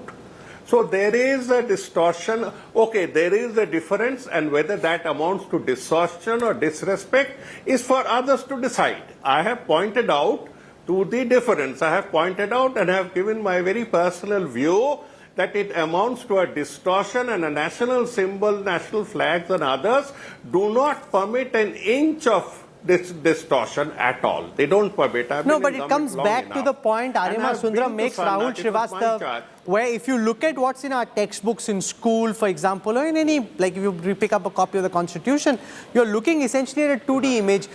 You have to compare with what's on top of Sarnath to actually get a sense of what that 3D image looks like. No. I have never... See, no, Rahul, sir. I have never Sarkar, compared a 2D to a 3D. No, Jawahar Sirkar even doubted the quality of the caste and national emblem. Read out his tweet. He says Modi has hired... See, I am still doubting it. I am still doubting. Rahul Srivastava. See, Rahul, I have known Mr. Sarkar when he was the culture secretary heading the ASI, and he has, Rahul Srivastava. Mr. Sarkar does have, he knows art, he knows archaeology, but the fact is that when he says, if you increase it by an inch, but has anybody measured how many inch is the open mouth if it is magnified 20 times of the real size? Now, the lot is being talked about the 3-dimensional picture. This is the true copy of the Constitution of India, Rahul. And this is the lion.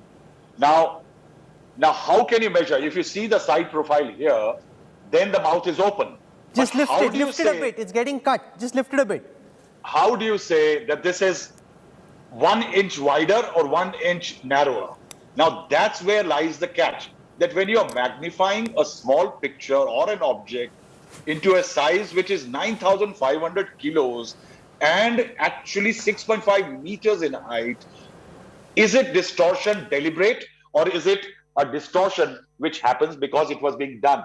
Rahul, I think the opposition is losing a plot where I think what the real issue is that why the opposition wasn't there.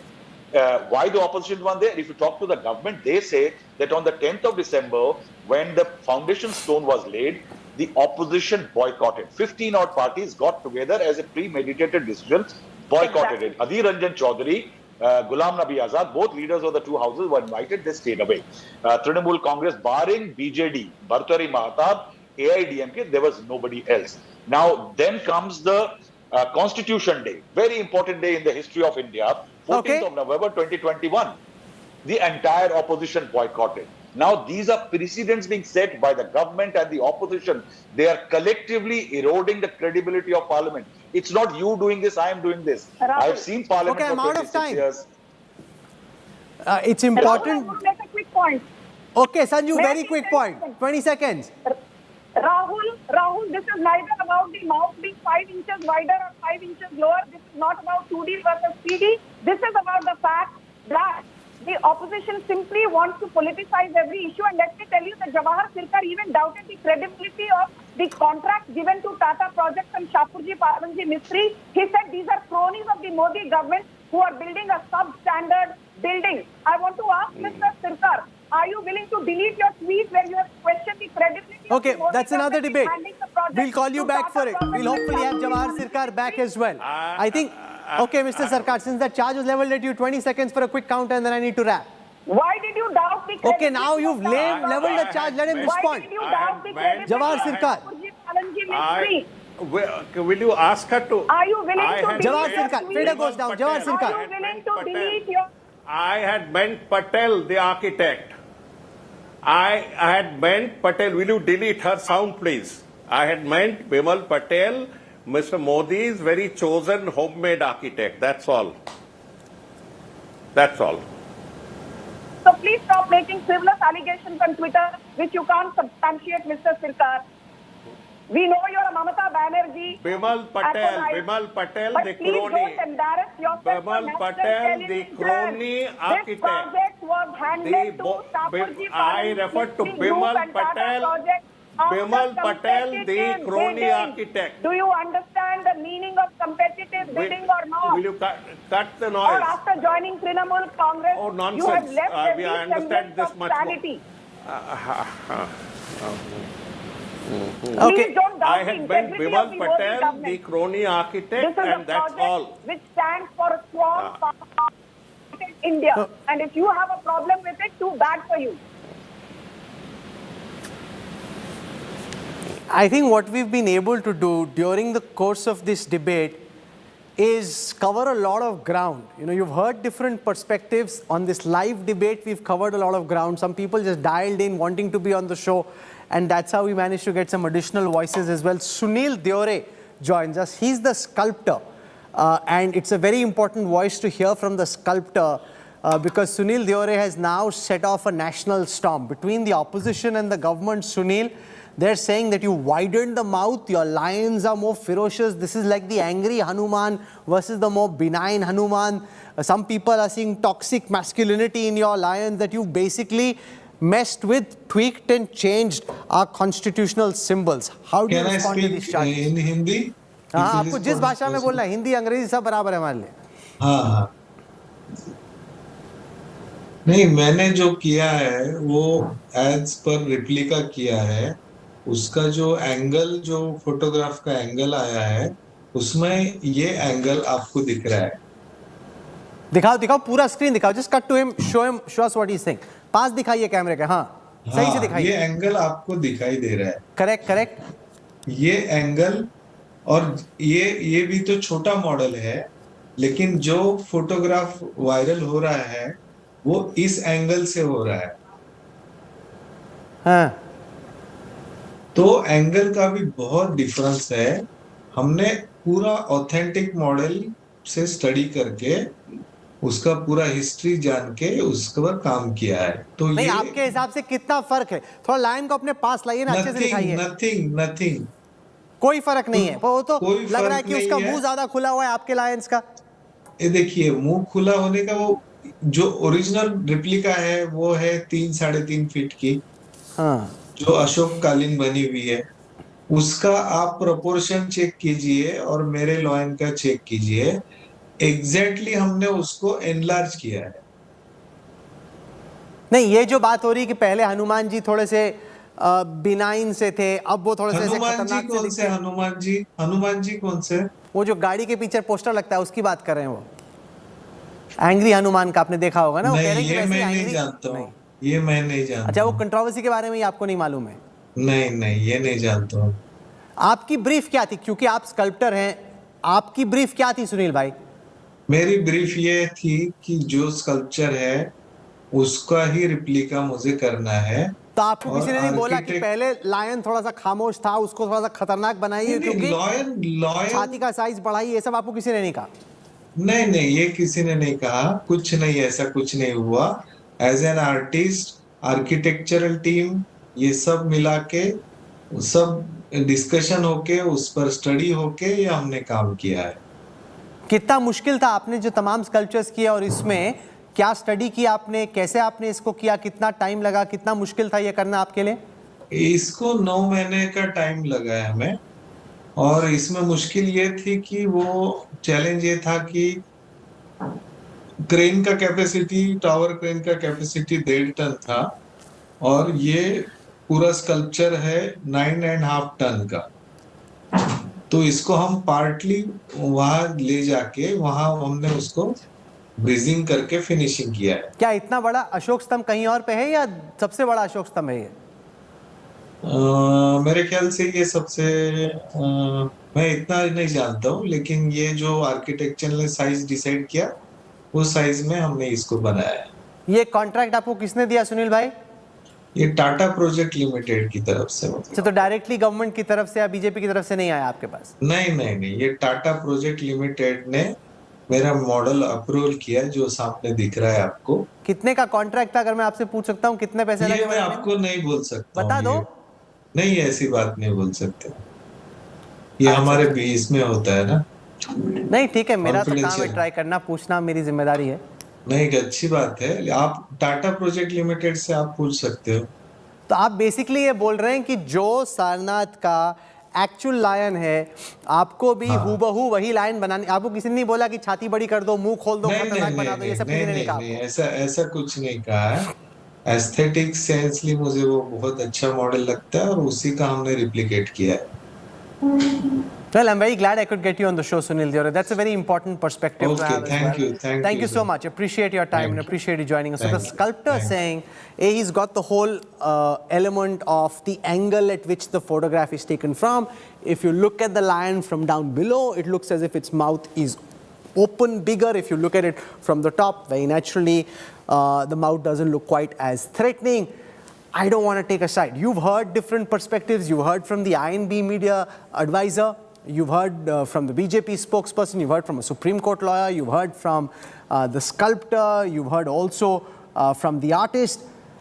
And you've heard from Jawahar Sircar from the Trinamool. Now, you make what you will about whether this is being tweaked. On balance, especially after listening to the sculptor, it seems that it isn't much of a change. Maybe minor changes, but that could happen as you just try and copy such a big design, increase it from a small size to a much bigger size, but at least changing it wasn't part of the brief. That seems quite clear.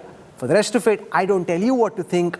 We put out different perspectives. We leave it to you, our viewers, to decide whose side of the story you're on. I'm slipping into a break. I'll have more for you when I come back on the other side. Stay with us.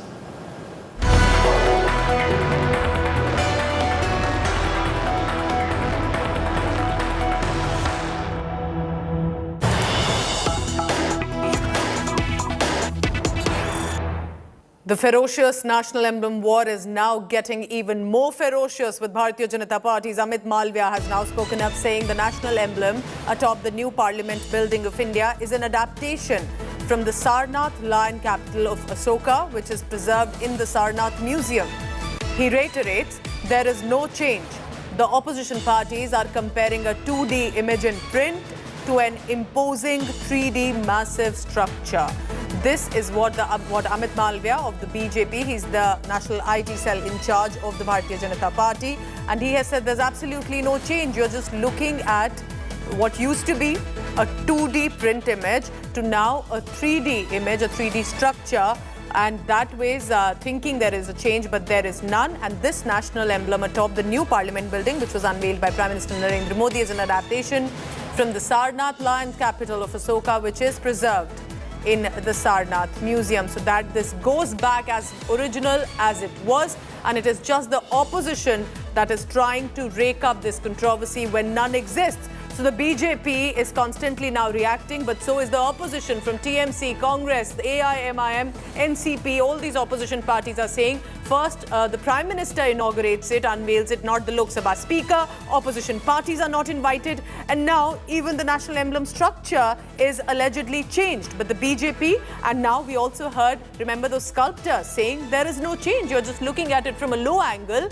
And it is exactly how the brief was about the original national emblem. You're just looking at it from different angles, and that's why you're thinking, but there's absolutely no change that we were asked to or told to or that we did. It is just that the structure is so mega in its size that people think there is a change to it. Remember, the controversy is whether a gentle, benign-looking lions, as it existed earlier in the national emblem, has been changed this time, which Prime Minister Narendra Modi unveiled just about 24 hours ago atop the central foyer of the new Parliament building, which is still under construction as of now. Let's go across now to Amit Malviya. He joins me on the phone line. Amit Malviya, right now the opposition is absolutely defiant. They're saying there are changes that has been made. Even the sculptor has said there is none. But why precisely did you think it was important for you to add that this is an adaptation from the Sarnath lion, capital of Ashoka, preserved in the museum, and there is no change, and that this is about a print and a 3D? Because this is a 6.5 feet tall, imposing structure. And they are comparing it to a 2D image that you usually find in print. Obviously, if you look at a picture or a structure in 3D, all features are enhanced. And this is an adaptation of the Sarnath lion. There is absolutely no change. I think the opposition should find something more constructive to do rather than look for snakes where there are none.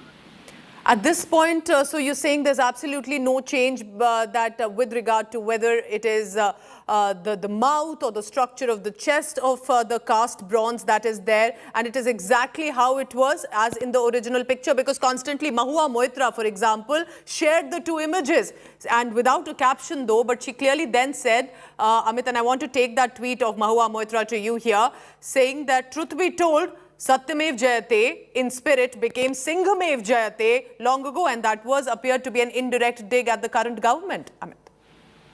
The sculptor has said that this is an adaptation and there is absolutely no change. I would encourage everybody to visit Sarnath, a very prominent tourist destination which has been developed by Prime Minister Modi as the MP of Varanasi. Sarnath is very close to it. I'd encourage everybody in the country to go to Varanasi, to go to Sarnath and see the structure for themselves. It will be a good promotion of Sarnath. It's a great tourist destination and will also debunk the opposition. You have nothing to say on the Mahua Moitra reactions, Amit Malviya, on the social media site Twitter, because you have been taking her on the goddess Khali controversy. She needs to apologize on Ma Khali's statement that she's made, which is abhorrent and obnoxious. And we have repeatedly asked Mamata Banerjee to sack her from the party, which she is withdrawing from. That is all that I have to say. One final question. The opposition is basically alleging that this is an aggressive stand that is coming across, unlike the benign, gentle lion that it was earlier. And that is what is happening with the current government. What do you say to that allegation? Well, people see what they want to see. I will repeat myself again. This is an adaptation of the lion at Sarnath Museum. They should go and see it. This is a very large, imposing structure, and therefore all features look pronounced. It is a figment of their imagination that they can see aggression and they can see, all kinds of emotions in these structures. But I will leave it to India's opposition to figure out their bearing. Mr. Amit Malviya, BJP's IT cell chief, thank you so much for giving you views right now on India Today. Amit Malviya saying, go visit Sarnath, decide for yourself, rather than what the opposition is saying at this point. But this has become an explosive face-off. But apart from this, the TMC and the BJP have got even into an uglier face-off. This is over Union Minister Smriti Irani. Remember, she got the charge of Minority Affairs Ministry. What happened after that? TMC's Jawahar Sarkar did a personal target and a dig at Smriti Irani, calling her a hardcore Hindu married to a Parsi who gets the charge of Muslims and Christians in India. Taking social media site Twitter, TMC MP Jawahar Sarkar is questioning if this is BJP's brand of secularism. Union Minister Kiran Rijiju was quick to hit back at that at the TMC, calling it fake secularism and reminding TMC that Sikhs, Jains and Parsis are also notified minorities in the country. I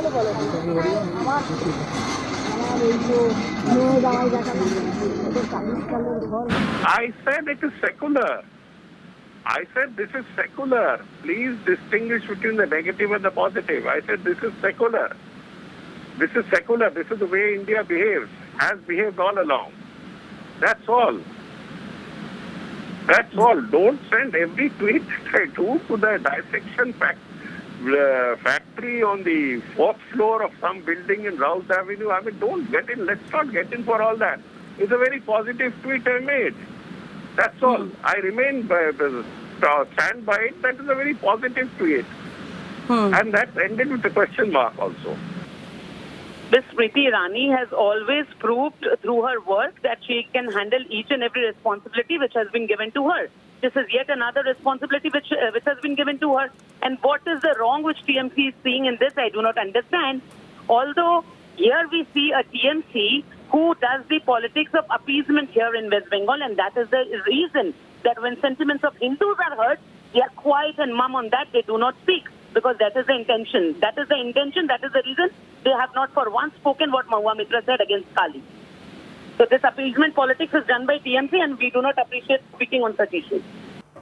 RSS leader Indresh Kumar stoked a fresh controversy, and this time he's alleging that some people are deliberately trying to weaken the country's social fabric. The RSS Neta Indresh Kumar is claiming that there could be a conspiracy that's underway to pit people against each other in the name of religion and community, and that weaken the country's unity. He has said Friday, which is usually the day for prayers for the Muslim community, but some people are converting this Friday into a regular stone pelting day.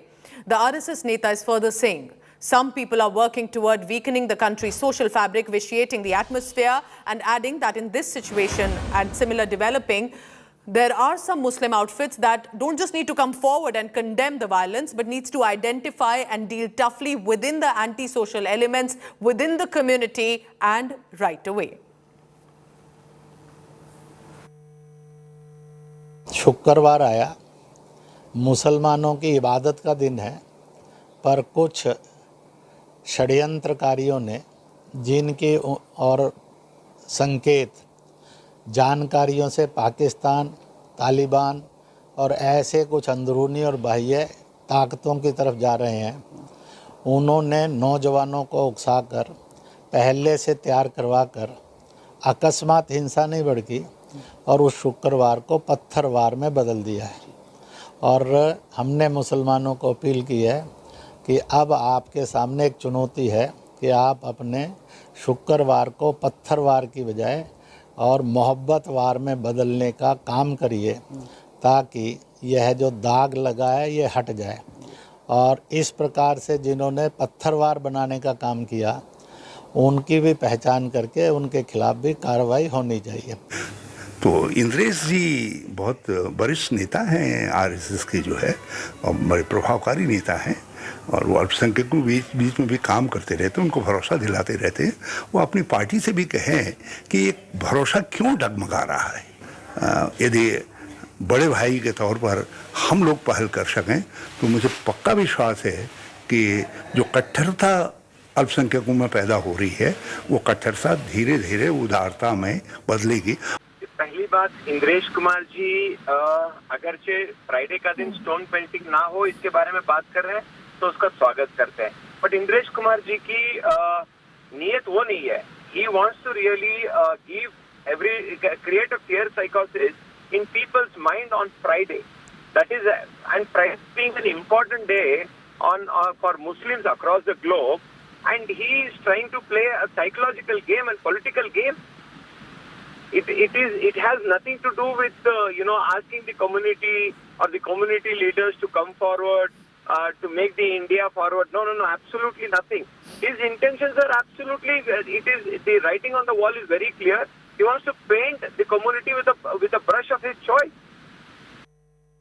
Now, the primary schools in 2 wards of Jharkhand's Jamtara are now giving a weekly off holiday on Friday instead of the usual Sunday to the students. Now, over 100 schools in Jharkhand's Jamtara district have started taking Friday weekly off instead of Sunday. Now, this new practice is being followed by schools where majority students are from the Muslim community to enable them to offer Friday prayers. People of Baryapur, one of the villages where the change is implemented in the middle school, has been following the Friday off since its inception. But the Friday off system was earlier being followed while by the Urdu schools. Now it is being extended to other schools as well. There is now politics brewing over it. The Bharatiya Janata Party has objected to the move, calling this appeasement of one specific community by the Hemant Soren government. Under fire now, the JMM Congress government in the state has ordered an inquiry into this matter. जैसे कल अखबार में आया, हम उसको America से लिए और सभी जामताड़ा के डीओ, डीएससी, बीओ को बुलाया। बुलाने के बाद उस पर कोई बंद कमरे में हम चर्चा नहीं किए, आप लोग सामने थे। उस चर्चा के दौरान स्पष्ट निर्देश दिया, पत्र जाएगा विभाग से कि 1 सप्ताह के अंदर रिपोर्ट दें। उस रिपोर्ट से यदि हम संतुष्ट हो जाएंगे नियम संगत कानूनन, तो फिर अगला हम लोग उस पर क्या कार्रवाई हो सकता है विचार करेंगे। झारखंड सरकार तुष्टीकरण के रोज नए रिकॉर्ड बना रही है। अब नवीनतम उदाहरण जामताड़ा जिले का है, जहां के अनेकों स्कूल में जो मुस्लिम बहुल इलाके में है, वहां रविवार की जगह शुक्रवार को सरकारी नियम के विरुद्ध छुट्टी करा दी गई, और ये भी स्थानीय जो मुसलमान हैं उनके। And big news coming in. Smriti Irani finally speaks up. She's today in Bengal. Let's listen in to what she has to say. And especially those communities that the Constitution has deemed fit for my office to serve. Ma'am, how do you react to the fact that there have been multiple analogies drawn after the recent Sri Lanka development? We have There have been many a people since 2014 who have wished for India to perish.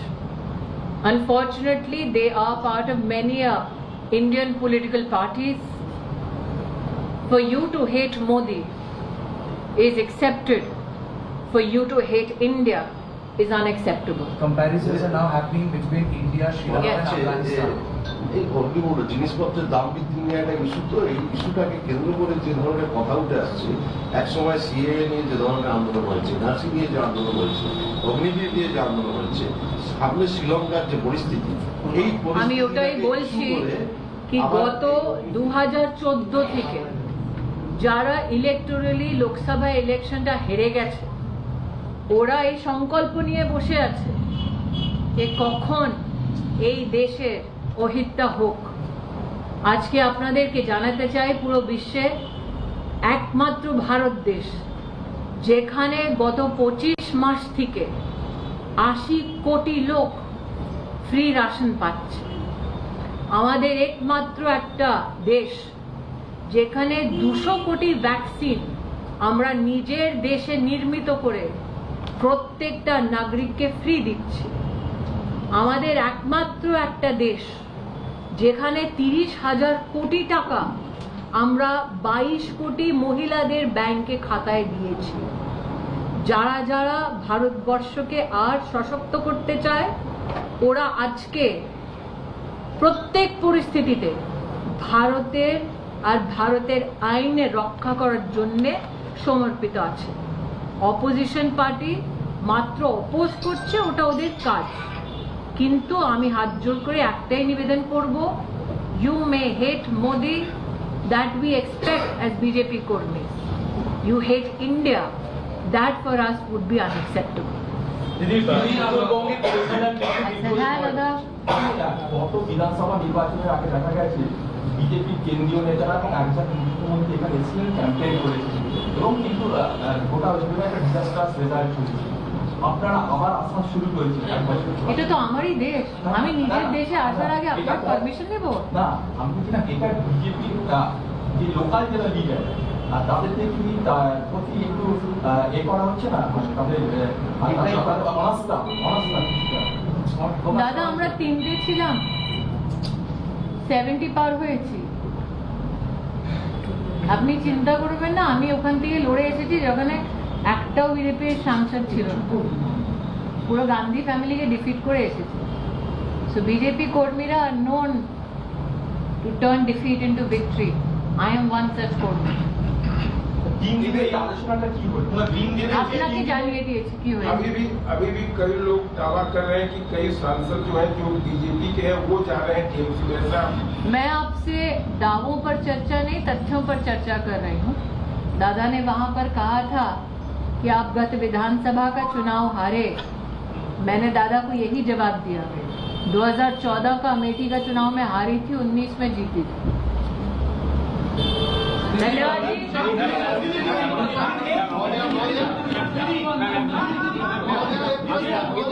আমি একটা জানতে চাই, সামনে 21শে জুলাই আসছে, বিজেপির বিরুদ্ধে জিহাদের ব্যাপারটা বলেছেন ম্যাডাম, তো আপনি জিহাদ ব্যাপারটা নিয়ে আপনি একটু বলুন। সামনে 21শে জুলাই আমি আপনাকে সেদিনে পাইনি। আপনাদের বহিরাগত বা ভোটের সময় আসা পাখি বলে কটাক্ষ এখন তো কোনো ইলেকশন চলছে না, এবং আপনারা এখন যখন আসছেন, আমি ওটাই তো বলছি, এখন কোনো ইলেকশন চলছে না তো। আমার প্রশ্নটা, যেটা সামনে 21শে জুলাই আসছে, বিজেপির বিরুদ্ধে জিহাদের কথা বলেছেন আমাদের মুখ্যমন্ত্রী। जिन्होंने खून से होली खेली, जिन्होंने खून से होली खेली, जिन्होंने चुनाव के बाद बीजेपी के कार्यकर्ताओं को मौत के घाट उतारा, वो बीजेपी के कार्यकर्ताओं के खिलाफ जिहाद का नारा देते हैं।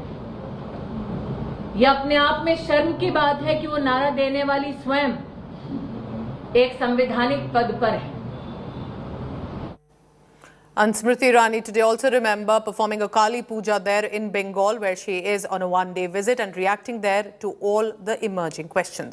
I'm heading into a very short break. Coming up next, it's a mega face-off erupting after Prime Minister Narendra Modi unveiled the national emblem. TMC has raked up the storm, saying original emblem was graceful, confident, while the one unveiled by the Prime Minister is aggressive and unnecessary.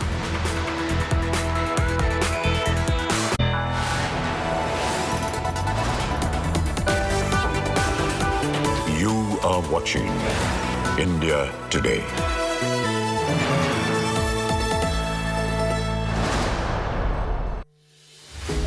With every sunrise comes new beginnings, new opportunities and new stories. And that's why we're first up. While you're sleeping, we're hard at work to ensure you get the perfect news shot every morning. Get you all the updates. Our morning mission to get you news that's fresh and packed with flavor. Watch First Up every weekday morning with me, Akshita Nandagopal, right here on India Today.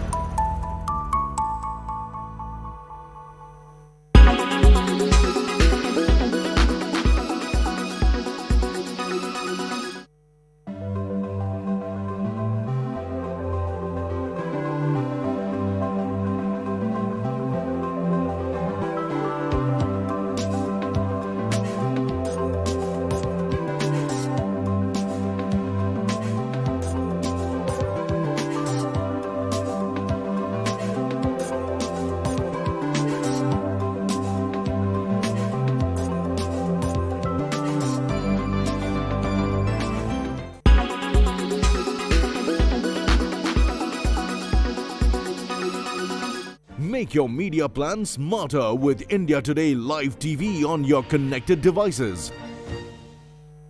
Everyone's busy finding what's trending. You're busy finding out why. India Today for those who research before reacting.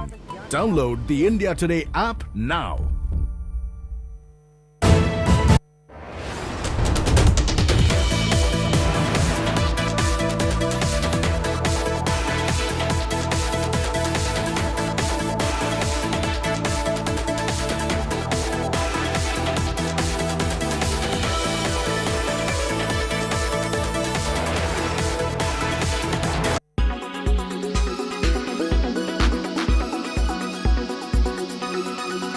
PCOS, PCOD and endometriosis. These are some very common health problems that women face, and these are much talked about. Yes, these are problems associated with women, but each of these problems have different symptoms and are very, very different from each other. PCOS is polycystic ovary syndrome. PCOD is polycystic ovarian disease. Often these are used interchangeably. However, PCOD is used to depict milder forms of delayed ovulation and hormonal imbalance. PCOS is used to refer to severe hormone imbalance and metabolic disturbances.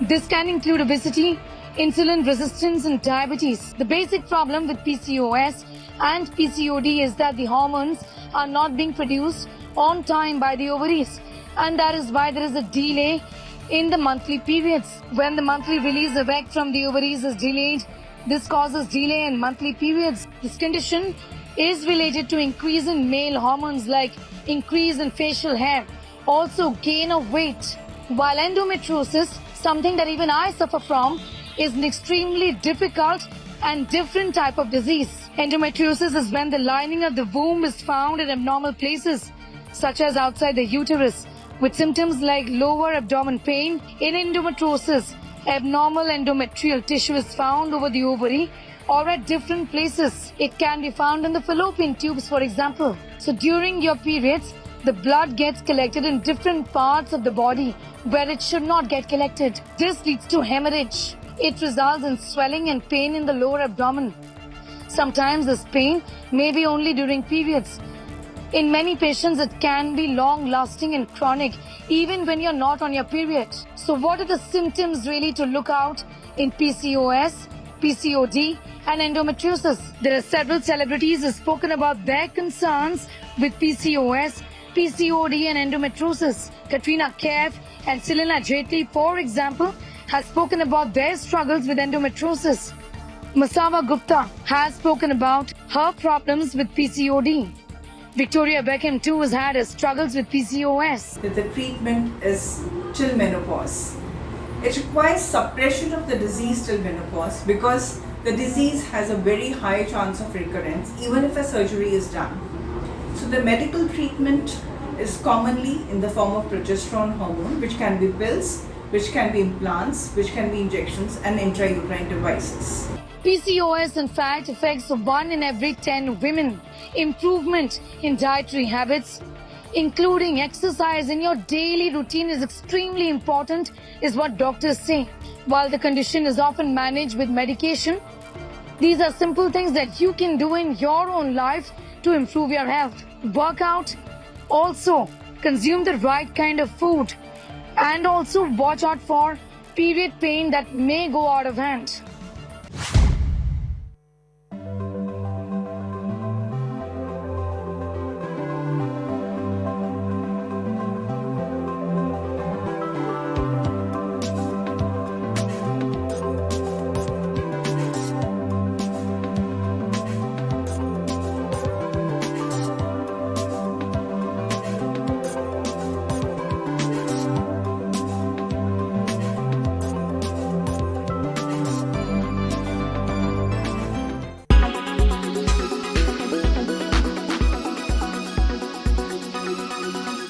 Make your media plan smarter with India Today Live TV on your connected devices.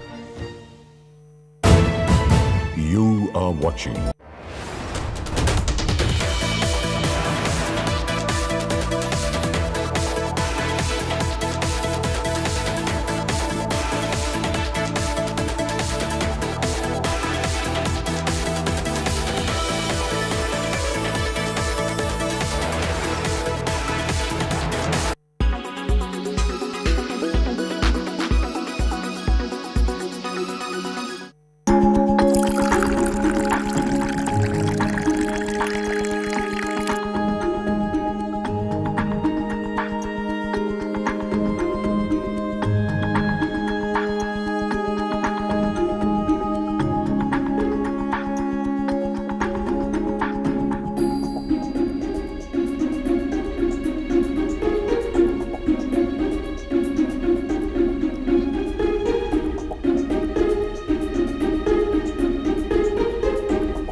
The issue that's united the opposition is the new Indian emblem, the Ashok pillar, that was unveiled by the Prime Minister yesterday.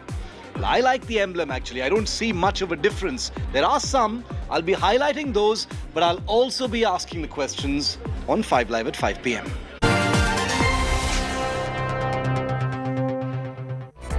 Co-powered by Solar है लगाना तो Luminous को बुलाना. In association with the new Volkswagen Virtus.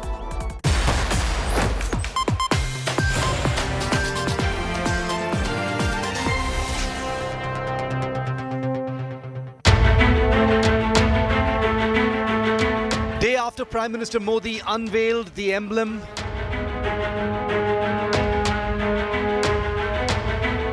politics and blame game explodes.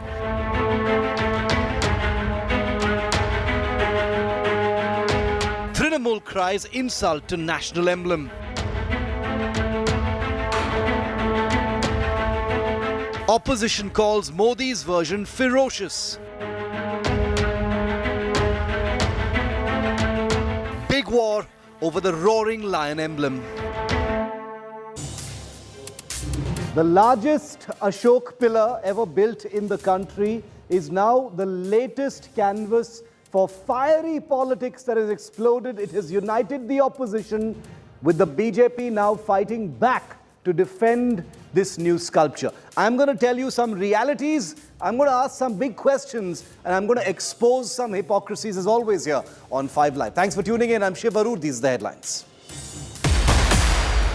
Explosive face-off over Smriti Irani getting charge of Minority Affairs Minister. Trinamool says a hardcore Hindu made in charge of Muslims and Christians. BJP calls it pseudo, fake, shameful, false secularism. RSS Neta's big attack claims conspiracy to turn Muslim prayer day of Friday into stone pelting day or Patharwar. Slams open beheading calls by Islamist fanatics as un-Islamic. शुक्रवार आया, मुसलमानों की इबादत का दिन है, पर कुछ षड्यंत्रकारियों ने नौजवानों को उकसाकर पहले से तैयार करवाकर अकस्मात हिंसा नहीं भड़की और उस शुक्रवार को पत्थरवार में बदल दिया. Over 100 Jharkhand schools changed their weekly off for students to Friday instead of Sunday. BJP guns for Chief Minister Hemant Soren. Government calls it Muslim appeasement. Inquiry has been ordered. Right-wing groups call for Band over Bengaluru's Idgah Maidan, demanding celebration of Hindu festivals, seek Maidan to be designated as a playground. Rain fury continues to sweep India. Deadly deluge kills 61 in Gujarat. 3-day holiday declared in Telangana. Red alert sounded in Maharashtra. We have a special report coming up at 6 p.m.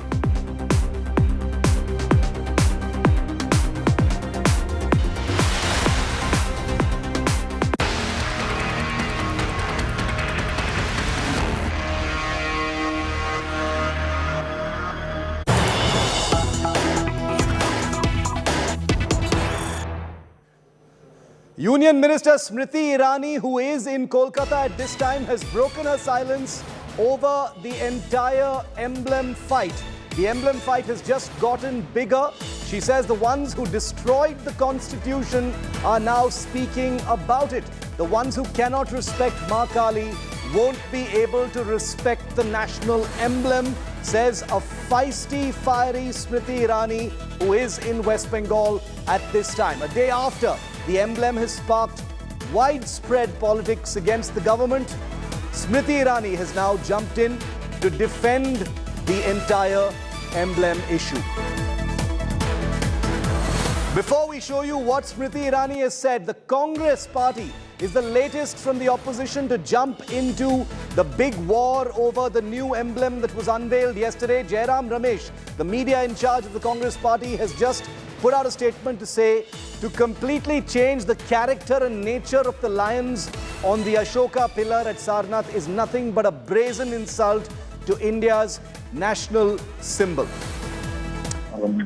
Karti Chidambaram, Lok Sabha MP from the Congress party, with me on the phone line. Karti, the Congress, the latest to on record oppose this emblem that's been unveiled yesterday by the Prime Minister.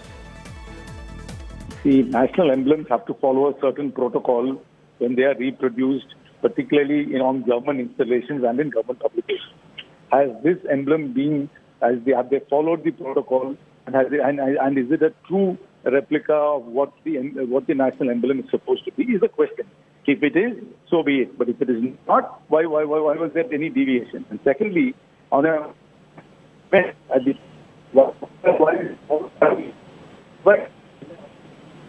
Okay, we've lost that audio link, unfortunately, with Karti Chidambaram. We'll try and re-establish that audio link with him on the phone line. But he's taken a slightly softer tone to what the Congress's Jairam Ramesh has said. Jairam Ramesh has basically just said that this is a demolition of India's national emblem.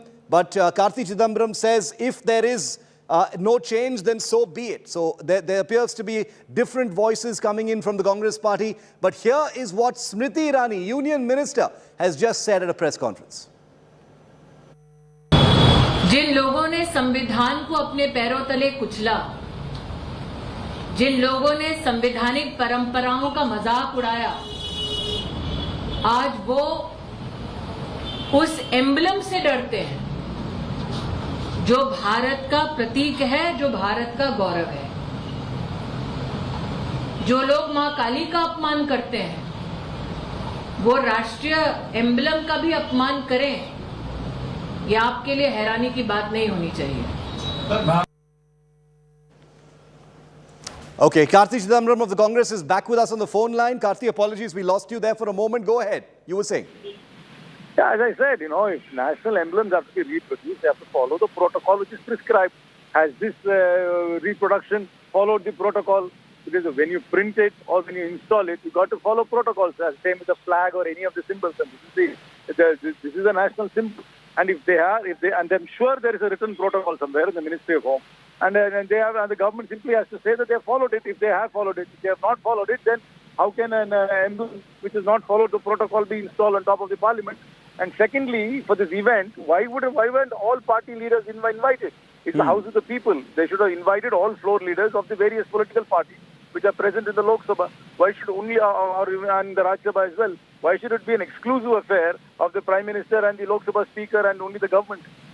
Karti, the government says that this pillar is a representation of the original from the Sarnath Ashok pillar. That there is no difference. There are perceptions being made because, most people are used to seeing it in 2 dimensions. This is in 3 dimensions.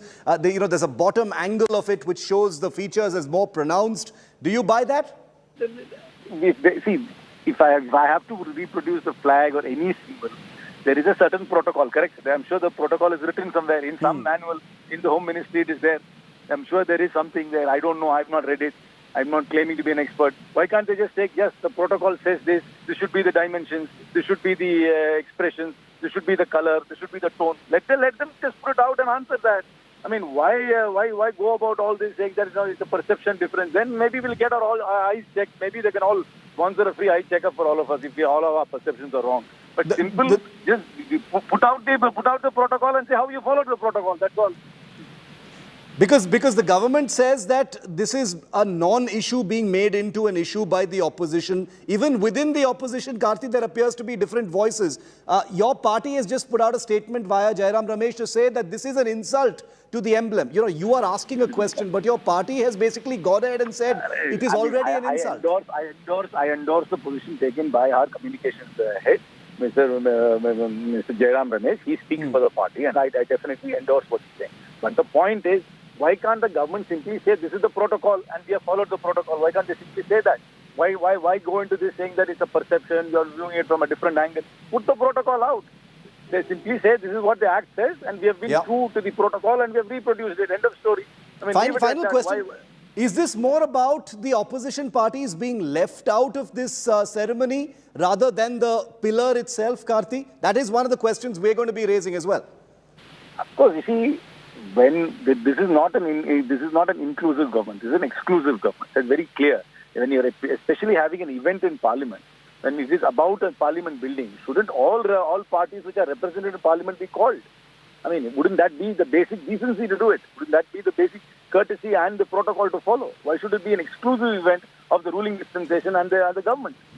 Simple as that. And the speaker is a custodian of the house. He should have invited all floor leaders.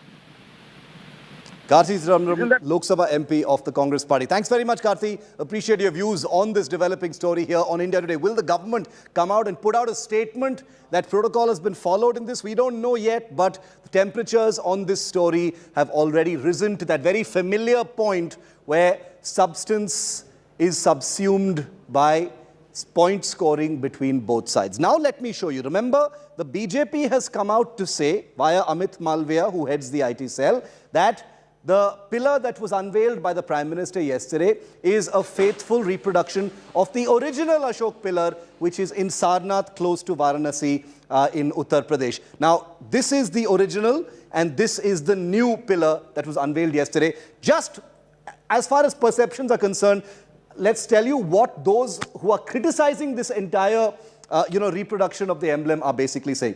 They're saying, look, for instance, at the eyes of the original and then look at the eyes of the new pillar.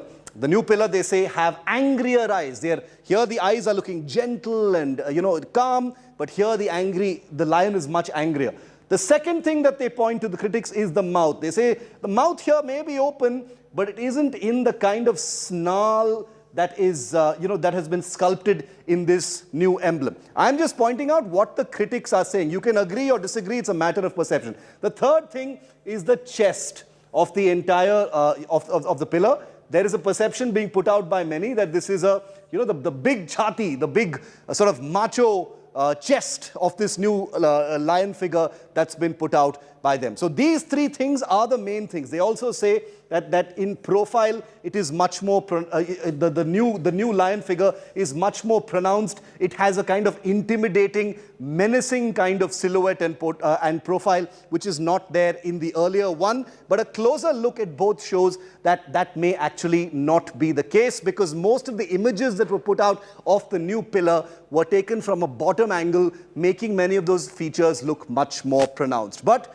if you're wondering whether all of this is a storm in a teacup, well, many would agree with you, because they're wondering whether this is really about the opposition feeling slighted, legitimately so, about not being invited to the unveiling ceremony of this beautiful pillar. 24 hours after the Prime Minister unveiled this national emblem for the new parliament, a huge political war has erupted. India Today told you about it first. Take a look at how it has totally exploded 24 hours later.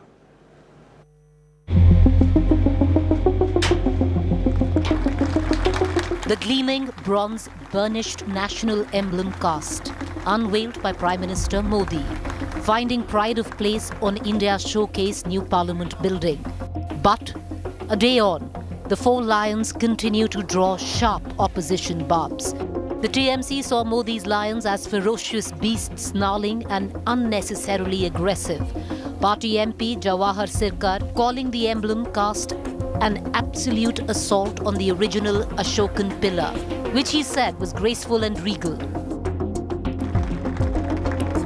The statue in the new parliament looks like it has more pronounced teeth, expanded chest, and shown in a roaring expression when compared to the 2,500-year-old Ashokan pillar originally at Sarnath. Opposition parties, including the AIMIM and the Congress too, joined the chorus slamming the government. संविधान के जानकार क्या कहते हैं, वो भारत के preamble का हिस्सा है. लिबर्टी, इक्वालिटी, फ्रेटर्निटी, जस्टिस, आप उसको भी भूल रहे हैं. Theory of separation of powers important है देश के लोकतंत्र के लिए. अगर एग्जीक्यूटिव लेजिस्लेचर पर हावी हो जाएगा तो गलत होगा हमारे लोकतंत्र के लिए.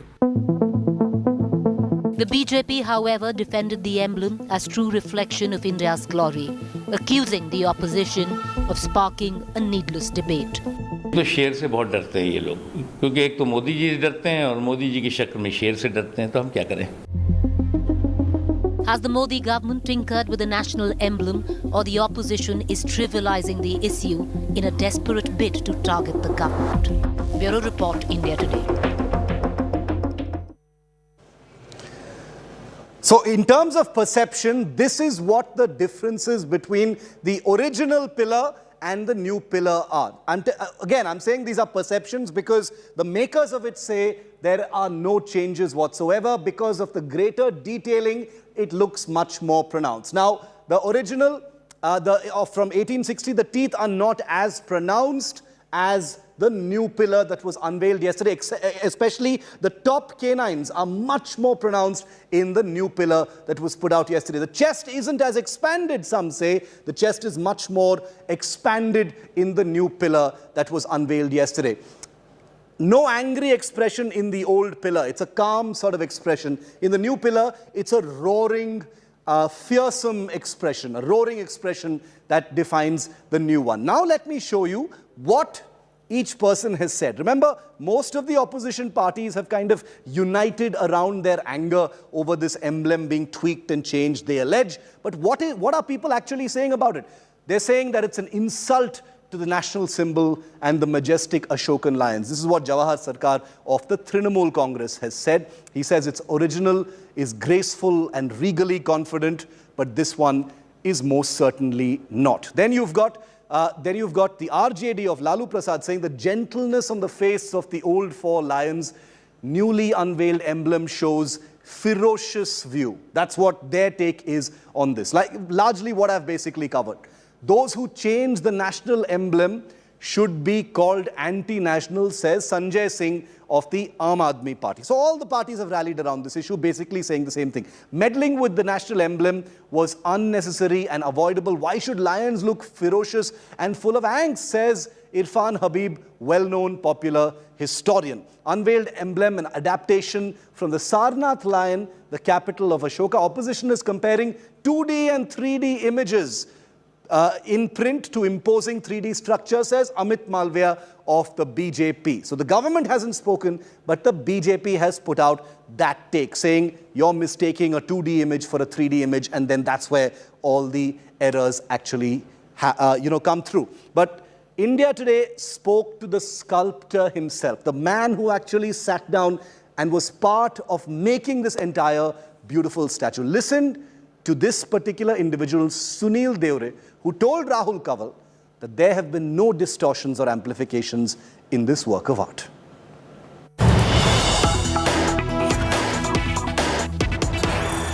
Sunil Deore joins us. He's the sculptor, and it's a very important voice to hear from the sculptor because Sunil Deore has now set off a national storm between the opposition and the government. Sunil, they're saying that you widened the mouth, your lions are more ferocious. This is like the angry Hanuman versus the more benign Hanuman.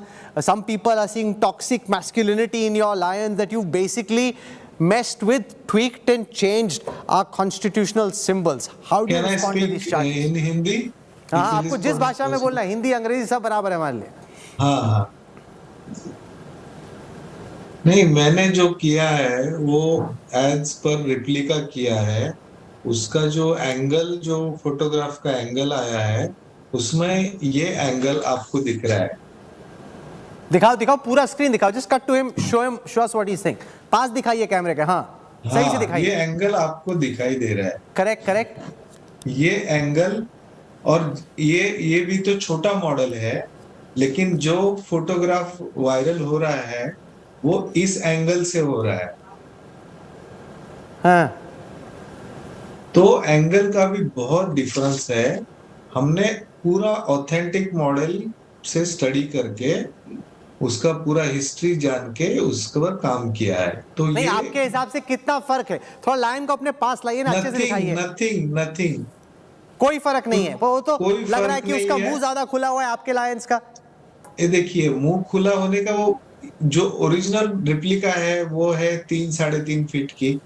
हाँ. जो अशोक कालीन बनी हुई है, उसका आप proportion check कीजिए और मेरे लॉयन का चेक कीजिए. एग्जैक्टली हमने उसको एनलार्ज किया है. नहीं, ये जो बात हो रही है कि पहले हनुमान जी थोड़े से बिनाइन से थे, अब वो थोड़े से हनुमान जी कौन से? हनुमान जी कौन से? वो जो गाड़ी के पीछे पोस्टर लगता है उसकी बात कर रहे हैं. वो एंग्री हनुमान का आपने देखा होगा ना. वो कह रहे हैं कि मैं नहीं जानता हूँ. ये मैं नहीं जानता. अच्छा, वो कंट्रोवर्सी के बारे में ही आपको नहीं मालूम है? नहीं, ये नहीं जानता हूँ. आपकी ब्रीफ क्या थी? क्योंकि आप स्कल्प्टर हैं, आपकी ब्रीफ क्या थी सुनील भाई?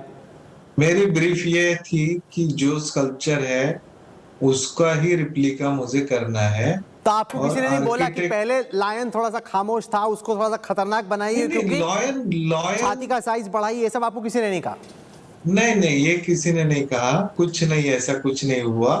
As an artist, architectural team, ये सब मिला के, सब डिस्कशन होके, उस पर स्टडी होके ये हमने काम किया है। कितना मुश्किल था आपने जो तमाम स्कल्पचर्स किए, और इसमें क्या स्टडी किया आपने, कैसे आपने इसको किया, कितना टाइम लगा, कितना मुश्किल था ये करना आपके लिए? इसको 9 महीने का टाइम लगा है हमें, और इसमें मुश्किल ये थी कि वो चैलेंज ये था कि क्रेन का कैपेसिटी, टावर क्रेन का कैपेसिटी 1.5 टन था, और ये पूरा स्कल्पचर है 9.5 टन का। तो इसको हम पार्टली वहां ले जाके वहां हमने उसको ब्रीजिंग करके फिनिशिंग किया है। क्या इतना बड़ा अशोक स्तंभ कहीं और पे है या सबसे बड़ा अशोक स्तंभ है ये? मेरे ख्याल से ये सबसे मैं इतना नहीं जानता हूँ, लेकिन ये जो आर्किटेक्चर ने साइज डिसाइड किया उस साइज में हमने इसको बनाया है। ये कॉन्ट्रैक्ट आपको किसने दिया सुनील भाई? ये टाटा प्रोजेक्ट लिमिटेड की तरफ से। अच्छा, तो डायरेक्टली गवर्नमेंट की तरफ से या बीजेपी की तरफ से नहीं आया आपके पास? नहीं नहीं नहीं, ये टाटा प्रोजेक्ट लिमिटेड ने मेरा मॉडल अप्रूवल किया, जो सामने दिख रहा है आपको। कितने का कॉन्ट्रैक्ट था, अगर मैं आपसे पूछ सकता हूँ कितने पैसे लगे? मैं आपको नहीं बोल सकता, बता दो। नहीं, ऐसी बात नहीं बोल सकते, ये हमारे बीच में होता है ना। नहीं ठीक है, मेरा तो काम है ट्राई करना, पूछना मेरी जिम्मेदारी है। नहीं, एक अच्छी बात है, आप टाटा प्रोजेक्ट लिमिटेड से आप पूछ सकते हो। तो आप बेसिकली ये बोल रहे हैं कि जो सारनाथ का एक्चुअल लायन है, आपको भी हूबहू वही लायन बनानी, आपको किसी ने नहीं बोला कि छाती बड़ी कर दो, मुंह खोल दो, खतरनाक बना दो, ये सब किसी ने नहीं कहा? नहीं, ऐसा कुछ नहीं कहा है। एस्थेटिक सेंसली मुझे वो बहुत अच्छा मॉडल लगता है, और उसी का हमने रिप्लिकेट किया है। Well, I'm very glad I could get you on the show, Sunil Deoghar. That's a very important perspective to have as well. Thank you so much. Appreciate your time and appreciate you joining us.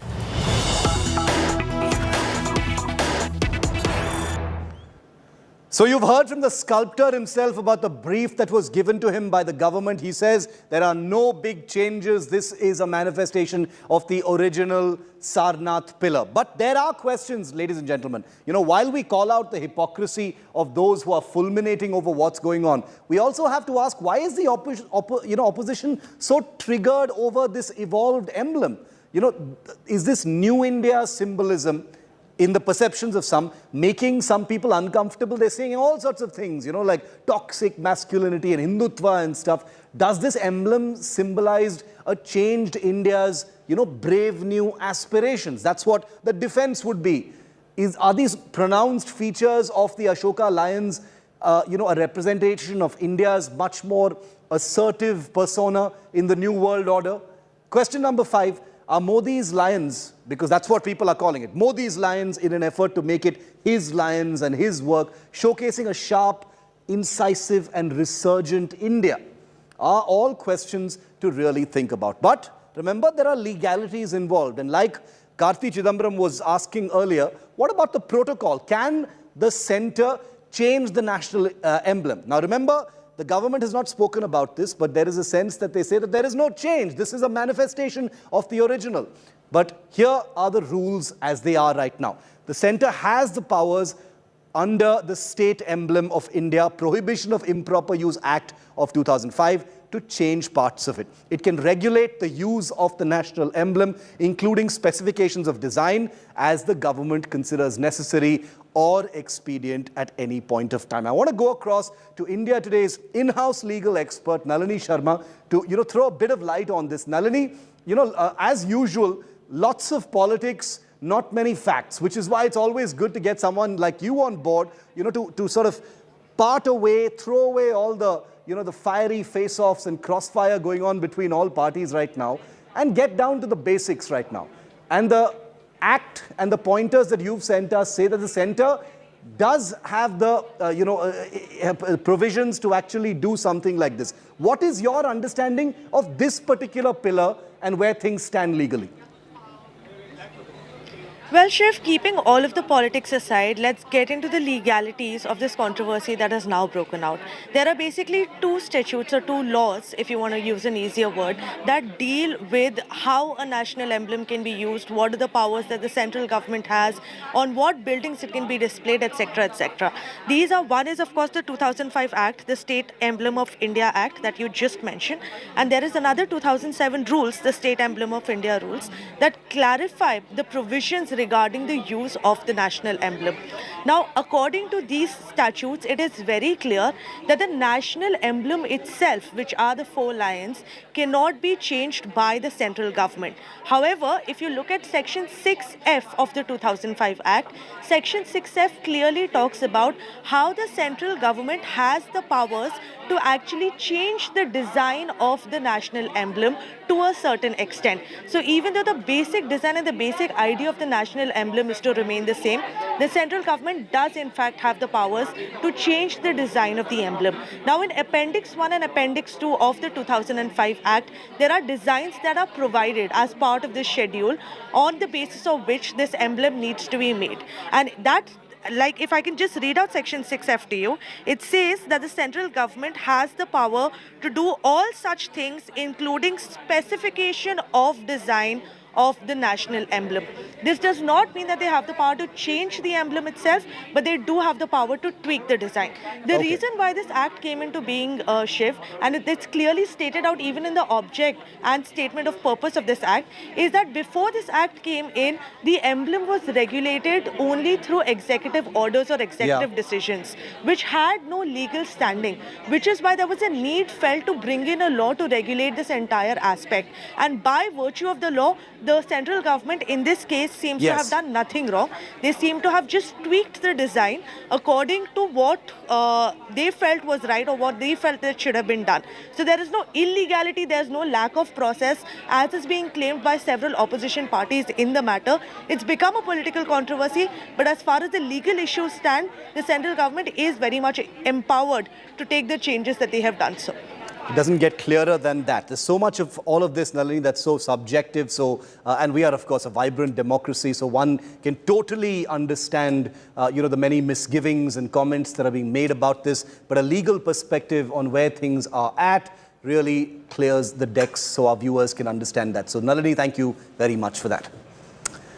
And finally, not that anybody is ever really asking, but here's my personal opinion. I love the Ashoka pillar unveiled yesterday, frankly. I love the fact that the lions appear to be a little more ferocious than the emblem we've all grown up with. There are many who don't see much of a change from the original Sarnath lions, putting it down to, 3 dimensions, making the details more pronounced, making the lions look more fierce. No matter which way you look at it, either way, to me, it's very much in keeping with a country that faces a dangerous new world and has so much to protect. To me, the emblem hasn't lost any of its brave elegance. The lions are still regal, towering, magnificent. For those whining about the lions looking angry and fierce, well, I hate to break it to you, but lions tend to be fierce. It's part of the job. Political objections to the unveiling ceremony are fully understandable and totally legitimate. But those fulminating endlessly about the angry lions should know that nobody is impressed by this cynical insinuation that these new lions in that statue represent toxic masculinity or a shift towards Hindutva. No matter which way you look at this emblem, these aren't Hindu lions. The only thing these lions stand for is every single Indian. Hindu, Muslim, Sikh, Christian, Jain, Buddhist, even atheists like me. And don't let anybody convince you otherwise.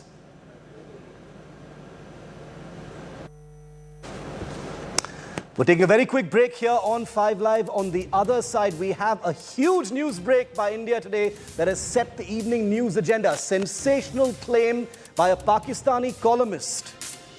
Nusrat Mirza claims he was once a spy for the ISI, and when he came to India, he was hosted by Vice President Hamid Ansari. What is the truth? Is this a bogus claim or is there something to it? We find out next.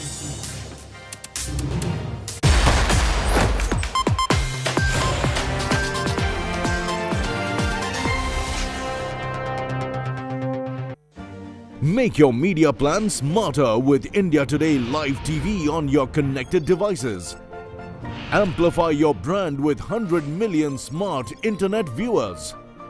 To advertise, mail us at sales@aajtak.com or call 9999892171.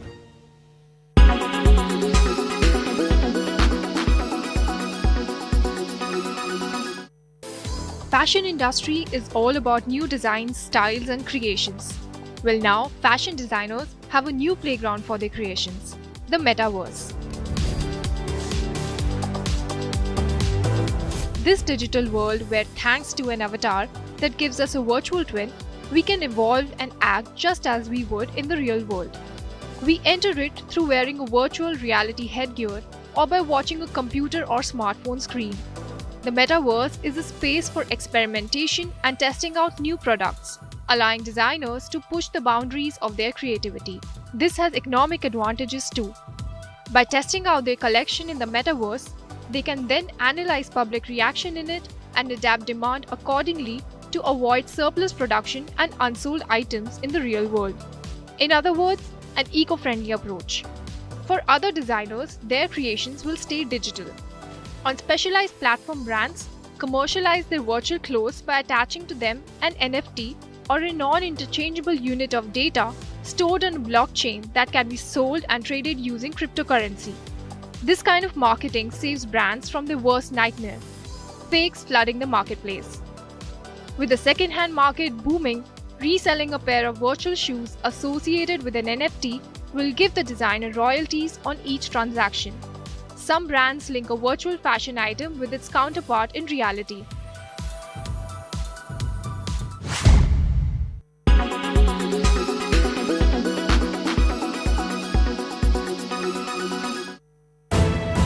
You are watching India Today.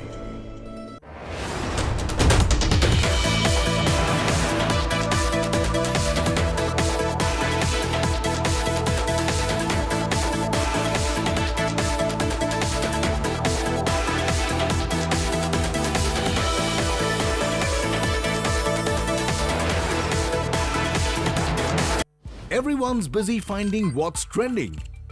You're busy finding out why. India Today, for those who research before reacting. Download the India Today app now.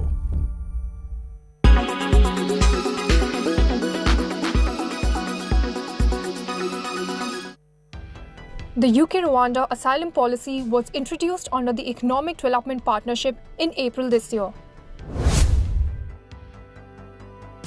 The UK-Rwanda asylum policy will be introduced as a pilot project for a period of 5 years. The European Court of Human Rights will hear the legalities involved in the policy next month. What is the need for UK-Rwanda asylum policy? The policy has been introduced as a measure to prevent the loss of life that happened because of dangerous crossings. In 2021, over 28,000 refugees entered the United Kingdom. In 2020, 8,500 people entered the territory in boats. These people took help from human smugglers and illegal traffickers. In fact, one of the prime reasons why Brexit happened is the influx of refugees in the European countries. In 2015, more than 1 million migrants and refugees trespassed the European territory. The United Kingdom is ready to make a payment of £120 million to Rwanda. This would cover the cost of housing and integration of the asylum seekers till their applications are processed. Countries like Australia, Israel and Denmark have also established such policies. However, they were criticized and opposed for being cruel.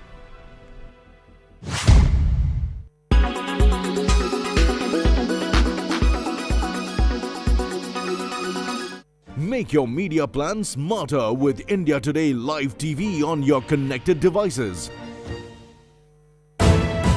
You are watching India Today.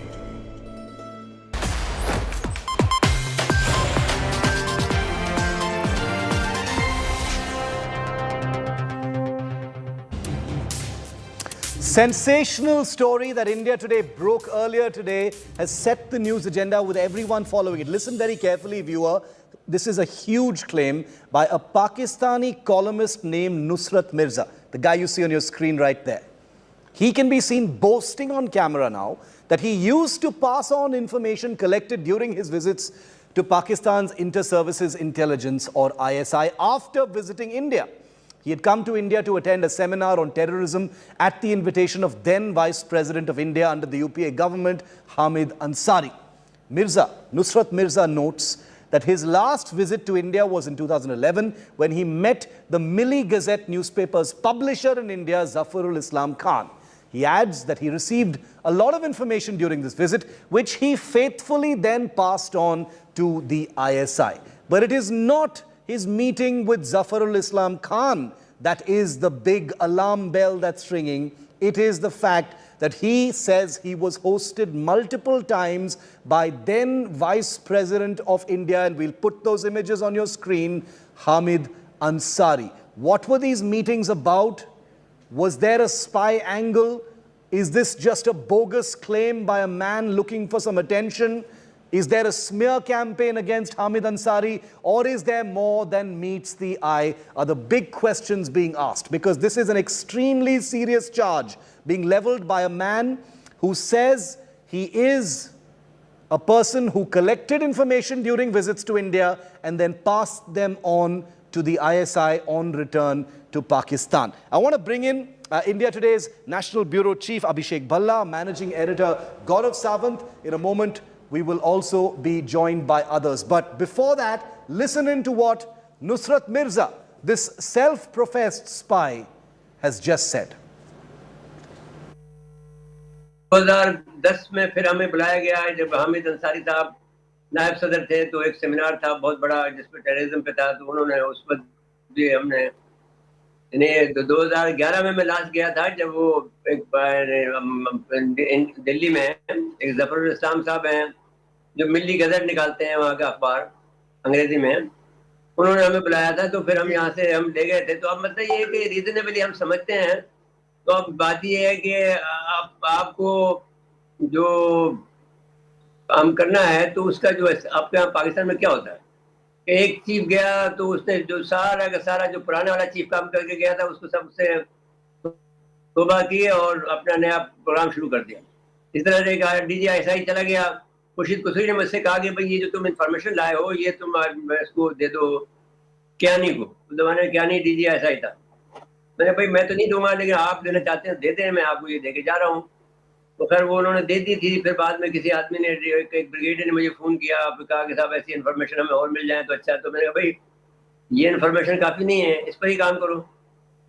तो इनका एक research wing ज़रूर है, ये नहीं कह सकते कि आप ये लोग वहाँ के हालात को नहीं जानते हैं। हमारे जो ISI जो है वहाँ के सारे शहरों के बारे में इनके पास इंफॉर्मेशन है, उनकी जो लिविंग है, उनके यहाँ जो कमजोरियां हैं, जहाँ पर वो सब जानते हैं, ये लोग जानते हैं। Okay, joining us also is Ankit Kumar, who's been looking at all the facts and figures surrounding this. But before that, I want to go across to Gaurav Sawant, our managing editor, in on this. Gaurav, what are you making of this? I mean, this is a huge claim to make, of his last visit that was in 2011. He's very openly saying, I used to pass on information to the ISI, which basically makes him a spy. And he says, I was then Vice President Hamid Ansari's mehman. Is there more than meets the eye here? What do you think? So, the fact that he's coming to India post 26/11, the worst terror attacks that took place on our country, on our people in 2008, and yet is a guest of the then Vice President, and Hamid Ansari was Vice President of India from 2007 to 17, and then going back and passing on this information, as he confesses on a Pakistani YouTube channel to Pakistan's ISI, yes, is a cause for concern, should be known to Indians, and that is why the fact remains, what kind of people do we invite to our country? And this may just be the tip of the iceberg. There are many others considered extremely respectable journalists, intellectuals, civil society members who dutifully go back and report to Pakistan's ISI, such is the nature of the beast. Are we more careful? Have we learnt our lessons? India is a country that virtually extended the red carpet to David Coleman Headley, a Pakistan-born American passport holder who was wrecking not just these vital assets and points in Mumbai, but also the National Defence College in the national capital and several other VAVPs in our country. So there are lessons to be learnt, major lessons to be learnt, especially if these people then boast that they were guests of Hamid Ansari, the then Vice President of India. Abhishek, how are you seeing this, the claim made by this particular individual? How would you interpret what he's saying?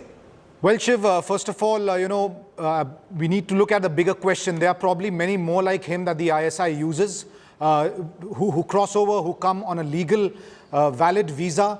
But as he mentioned himself, that, there were favors extended to him. He was given visas for 6 cities as opposed to just 2 cities, which is the norm.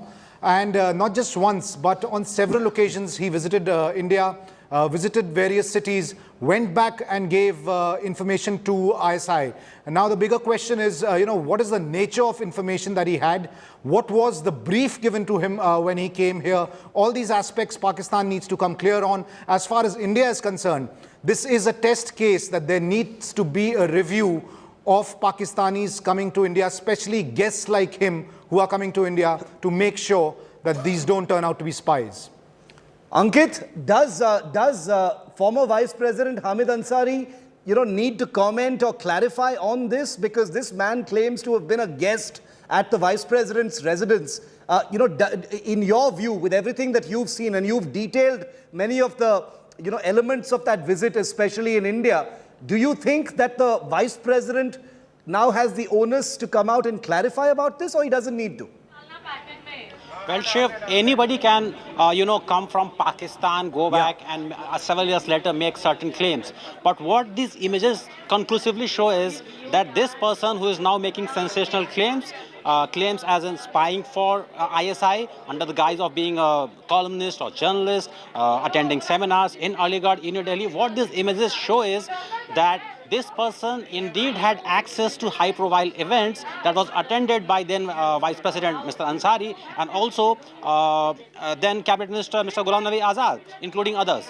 What we can show through these images, which have been taken, released by the foundation that belongs to Mr. Ansari himself, that this person who is now incriminating himself that he spied for the ISI visited at least 2 times to New Delhi at 2 different events. One was the irony you can notice is that one was in the aftermath of the 26/11 terrorist attacks. One was based on terrorism. Second was only 4 months later was the topic was an interfaith religious conference. And the other one, at least 2 conferences that we have documented through these publicly available images is in 2007 at the Aligarh Muslim University, and then again in the aftermath of 2008 Mumbai terrorist attack. You remember that during that part of time, it was very difficult for any Pakistani visiting, whether it's journalists, civil society members, forget any agents, to get an Indian visa. So we can conclusively say that the claims that he's making are not empty claims, because he can be seen attending these high-profile events with cabinet ministers, with former vice presidents. Clearly, somebody has to come up and make some kind of clarification. Gaurav, you wanted to add to that? Gaurav, go ahead. Shiv, there is another aspect, that has been talked about.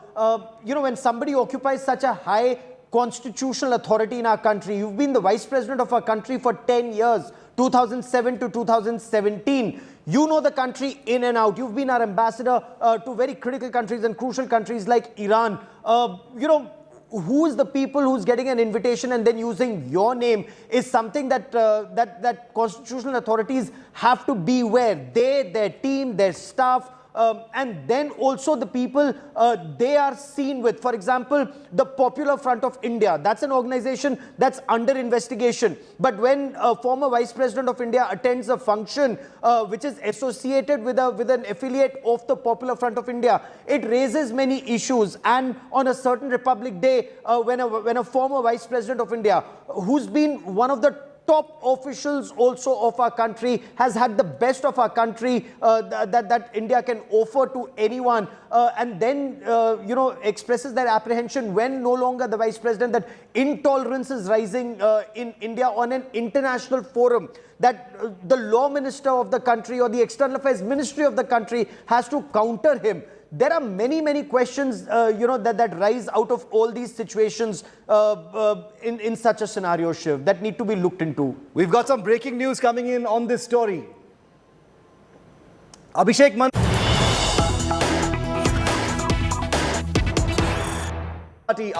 Singh, the Congress party, has just tweeted questioning India's former Vice President Hamid Ansari on the basis of hearsay of a Pakistani journalist is the most Bhajapa thing, says Dr. Abhishek Manu Singhvi. He says these are the same people who do proper emotional drama when the BJP's version is questioned by any foreign commentator. So the Congress party, well, not the party, but Abhishek Manu Singhvi, who is a person who represents the party, has said that this is hypocrisy and that questioning Vice President Ansari based on the claims, and remember in India today, we still say these are just claims by a Pakistani individual, is not appropriate, and it would not happen if the BJP was involved.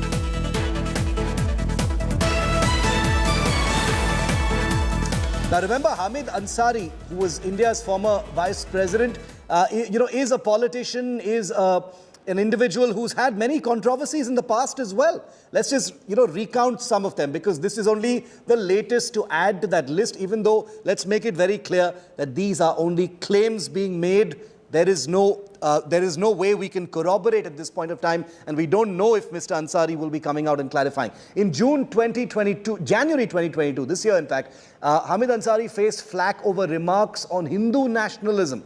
He said that the government had distinguished citizens on the basis of faith and promoted disquiet and insecurity. He came under huge attack for that. In October 2018, he said India is just as responsible for partition as Pakistan, claimed it was easier to blame Muslims. In January 2015, he didn't salute the national flag on Republic Day when he was on the dais. In December 2011, he abruptly adjourned the Rajya Sabha and came to the government's rescue on the Lokpal voting issue. More than a decade ago, but these are just some of the many different controversies that have been at Vice President Hamid Ansari's door. Let's move on now.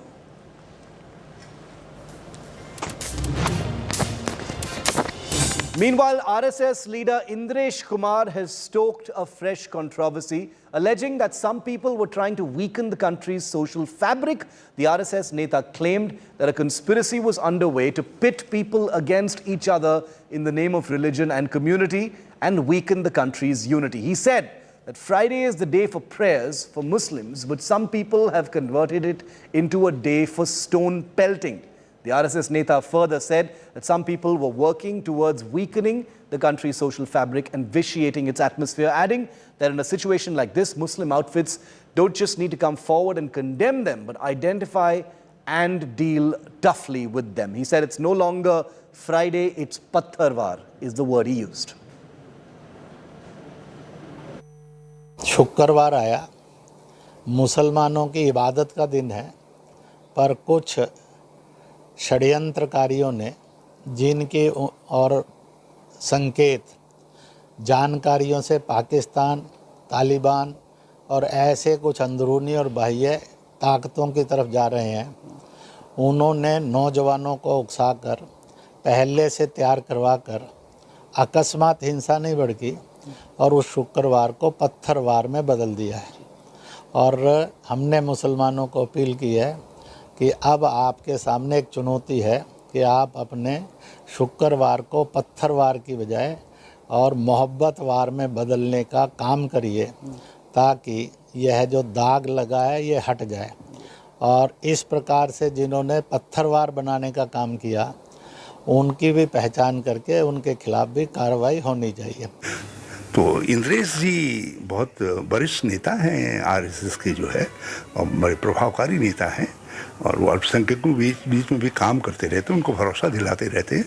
वो अपनी party से भी कहें कि ये भरोसा क्यों डगमगा रहा है। यदि बड़े भाई के तौर पर हम लोग पहल कर सकें तो मुझे पक्का विश्वास है कि जो कट्टरता अल्पसंख्यकों में पैदा हो रही है वो कट्टरता धीरे धीरे उदारता में बदलेगी। पहली बात, इंद्रेश कुमार जी अगरचे फ्राइडे का दिन स्टोन पेंटिंग ना हो इसके बारे में बात कर रहे हैं तो उसका स्वागत करते हैं, बट इंद्रेश कुमार जी की नीयत वो नहीं है।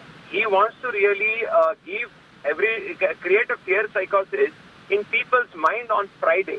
That is, and Friday being an important day for Muslims across the globe, and he is trying to play a psychological game and political game. It has nothing to do with asking the community or the community leaders to come forward to make the India forward. No, absolutely nothing. His intentions are absolutely, the writing on the wall is very clear. He wants to paint the community with a brush of his choice. Well, thanks for watching today's 5 Live. I'll see you at the same time tomorrow, but I did want to leave you with this image, one of my favorites today. 94-year-old Bhagwani Devi Deoghar, showing that age is really no bar at all after winning the gold medal in the 100-meter sprint at the World Masters Athletics Championships. Bhagwani Devi returned to India to a hero's welcome. Celebrations began upon her arrival at the airport. Her family and fans gathered there to celebrate her amazing victory. Here's saluting Bhagwani Devi Deoghar.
Why it is incredibly complicated to design an analogous scheme to the one that we have for employed workers.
Citizen stories on 6 p.m. today.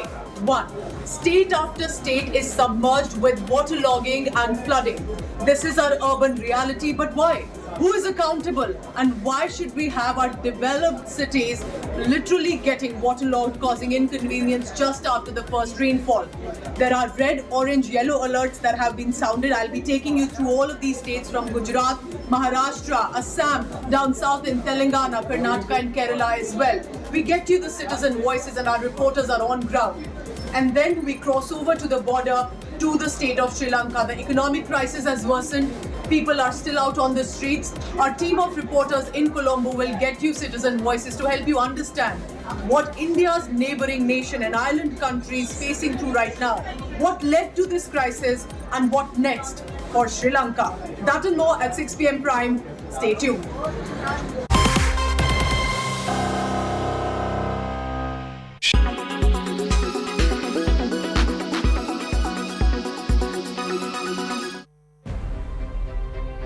Digi Yatra is going to be implemented in India from 31st August. It will allow passengers to catch their flight quickly if they are in a hurry. So basically, the Digi Yatra allows facial recognition technology or biometric-based digital processing of passengers done at the airport.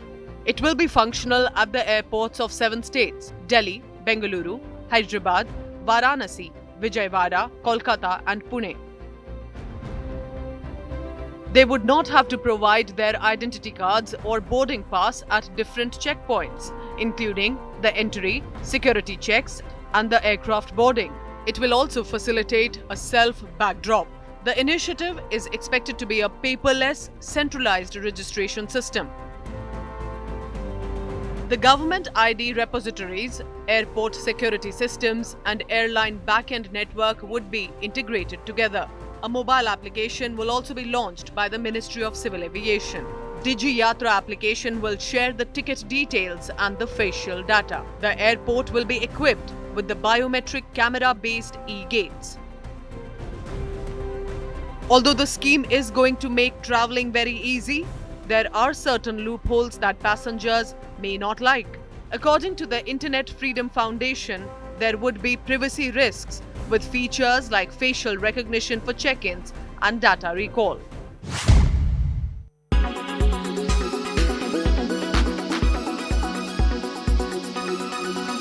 Make your media plan smarter with India Today Live TV on your connected devices. Two big citizen stories on 6 p.m. today. 1. State after state is submerged with waterlogging and flooding. This is our urban reality, but why? Who is accountable, and why should we have our developed cities literally getting waterlogged, causing inconvenience just after the first rainfall? There are red, orange, yellow alerts that have been sounded. I'll be taking you through all of these states from Gujarat, Maharashtra, Assam, down south in Telangana, Karnataka and Kerala as well. We get you the citizen voices and our reporters are on ground. And then we cross over to the border to the state of Sri Lanka. The economic crisis has worsened. People are still out on the streets. Our team of reporters in Colombo will get you citizen voices to help you understand what India's neighboring nation and island country is facing through right now. What led to this crisis and what next for Sri Lanka? That and more at 6 p.m. Prime. Stay tuned.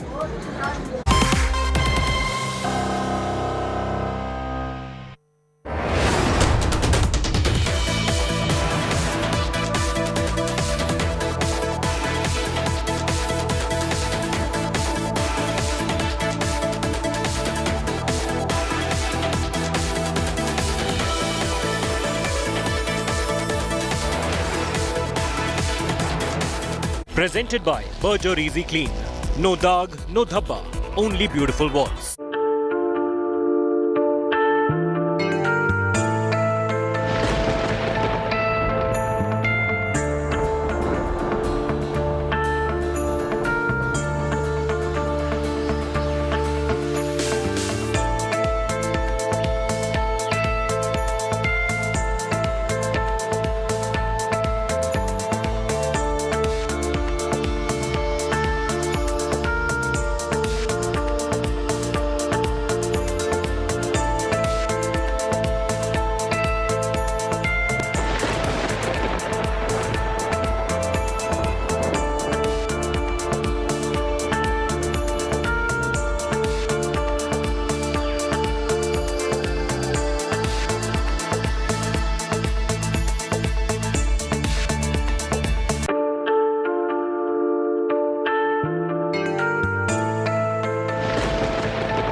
Co-presented by PolicyBazaar.com.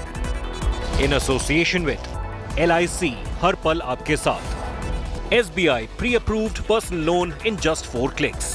Jio Mart हर घर का mart.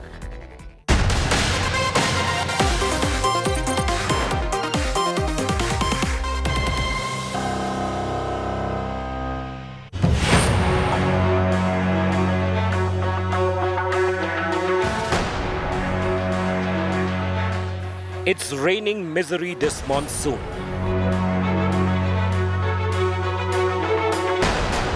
State after state submerged. Cities sink, citizens helpless.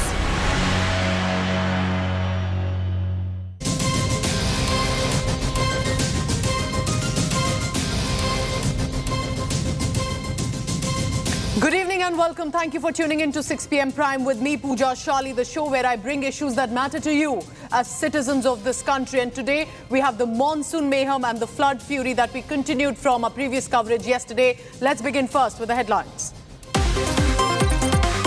It's a mega face-off erupting after Narendra Modi unveiled national emblem. The TMC says original emblem was graceful and confident, while this unveiling by the Prime Minister was aggressive and unnecessary, calling it shameful even. It's an explosive face-off getting uglier over Minister Smriti Irani getting the charge of Minority Affairs Ministry. Trinamool Congress says a hardcore Hindu made in charge of Muslims and Christians. BJP calls it fake secularism of the TMC.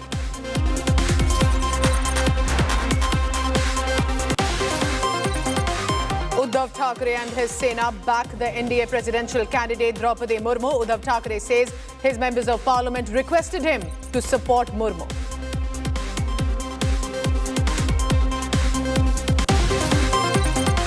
RSS Neta's big attack claims conspiracy to turn the Muslim prayer day of Friday into a stone pelting day. Slams open beheading calls by Islamist fanatics and terms that un-Islamic. शुक्रवार आया, मुसलमानों की इबादत का दिन है, पर कुछ षड्यंत्रकारियों ने नौजवानों को उकसाकर पहले से तैयार करवाकर अकस्मात हिंसा नहीं भड़की और उस शुक्रवार को पत्थरवार में बदल दिया है. Over 100 Jharkhand schools are changing their weekly off to Friday. BJP guns for Hemant Soren. Government calls it Muslim appeasement. An inquiry has been ordered over this decision. Hindu right-wing groups call for a band over Bengaluru's Idgah Maidan, demanding celebration of Hindu festivals, other events as well, seeking the Maidan to be designated as a playground.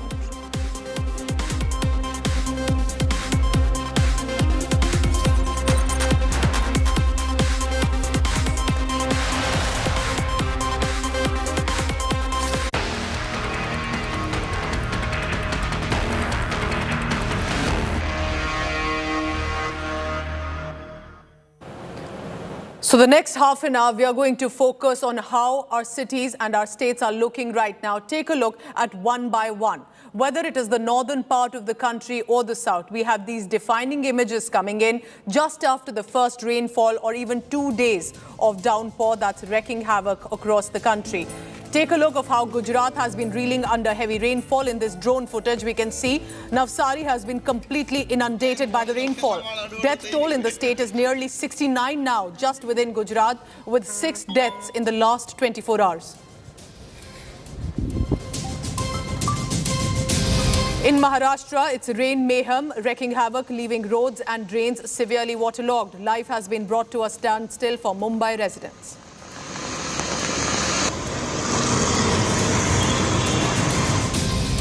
Heavy rainfall in Kerala's districts today. From Idukki to Kasaragod, the southern state has been reeling in this monsoon mayhem.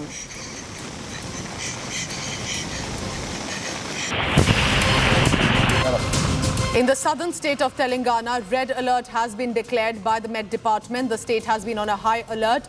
You can see, take a look at this. Water levels have increased, reaching waist level for people to even walk on the streets. Schools have been shut for 3 days in Telangana. In the hill state of Uttarakhand's Pithoragarh, you can see children are forced to cross the river to escape from the heavy rainfall. Heavy rainfall wreaking havoc, leading to even roadways that are temporarily shut. यहाँ भूस्खलन होने से पूरा पुल ध्वस्त हो चुका है और यहाँ पे Let's come to the national capital, Delhi. Some respite there with the rainfall that's coming in today morning from the heat that presided in the past few weeks. But while residents were happy, there was waterlogging, as always reported, leading to traffic snarls and heavy rainfall.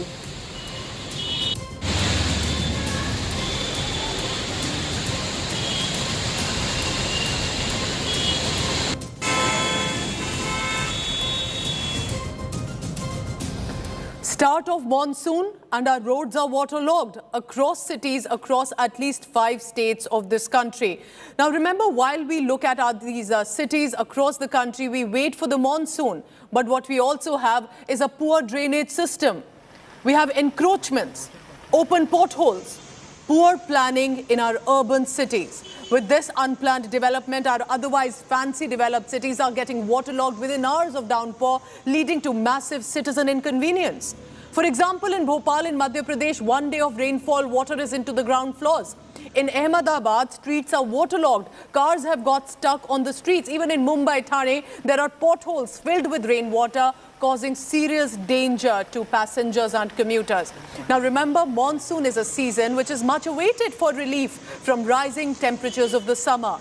But as we see, as always every year as an annual feature, soon that monsoon joy turns into nightmare. The focus has to be remembered to shift to basic civic amenities, turn our developed cities into not these dangerous, life-threatening zones just because it rained overnight. And therefore, I asked 2 questions on 6 p.m. Prime. What accountability is ensured to officers responsible for constructing, cleaning, ensuring our cities do not flood? And what action will be taken for those accused of dereliction of duty? Now remember, at this point, Gujarat is the state which is worst affected. Heavy downpour continued in various parts of Gujarat on Tuesday, leaving the death toll at approximately 69 within one state, with 6 fatalities have been reported in 24 hours. A total of 27,896 people were evacuated from flood-affected areas. For example, let me take you through Rajkot, Kutch, Nasavre. These are just the few regions in Gujarat where there have been reeling under record-breaking rainfall. Chief Minister Bhupendra Patel visited some of these rain-hit Boreli town in Chota Udaipur district, conducting an aerial inspection of some flood-affected areas. Heavy rainfall disrupted normal life in many parts of Gujarat, while these visits were also on, and an evacuation process continues, especially for residents in the low-lying areas. This is the Navsari railway station line which runs parallel to us, and in order to be able to get to the other side, we need to use a boat, given the kind of waterlogging and water accumulation that has taken place in most of the low-lying areas. This guy who is taking us to see and get an exact idea about the situation and the ground reality points to a highly grim picture. These certain people who are forced to move around despite such heavy rainfalls have no other choice and have no other option. This very packet and the bag that you see in my hand is also a part of the relief work that is being carried out. In this bag, there is food that is currently being supplied to several other households, which is where we are heading. Only time will tell if the red alert subsides and if the water starts receding in low-lying areas. With cameraman Mangesh Ambre, Dev Kotak for India Today. If you can take an overall look in terms of the kind of flooding that has taken place in low-lying areas and other parts of Navsari and Gujarat, then you will be shocked and amazed to see the resilient spirit of the people also who have to put up with this year after year. Rains cause heavy damage, grounds get flooded, and small villages and hamlets almost get buried underwater, or in worst cases even get swept away. These people you see on the tracks of Navsari railway station are forced to risk their lives and walk through danger because there is no other path apart from the railway tracks.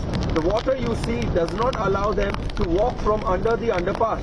Whether nature's fury will numb itself down or not, that is only something that time will tell. With cameraman Mangesh Ambre, Dev Kotak for India Today. Kutch में आज सुबह से भारी बारिश की वजह से निचले इलाकों में जल भराव की स्थिति पैदा हुई है।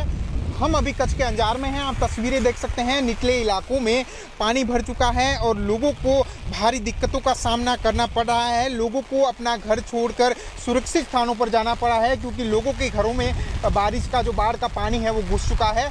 लगातार कच्छ के विभिन्न इलाकों में इस तरीके से भारी बारिश की वजह से लोगों को काफ़ी दिक्कतों का सामना करना पड़ रहा है।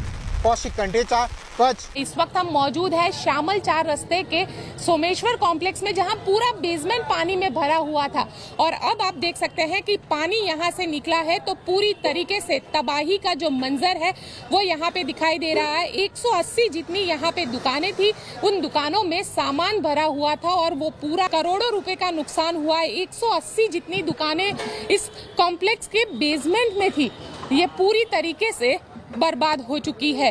अब प्रशासन के जरिए उम्मीद लगा रहे हैं कि कम से कम अगर आज बारिश होती है तो ज़्यादा पानी यहाँ पे न आए ताकि इनको जो नुकसान हुआ है उसकी भरपाई अब उनके लिए भी सवाल है कि कौन करेगा, क्योंकि ये पूरा तबाही का जो मंजर है वो यहीं पे अहमदाबाद के ऐसे कई इलाके हैं जहाँ पे पानी भर गया था वहाँ पे दिखाई दे रहा है। कैमरामैन उज्जवल ओझा के साथ गोपी Ghangar, Ahmedabad. So as you saw, a team of reporters ensuring to get into even dangerous areas to help you get a perspective of what is unfolding on the ground. Dev Kotak is now joining me live from Navsari in Gujarat. Dev, we just had a look at your ground report from the boat where you were traveling into those locations. These are areas where I could see full-fledged houses, pakka houses that are completely inundated. What is the situation right now in Navsari? Is it still flooded? Is it raining? How is the administration conducting rescue relief operations?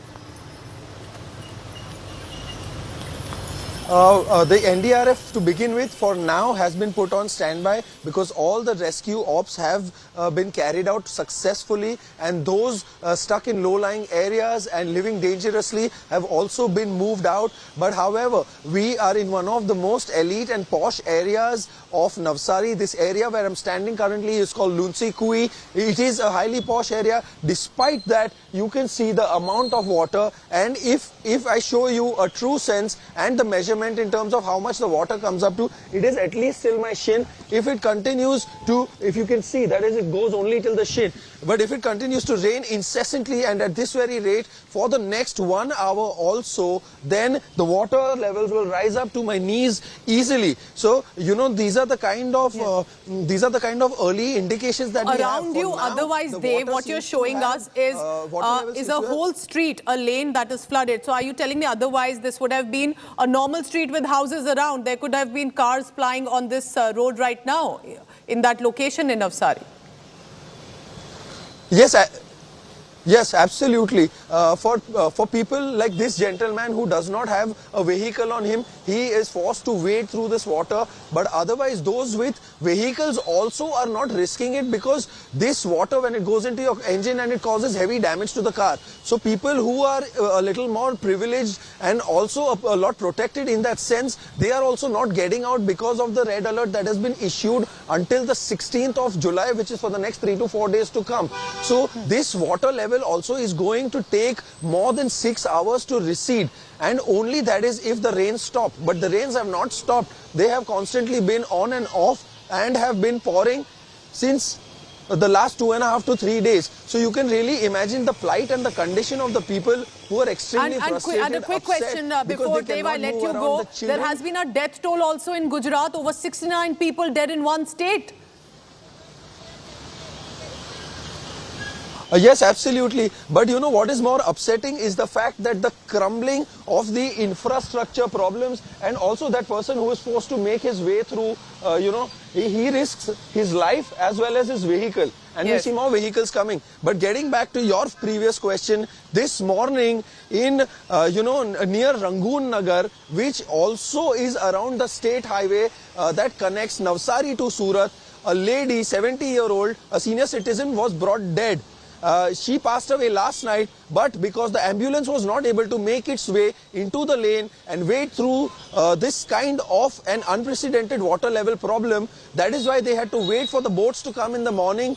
The boats finally safely brought out the senior citizen's dead body along with the other relatives. Only then they were able to, complete the final rites. So you can imagine the sad and pitiable state of affairs, that even after you're dead, you cannot make your way peacefully. So these are the kind of problems people have to deal with. There have been instances like Dave is telling us, an old woman, 70-year-old woman had passed away, but even her mortal remains could not be shifted because of the situation right now. Dave, I can see behind you also right now, there is still a downpour that's on. You take care of yourself. Stay safe. Thank you for getting us that ground report. So what Dev Kotak and my colleagues in Gujarat are telling us about is the situation from one state. From Gujarat, let's go across now to Telangana. There also is a red alert right now. The onset of monsoon is creating mayhem across the country. Maharashtra, Gujarat, Telangana, no respite from heavy rainfall.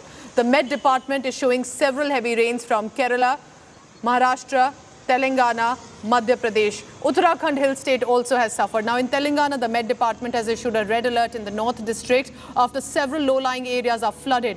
Telangana has declared 3-day holiday for schools, colleges, and in light of predictions, Telangana Chief Minister K. Chandrasekhar Rao instructing officials to be on high alert. In their event, a high-level situation also arises. Now remember, this is Telangana. From there we go across to Maharashtra. The state again is on high alert amid the IMD is showing red and orange alert, which means red means warning. Orange also means a high alert in regard to high downpour that is expected. In Madhya Pradesh, the Met Department issued an orange alert for heavy to very heavy rainfall in 33 districts. Officials have been asked to remain under high alert. There is meanwhile in the southern state of Kerala an orange alert. There's a high tide of approximately 4.47 meter in the Arabian Sea right now.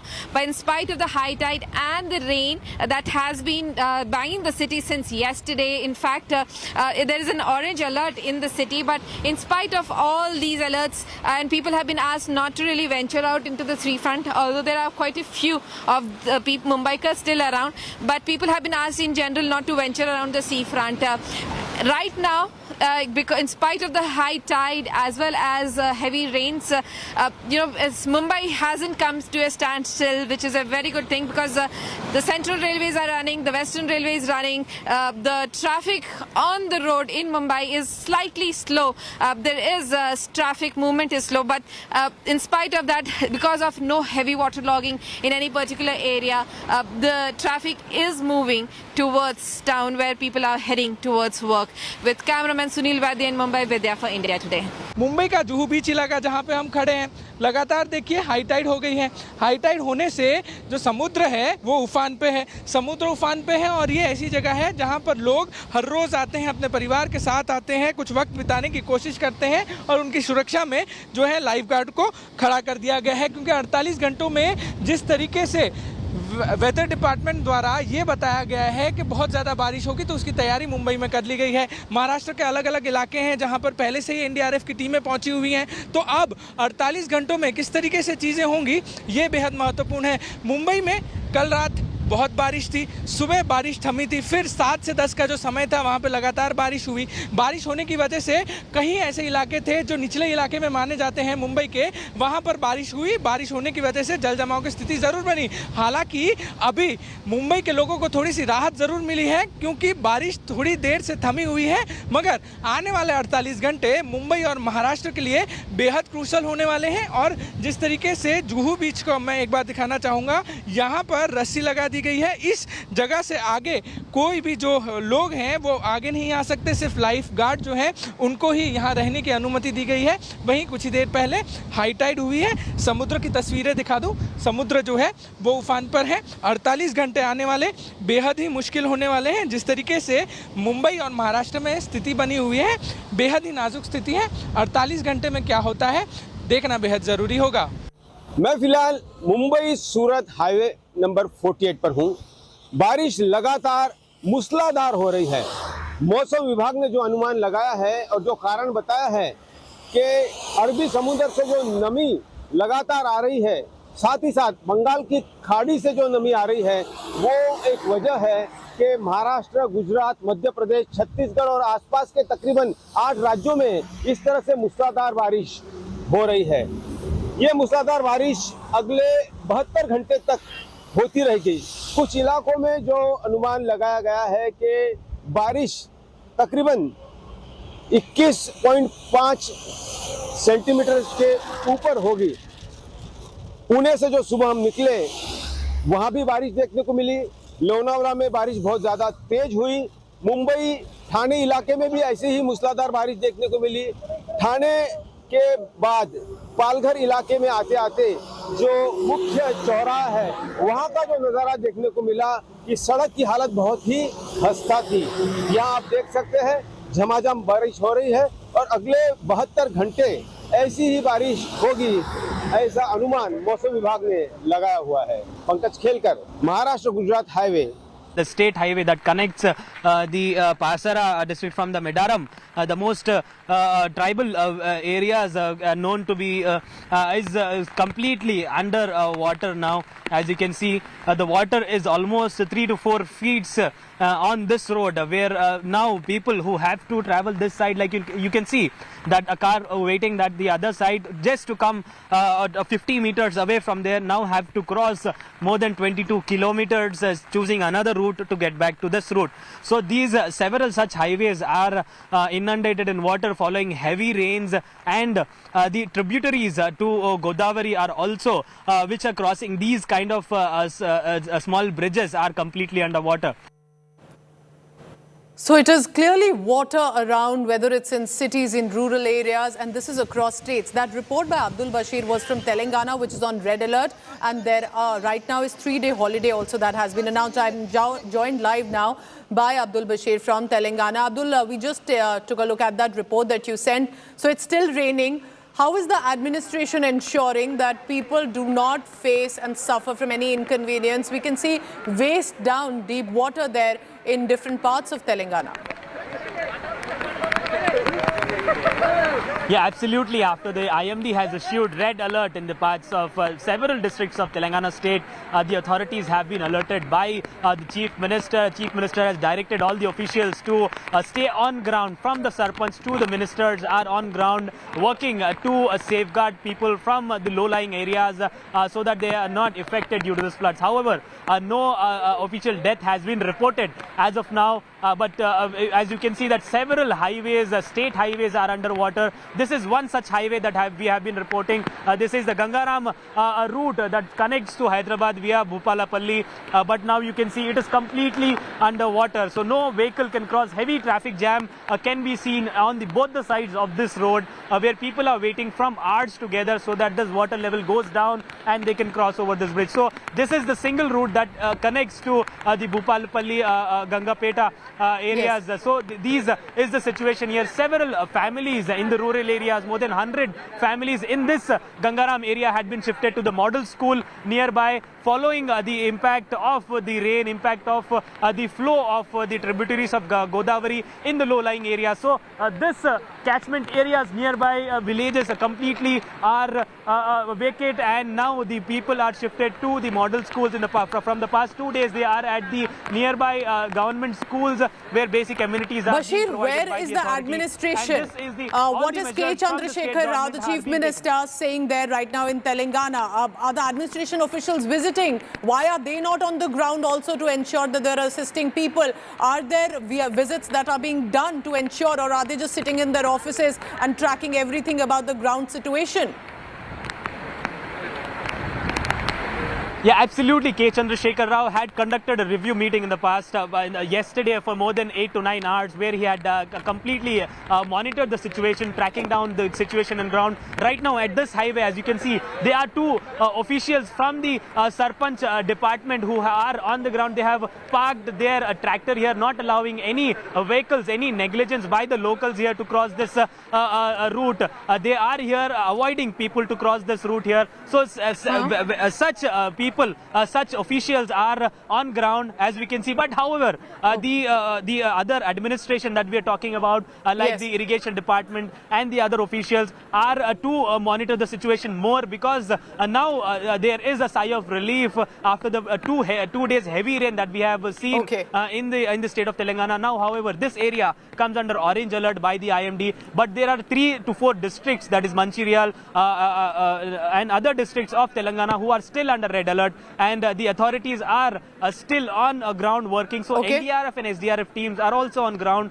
We have so it's important that the administration ensures that people know that they are around and can be approached, as Abdul Bashir is also showing us.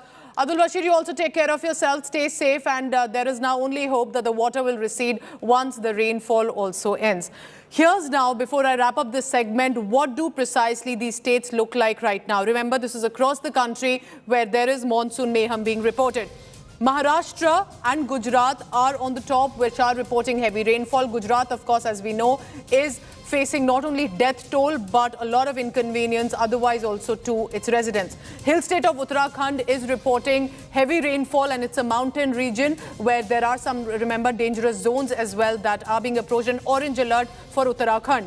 For the southern state of Kerala, there is also again another alert that has gone out, which is orange, which can be about 20 centimeter of rainfall, and the administration needs to be prepared.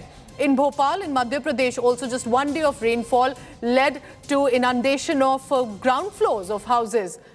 Orange alert for the state of Madhya Pradesh. Telangana has primarily had red alert, which has been brought down to orange, but there are some districts, as our ground reporter is telling us, which are still under red for now. Also, the coastal state of Goa reporting heavy rainfall, and there is an alert that has been issued for the state of Goa as well. Now, apart from this, remember, in times of adversity that we are all facing around us, humanity also gives us hope. While on one side, tragically, more than 60 people dead in flooded Gujarat, more than 180 people dead in Assam of a flood that started in April 6. Amid this destruction, there are people who are saving other lives as well, whether they are local residents, rescue officials, or from the armed forces. I now bring you this inspiring report to remind us about the rescue angels who are saving many lives. Take a look.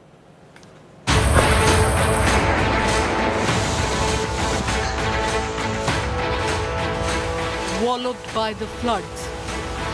From up in the Himalayan mountains, the plains of Gujarat in the west, to the coastline down south, and the swollen streams in the east. Relentless torrents breaching banks, and floodwaters lapped into homes.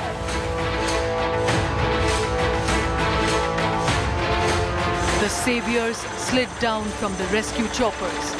Several families plunged to safety in Gujarat's worst-hit Valsad. Divers saved 4 children from a river in a spate at Durg in Chhattisgarh. 5 बच्चे नहाने के लिए गए थे और 5 बच्चे नहाते नहाते अचानक से बह गए। 5 में से 4 बच्चों को बाहर निकाल लिया, जो सकुशल है, और एक बच्चा तुषार साहू, पिता भागवत साहू, 14 वर्ष, वो भी लापता है। गोताखोरों की टीम और प्रशासन की टीम, पुलिस की टीम वहाँ पर लगी हुई है, कोशिश कर रहे हैं जल्दी रिकवर कर लें। Rescue angels from the Indian Air Force and the Army in a frantic search for the missing from Friday's cloudburst at Amarnath.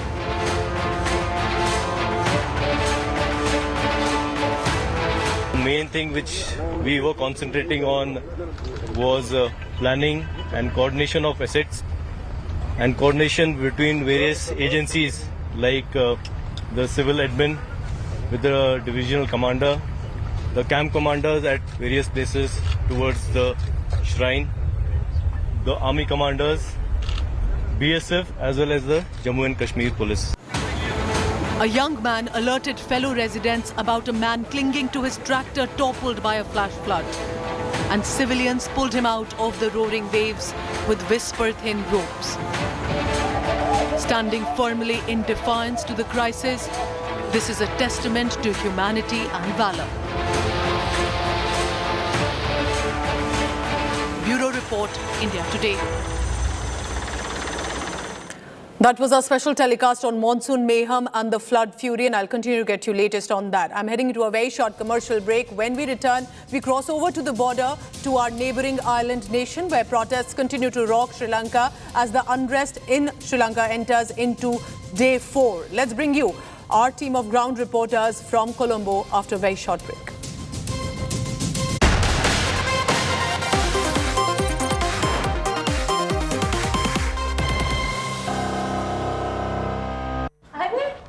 आ गई।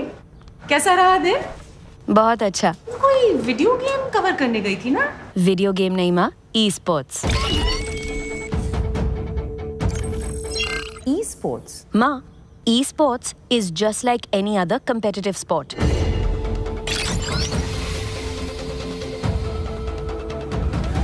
इसमें ना वो सब फीलिंग्स है जो किसी भी और स्पोर्ट्स में है। इसमें इमोशन है, इसमें एंगर है,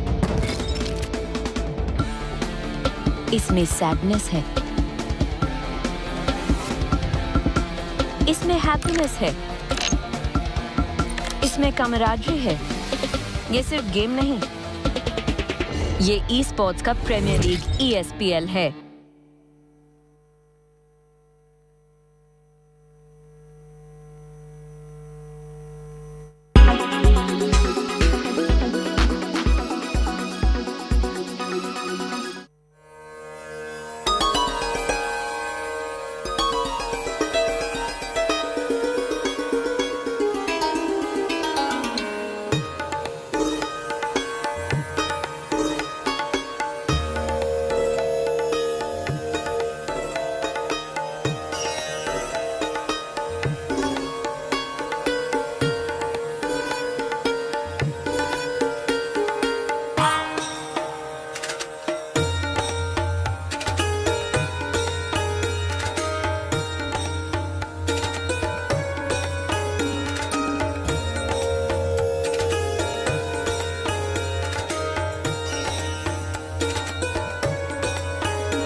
Make your media plan smarter with India Today Live TV on your connected devices. You are watching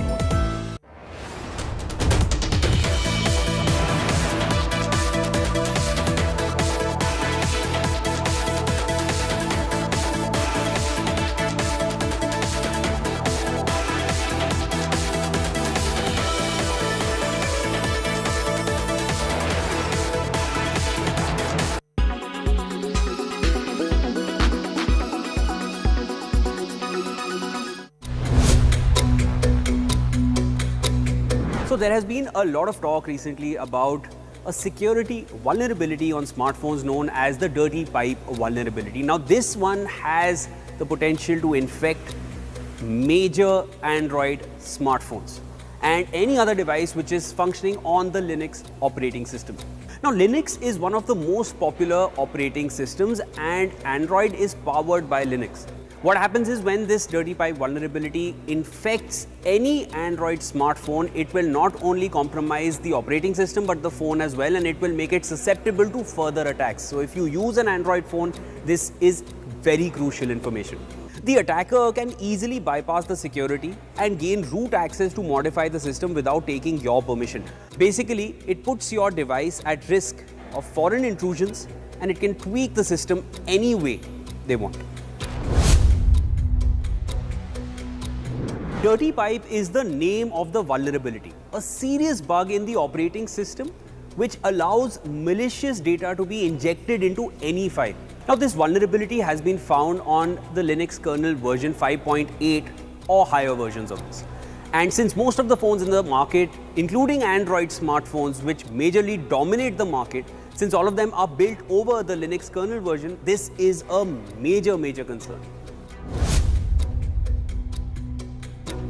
Android 12 users are most at risk because it has been discovered that the Linux kernel version 5.8 has been majorly used in Android 12.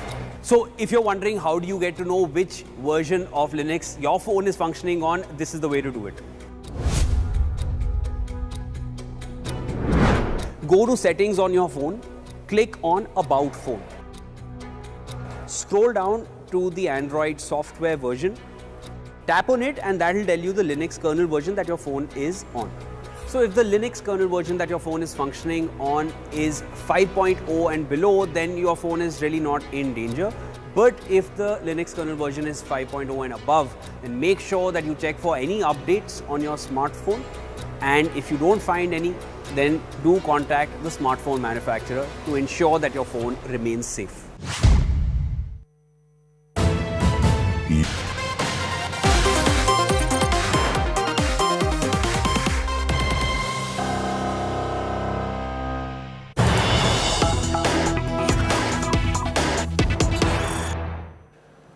Urban Affairs Minister countering now the ferocious national emblem charge that has been escalating, remember, between the government and the opposition parties. India Today has now accessed the video of the Sarnath lion, which is inspiration for now the national emblem as well. Take a look at that. Now the Sarnath emblem clearly shows the lions, the Asiatic lions, with their mouth open and teeth showing. The minister has also said, I quote him here, the emblem is a replica of the Sarnath lions and the difference only is in perspective. So not only the ruling party but the ministers also are now ensuring they take on the opposition parties and counter their allegation as well. So the lion capital of Ashoka, which is a sculpture of 4 Asiatic lions with regard to the national emblem. Now India Today accesses that video, which was the inspiration for the national emblem. So what you see on your screens right now is, take a look at this, the Sarnath lion sculpture, which inspired the national emblem, which was also unveiled yesterday by Prime Minister Narendra Modi. Now this clearly shows the lions with their mouth open and teeth showing. So what the ruling party and the government are saying, that the original one, which is in Sarnath, which is in the museum also, that originally is the inspiration that has now gone ahead even for this bronze cast sculpture of 9,500 kilograms on the central foyer of the new Parliament building, which is under construction, unveiled by Narendra Modi. This was from the original emblem that inspired the one you see in the Parliament as well. So trying to end this ferocious war over the angry lions, now Hardeep Puri, the minister, says the difference is only in the perspective.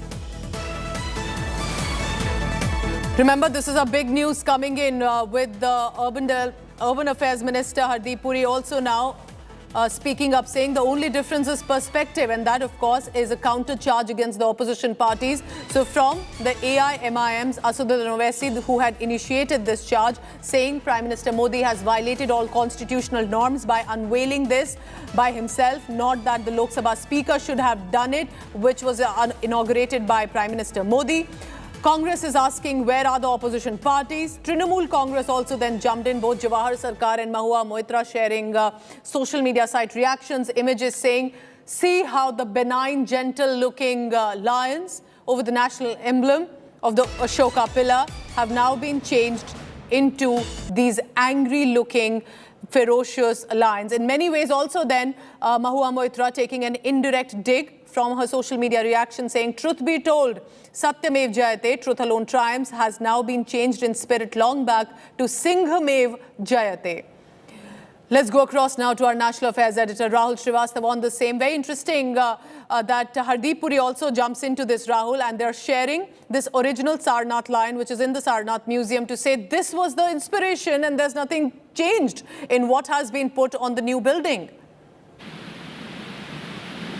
Pooja, one very interesting element is that if anybody who has seen the ceremony yesterday, the first impression is that why the lions look menacing or aggressive or muscular is primarily because of the proportion, the size. It is 6.5 meters big. Till now, Indians are used to two-dimensional pictures of the lion capital at Sarnath. And if you see, even the original one is just 1.6 meters high, as Hardeep Puri has tweeted. Now, if you blow it up, since the artists who were given, there were nearly 100 artists, Pooja. I would like to inform the viewers that 100 artists went into it. It went to 4 stages. First, a model was, clay model, graphics design was designed. Then a clay model was made.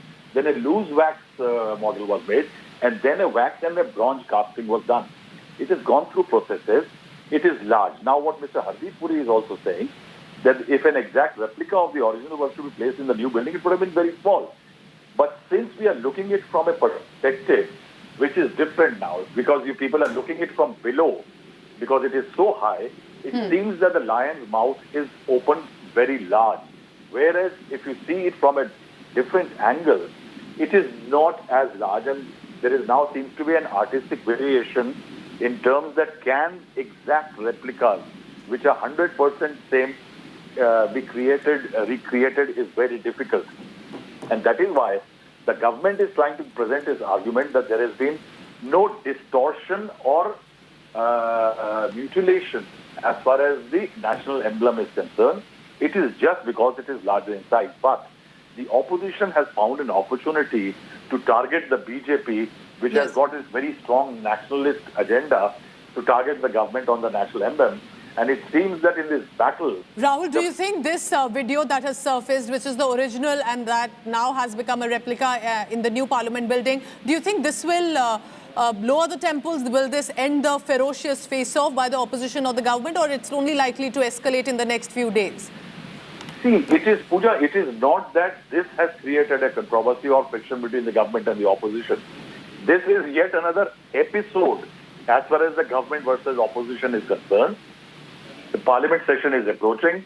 The opposition is creating immense firepower itself to target the government.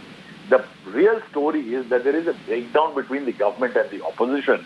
And it is not that anybody is trying to actually mend the fences. If you see the breakdown, for example, December 10th, 2020, Prime Minister laid the foundation stone. Opposition was invited, it boycotted. Similarly, on Constitution Day in November 21, opposition was invited, 15 parties boycotted. So it's a long story of breakdown between the government and the opposition. Say, for example, the opposition objected why the Prime Minister was there. But in the order of precedence, the Speaker is number 6, the Prime Minister is number 3. In the absence of the Prime Minister, President and Vice President, it is the Prime Minister who gains precedence.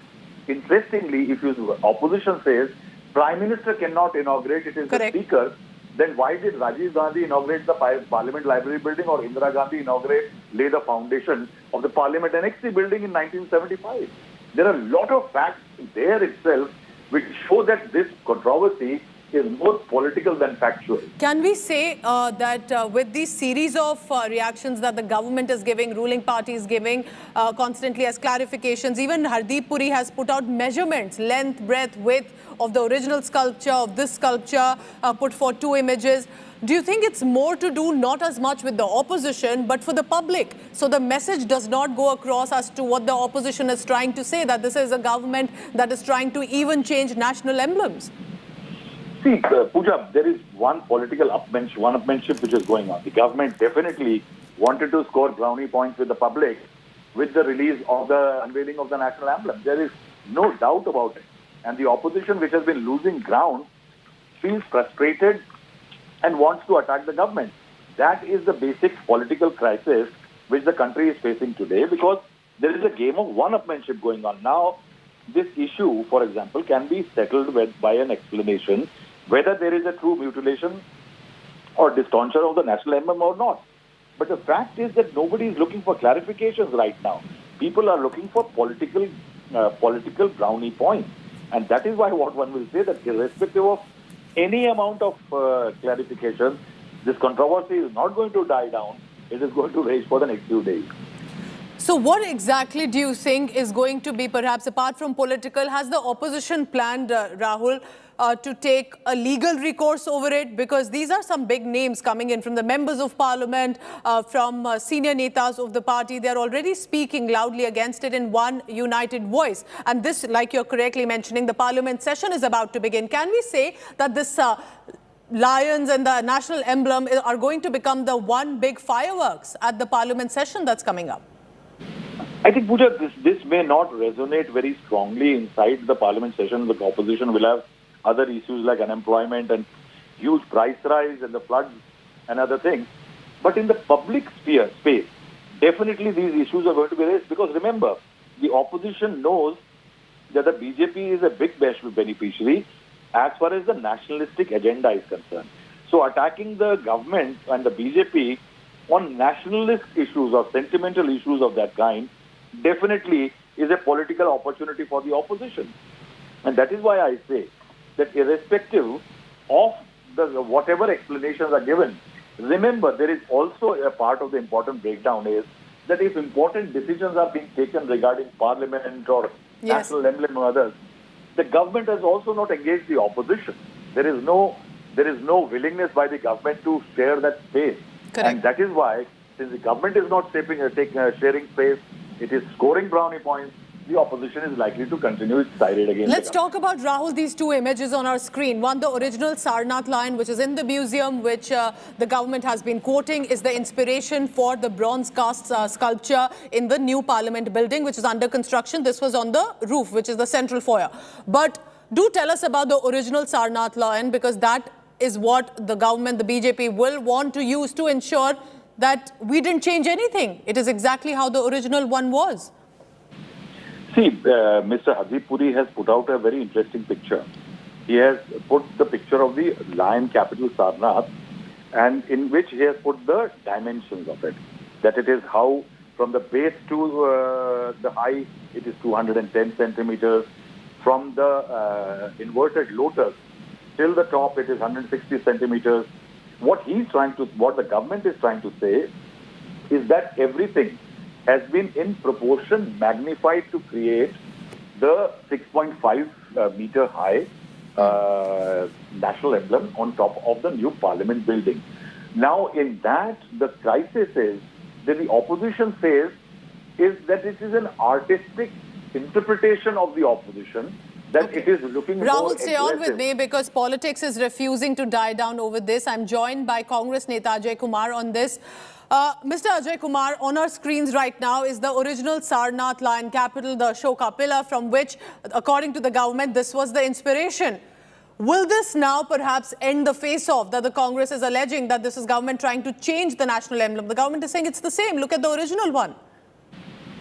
No, I think the government is playing. I mean, look at the original one. So I don't know which one they're looking at. The other question, the simple issue is, the original national emblem is defined apart from the lion. It has got the Ashoka chakra, then it's got the lion, the bull, and in the base. And below that is Satyameva Jayate, right? Now that is the Ashoka emblem, which is the national emblem. The official national emblem is called Satyameva Jayate. Now BJP has never believed in Satya, so problem is that.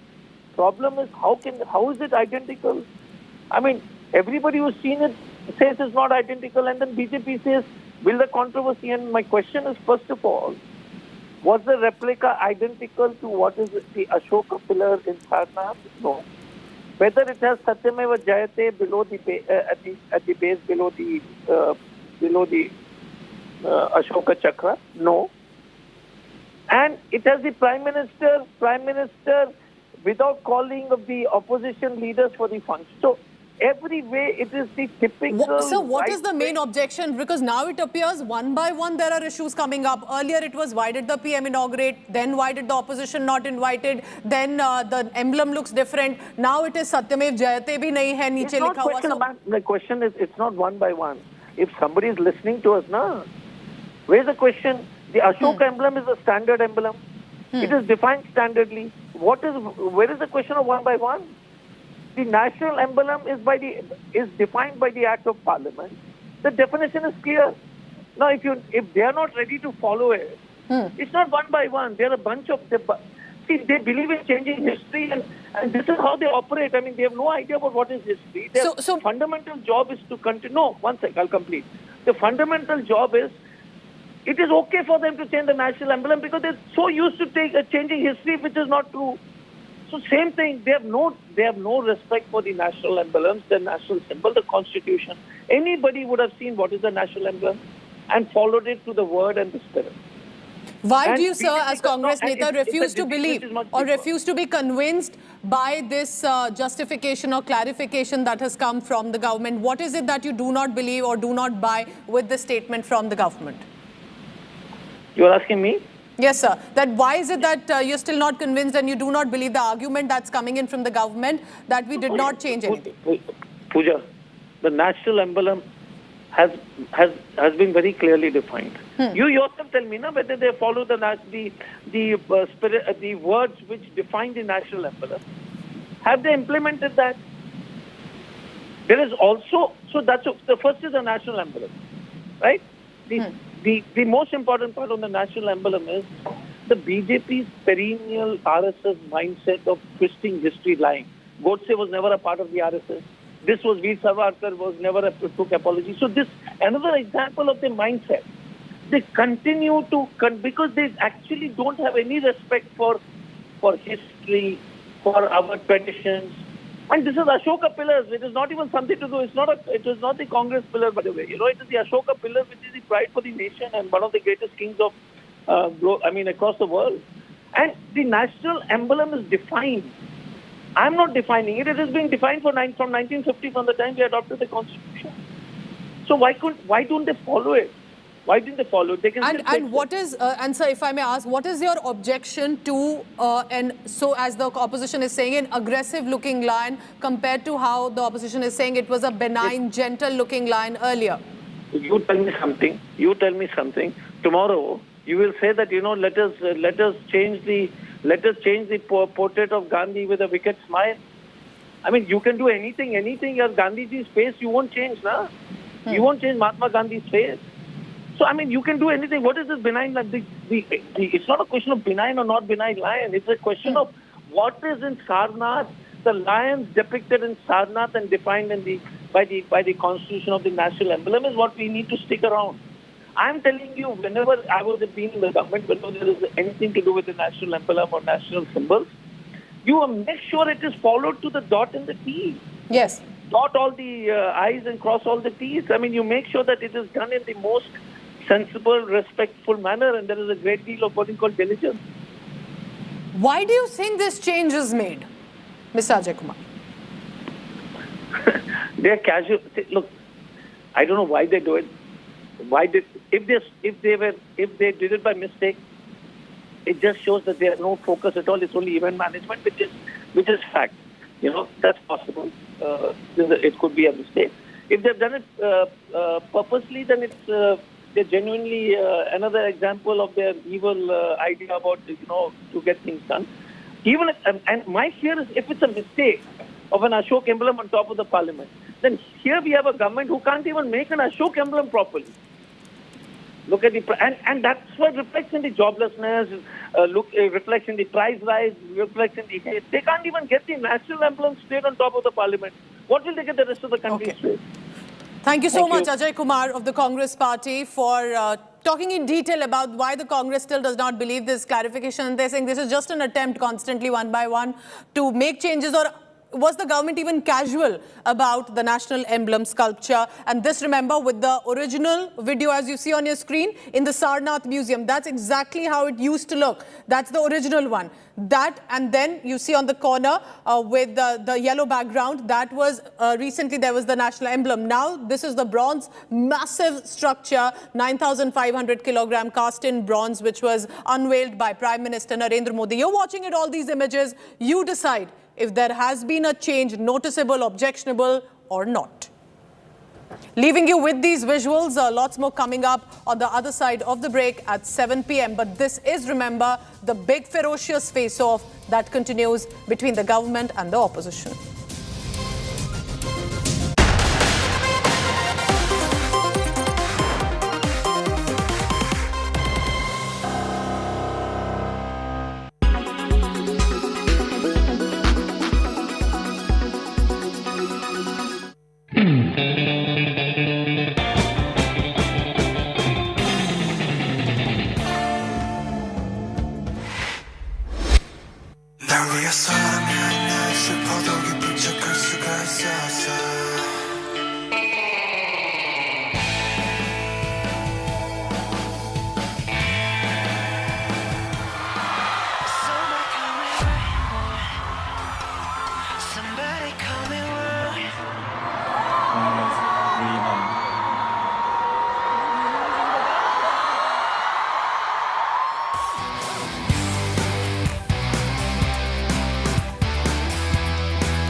PCOS, PCOD and endometriosis. These are some very common health problems that women face, and these are much talked about. Yes, these are problems associated with women, but each of these problems have different symptoms and are very, very different from each other. PCOS is polycystic ovary syndrome. PCOD is polycystic ovarian disease. Often these are used interchangeably. However, PCOD is used to depict milder forms of delayed ovulation and hormonal imbalance. PCOS is used to refer to severe hormone imbalance and metabolic disturbances. This can include obesity, insulin resistance and diabetes. The basic problem with PCOS and PCOD is that the hormones are not being produced on time by the ovaries, and that is why there is a delay in the monthly periods. When the monthly release of egg from the ovaries is delayed, this causes delay in monthly periods. This condition is related to increase in male hormones like increase in facial hair, also gain of weight. While endometriosis, something that even I suffer from, is an extremely difficult and different type of disease. Endometriosis is when the lining of the womb is found in abnormal places, such as outside the uterus, with symptoms like lower abdomen pain. In endometriosis, abnormal endometrial tissue is found over the ovary or at different places. It can be found in the fallopian tubes, for example. So during your periods, the blood gets collected in different parts of the body where it should not get collected. This leads to hemorrhage. It results in swelling and pain in the lower abdomen. Sometimes this pain may be only during periods. In many patients, it can be long-lasting and chronic, even when you're not on your period. So what are the symptoms really to look out in PCOS, PCOD and endometriosis? There are several celebrities who have spoken about their concerns with PCOS, PCOD and endometriosis. Katrina Kaif and Selena Jaitley, for example, has spoken about their struggles with endometriosis. Masava Gupta has spoken about her problems with PCOD. Victoria Beckham too has had her struggles with PCOS. The treatment is till menopause. It requires suppression of the disease till menopause because the disease has a very high chance of recurrence even if a surgery is done. So the medical treatment is commonly in the form of... Co-powered by The World Comes Together at Sharda University.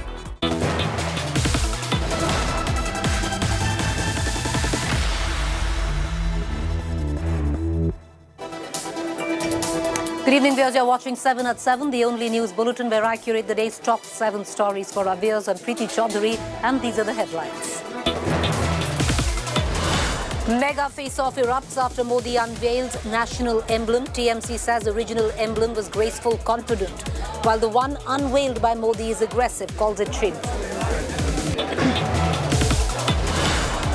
Explosive face-off over Smriti Irani getting charge of Minority Affairs Minister. TMC says a hardcore Hindu made in charge of Muslims and Christians. BJP calls it fake secularism. Uddhav Thackeray and his Sena back NDA presidential candidate Draupadi Murmu. Uddhav says his MPs requested him to support Murmu. RSS's Neta's big attack claims conspiracy to turn Muslim prayer day or Friday into stone pelting day. Slam open beheading, calls by Islamist fanatics as un-Islamic. शुक्रवार आया, मुसलमानों की इबादत का दिन है, पर कुछ षड्यंत्रकारियों ने नौजवानों को उकसाकर पहले से तैयार करवाकर अकस्मात हिंसा नहीं भड़की और उस शुक्रवार को पत्थरवार में बदल दिया है। Over 100 Jharkhand schools change weekly offs to Friday. BJP guns for Hemant Soren government, calls it Muslim appeasement.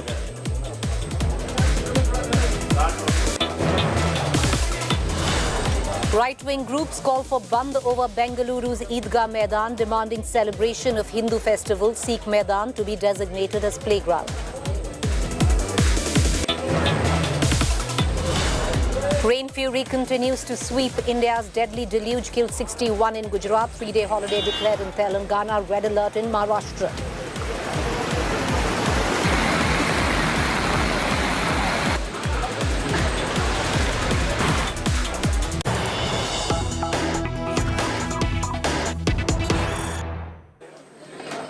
All right, viewers, let's begin with the latest news break that is coming in from the state of Madhya Pradesh. Interesting. A government official from Madhya Pradesh was served a notice for arranging cold and inferior quality tea for the Chief Minister Shivraj Singh Chauhan at Khajuraho Airport in Chhatarpur district. A show cause notice was issued to the junior supply officer Rakesh Kanua.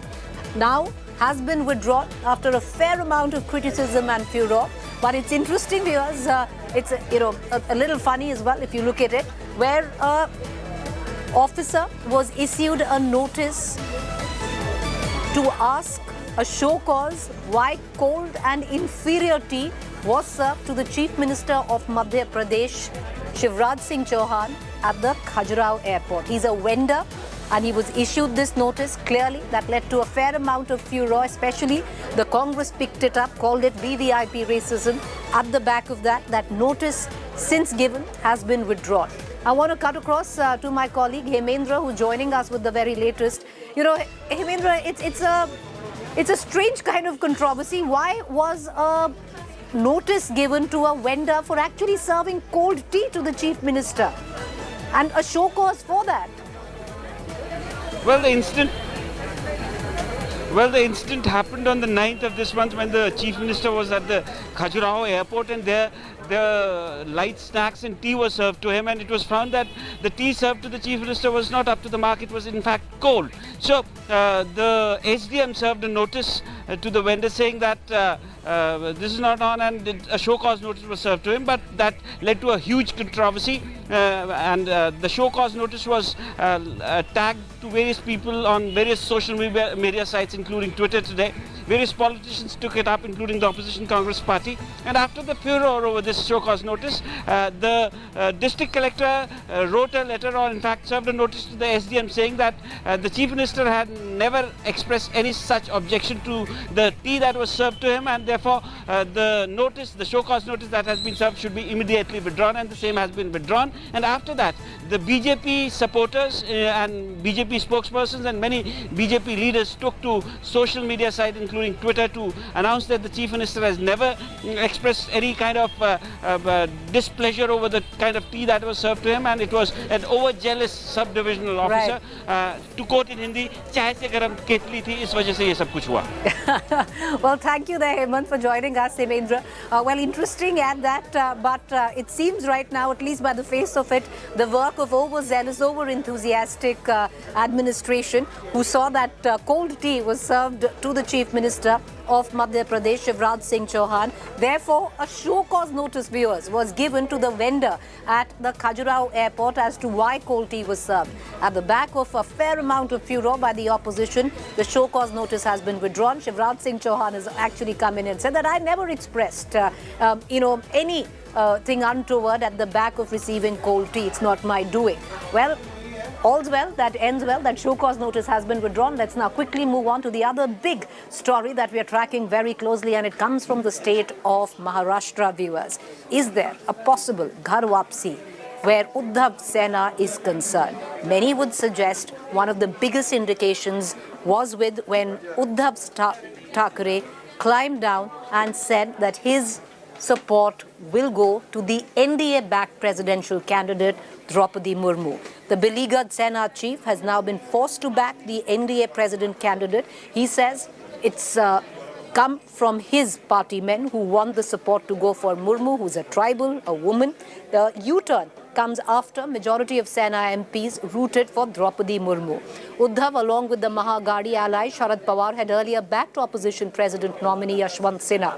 The U-turn now has led to murmurs of dissent amongst Uddhav's allies, but led their ruling Eknath Shinde BJP combine to openly gloat. Uddhav, who recently lost 40 of his MLAs to Chief Minister Eknath Shinde and BJP, has little options to avert a split of his MPs. पहली बार हमारी एक महिला भगिनी आदिवासी समाज से देश का जो सर्वोच्च पद है उसके ऊपर विराजमान होने जा रही है, तो मैंने भी यही सोचा कि सारे लोग अगर प्यार से मुझे कुछ कह रहे हैं तो उनकी भावनाओं का आदर करना चाहिए, और उस भावना का आदर करते हुए आज मैं जाहिर करता हूं कि आने वाले इस राष्ट्रपति या राष्ट्राध्यक्ष चुनाव के लिए शिवसेना द्रौपदी जी को हमारा अपना समर्थन दे रही है. First, we welcome his decision because Draupadi Murmu is the face of Adivasis, face of Vanvasis, the face of our tribal community.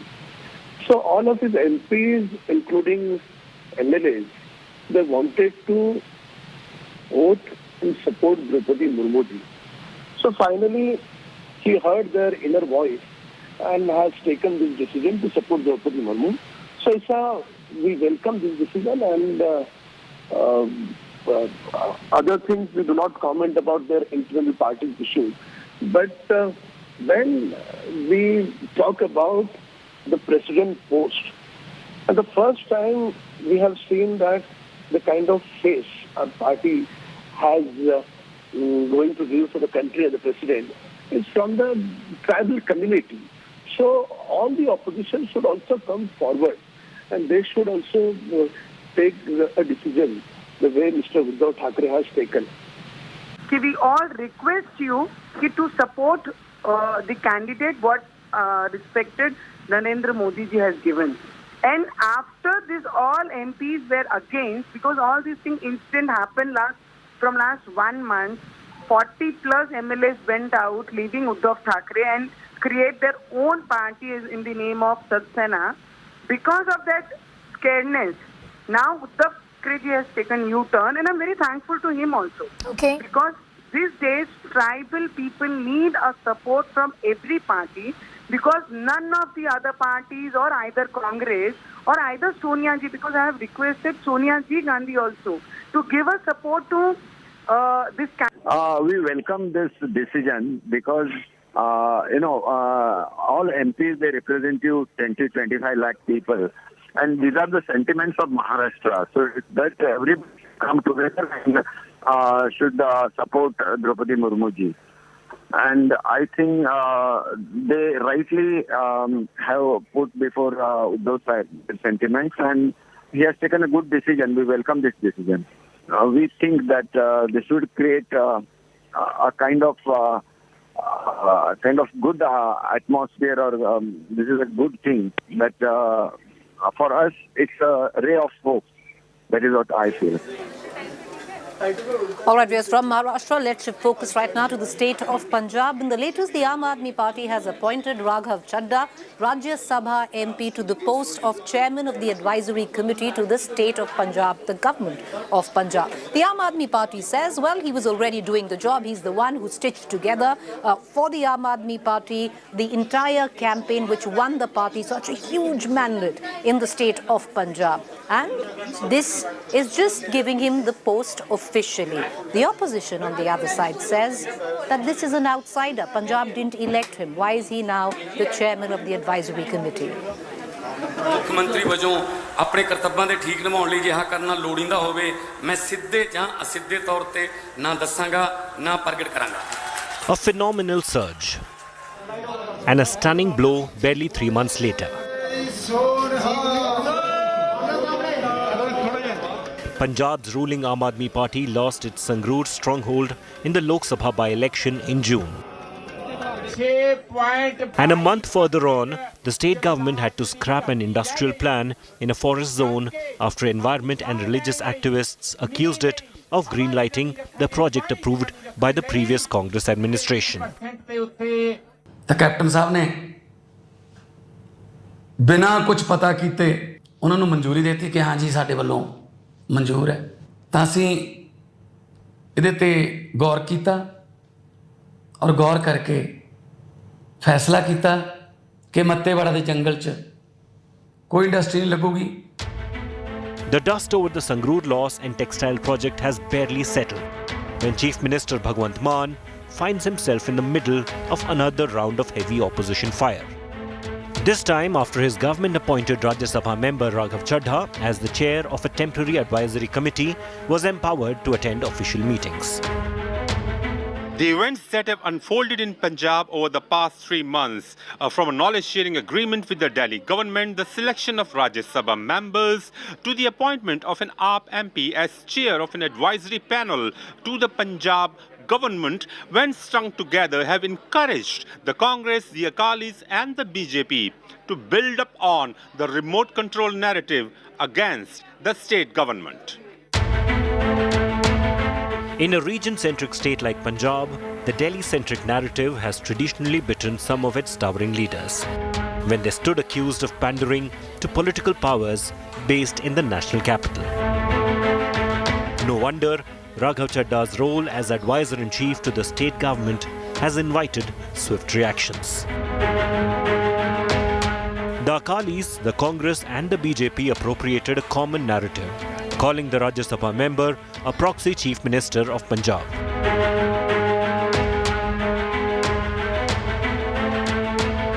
Aam Aadmi Party has defended the move though. ਜਿਹੜੇ ਮਾਨਯੋਗ ਮੈਂਬਰ ਪਾਰਲੀਮੈਂਟ ਰਾਘਵ ਚੱਡਾ ਜੀ ਉਹਨਾਂ ਨੇ ਕੋਈ ਭੱਤਾ ਨਹੀਂ ਲੈਣਾ, ਕੋਈ ਤਨਖਾਹ ਨਹੀਂ ਲੈਣੀ, ਕੋਈ ਸਹੂਲਤ ਨਹੀਂ ਲੈਣੀ। ਜਿੱਥੇ ਉਹ ਪਾਰਟੀ ਦੇ ਲੀਡਰ ਹੈ ਉੱਥੇ ਇੱਕ ਹਾਈਲੀ ਇੰਟੈਲੈਕਚੁਅਲ ਇੰਟੈਲੀਜੈਂਟ ਪਰਸਨ ਹੈ। ਪੰਜਾਬ ਸਰਕਾਰ ਉਹਨਾਂ ਦੀ ਇਸ ਜਿਹੜੀ ਐਜੂਕੇਸ਼ਨ ਯੋਗਤਾ ਆ ਉਹਦਾ ਫਾਇਦਾ ਲਓ। But some of Punjab's independent political observers aren't convinced with the defense. They too find the Delhi-based Aam Aadmi Party leadership coming in the way of local governance. It's a direct interference in the Punjab affairs, not simply mediating, simply actually directing the total Punjab government affairs. That's why the opposition people and others all are opposing this appointment. Its broad popularity aside, Aam Aadmi Party seems to be facing a perception battle in Punjab over its Delhi roots. And that presents a stern test ahead for the state government in pushing the big ticket policy agenda without risking the negative narratives of fulfilling the wishes of the party bosses back in the national capital. With Harmit Shah Singh in New Delhi, this is Manjeet Sehgal in Chandigarh for India Today. All right, viewers, moving on right now to Jamtara. In a strange sequence of events, primary schools of 2 wards in Jamtara are giving the weekly holiday on Friday instead of Sundays to students. Over 100 schools in Jharkhand's Jamtara district have been started taking Friday weekly off instead of Sunday. The new practice is being followed by schools where majority students are from Muslim community to enable them to offer Friday prayers. Now, people of Bariapur, one of the villages where the change was implemented, insist the middle school has been following Friday off since its inception. The Friday off system was earlier being followed by Urdu schools, now is being extended to other schools. The BJP objected to the move, calling it Muslim appeasement by the Hemant Soren government. Under fire, the JMM Congress government has ordered an inquiry into the matter. जैसे कल अखबार में आया, हम उसको गंभीरता से लिए और सभी जामताड़ा के डीओ, डीएससी, बीओ को बुलाया। बुलाने के बाद उस पर कोई बंद कमरे में हम चर्चा नहीं की, आप लोग सामने थे। उस चर्चा के दौरान स्पष्ट निर्देश दिया, पत्र जाएगा विभाग से कि 1 सप्ताह के अंदर रिपोर्ट दें। उस रिपोर्ट से हम संतुष्ट हो जाएंगे, नियम संगत कानूनन, तो फिर अगला हम लोग इस पर क्या कार्रवाई हो सकता है विचार करेंगे। झारखंड सरकार तुष्टीकरण के रोज नए रिकॉर्ड बना रही है। अब नवीनतम उदाहरण जामताड़ा जिले का है, जहां के अनेकों स्कूल में जो मुस्लिम बहुल इलाके में है, वहां रविवार की जगह शुक्रवार को सरकारी नियम के विरुद्ध छुट्टी करा दी गई और यह भी स्थानीय जो मुसलमान हैं उनके दबाव में किया गया और प्रधानाचार्य ने नियम को ताक में रखकर ये छुट्टी शुक्रवार को कर दी ताकि लोग प्रेयर कर सके। और ये कितनी शर्म की बात है कि इन कुछ स्कूलों में स्कूलों के नाम के आगे जबरन उर्दू स्कूल लिखवा दिया गया। तो यानी कि ये सरकार कुछ और कहती है, लेकिन जहां मुस्लिम बहुल इलाके हैं वहां कुछ और कानून चलता है। ये कैसी सरकार है साहब? ये तुष्टीकरण की जो इस सरकार ने नंगा नाच रखा है, इसी का परिणाम है कि नीचे भी इसकी आग अब धीरे धीरे बढ़ रही है। We have seen the manner in which the Jharkhand government continuously has engaged and indulged in vote bank politics to appease one community, because the Congress and JMM, like the Manmohan Singh government always believes in appeasing one community over the others. We have seen how even during the UPA time, the Prime Minister had said that the first right of resources is of one community. Because in many states and many districts, monsoon continues to rain misery, especially in the state of Gujarat. Till now, the death count stands at 61. Maharashtra, Gujarat, Telangana have seen no respite from heavy rainfall. The IMD has now issued several heavy rains across Kerala, Maharashtra, Telangana and Madhya Pradesh advisory. In Telangana, the IMD has issued a red alert in the North District after several low-lying areas in the region were inundated. Telangana has declared a 3-day holiday for schools, colleges. In light of the IMD predictions, Telangana Chief Minister KCR has instructed officials to be on high alert in the event of a high-level situation. Monsoon mayhem has also rocked Maharashtra's several regions. The state is also on high alert in midst of IMD issuing red and orange alerts. Meanwhile, in Madhya Pradesh, the IMD has issued an orange alert for heavy to very heavy rainfall in 33 districts. Officials have been asked to remain under high alert. The IMD has issued an orange alert in Kerala as well. There's a high tide of approximately 4.47 meter in the Arabian Sea right now. But in spite of the high tide and the rain that has been banging the city since yesterday, in fact, there is an orange alert in the city. But in spite of all these alerts, and people have been asked not to really venture out into the seafront, although there are quite a few of the Mumbaikas still around. But people have been asked in general not to venture around the seafront. Right now, because in spite of the high tide as well as heavy rains, as Mumbai hasn't come to a standstill, which is a very good thing, because the central railways are running, the western railway is running, the traffic on the road in Mumbai is slightly slow. There is traffic movement is slow, but in spite of that, because of no heavy waterlogging in any particular area, the traffic is moving towards town where people are heading towards work. With cameraman Sunil Vaidya in Mumbai, Vidya for India Today. The state highway that connects the Pasara district from the Medaram, the most tribal areas known to be is completely under water now. As you can see, the water is almost 3 to 4 feet on this road, where now people who have to travel this side, like you can see that a car waiting at the other side just to come 50 meters away from there, now have to cross more than 22 kilometers, choosing another route to get back to this route. So these several such highways are inundated in water following heavy rains, and the tributaries to Godavari are also which are crossing these kind of small bridges are completely underwater.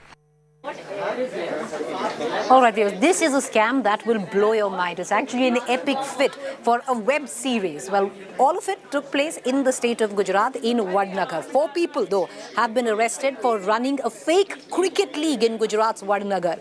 The aim was to dupe Russian punters. Putting up a near-perfect court, the accused had a proper live setup and orchestrated near-live matches. Matches were being broadcast live on a YouTube channel. They also engaged a commentator who could mimic Harsha Bhogle. They accepted bets from punters in 3 Russian cities. The visuals that you see on your television screen are actually the visuals that were beamed live to these punters in Russia. They had almost reached the quarterfinals of the fake league, but were caught by the cops before they could reach the semi-finals. The accused first bought a small farm, made it like a cricket ground. Villagers were paid up to 400 rupees per match to play act as cricketers. According to the local police, the league was specifically conducted for betting purposes and catering specifically to the Russian markets. Mehsana SOG को एक हकीकत मिली थी कि जो Vadnagar police station में मौलीपुर करके काम है, वहीं पे गुलाम भाई मसीह करके इंसान है, उनकी जो खेतर है उसमें क्रिकेट सट्टा इंटरनेशनल खेला जा रहा है। तो वो हकीकत पे उन्होंने रेड की थी और वहाँ पे जो खेतर है इसमें क्रिकेट की मैच बनाई हुई है। और क्रिकेट जो खेलने वाले हैं इसमें 400 रुपये पर डे वेतन से इंसान बुलाए जाते थे, और वो जो रशिया में बैठा हुआ है आसिफ मोहम्मद करके, वो जो चैट करके बताता था उस तरफ से वो लोग खेलते थे. Well, viewers, it's a con job fit enough, like I said, to be scripted into a web series of a possible scam. A quick break. Stay with us. On the other side is our fact check segment.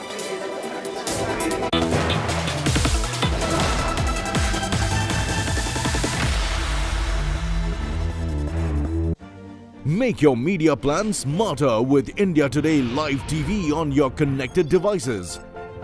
Amplify your brand with 100 million smart internet viewers.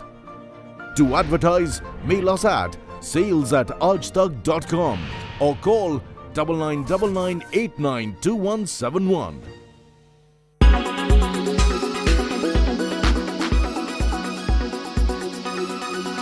A 33-year-old man from China had been experiencing stomach pain since his teen years. Several tests were done, but finally it was recently discovered that he had been menstruating since the last 20 years. So he identified as a man all his life and goes by the alias Chen Li to hide his actual identity. Now, he had been experiencing abdominal pain and recurring loss of blood while he urinated since the time he was 13 years old. So what seemed like a recurring issue actually became a cause of concern when doctors discovered that Mr. Lee was actually born with a uterus and ovaries. So he had the biology of a man and a woman. So several tests were done and initially Lee was diagnosed with appendicitis. But obviously the treatment for that did not help cure his condition. Finally, after thorough examination, it was revealed that Lee was intersex. That means he had reproductive organs of both men and women. So Lee underwent a chromosome analysis test and it was revealed that he actually had female sex chromosomes. Now, the level of male sex hormone androgen was lesser than mostly found in average males, but the level of female hormones found in Lee were that of a regular female. So the loss of blood, the abdominal discomfort that he was going through was actually because he had been menstruating. Now Lee has always identified as a man and wishes to continue doing so, so he asked doctors to remove the female organs found in his body and underwent surgery for the same. Now medical reports suggest that the surgery was successful, but certain reports also suggest that medics have stated that Lee will not be able to have a child.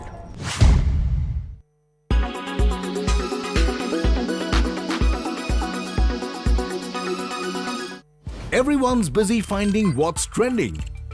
You're busy finding out why. India Today, for those who research before reacting. Download the India Today app now.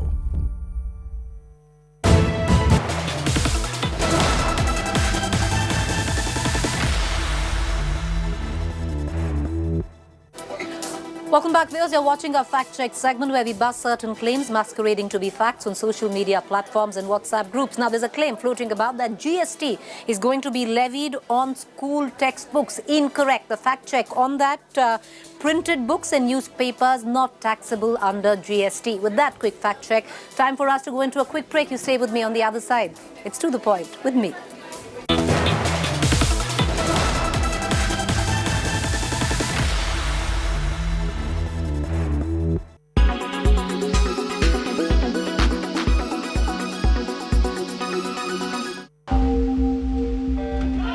Transgender women be allowed to participate in female sports. Swimming International Governing Body FINA barred the participation of transgenders in the women's category. Leah Thomas triggered the move. Thomas earlier competed in the male category in swimming. She then underwent hormone therapy. 2 years and 6 months later, she came first, beating Tokyo Olympic silver medalist Emma Viant. Now, FINA is proposing to create an open category for transgenders to protect competitive fairness. The transgender community, however, sees the move as isolating and demeaning. Leah isn't the only one. Here's a look at some supporting stars who've been involved in controversies related to gender identity. Duty Chand from Odisha has won awards for the country and also holds the national record in the women's 100 meters. But in 2014, she was effectively banned from competing as a female because of high testosterone levels in her body. She later fought in the court of arbitration to get the ban lifted. Transgender cyclist Emily Bridges had revealed that she suffered threats that made her scared to even step out of her home. This came after UK Prime Minister Boris Johnson had stated that biological males should not compete in women's sports. At present, she's been barred from participating in the Women's British National Omnium Championship.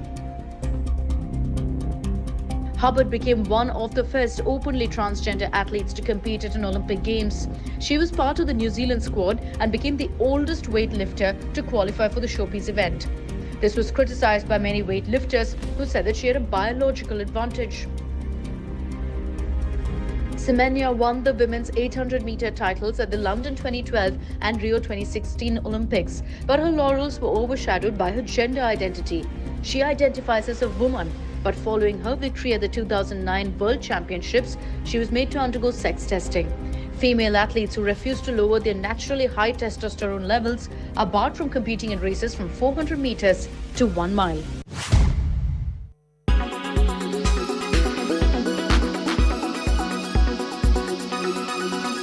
Everyone's busy finding what's trending. You're busy finding out why. India Today, for those who research before reacting. Download the India Today app now. You are watching India Today. Association with JioMart, Har Ghar Ka Mart.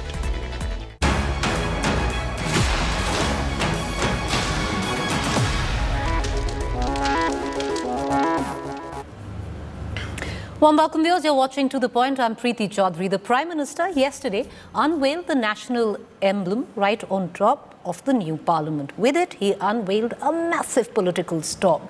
Well, ultimately, the latest charge is that the design of the national emblem has changed. Well, the government says, no, it's not quite changed. You're looking at a 2D picture. You have to look at a 3D picture. Latest images from Sarnath, of which is the actual depiction of the national emblem, seems to suggest that they're pretty close. But the opposition says that this is an insult to the India's emblem. On the other hand, many of them also suggesting, the AIMIM, that this is constitutionally incorrect. Is it constitutionally incorrect, viewers? Find out more.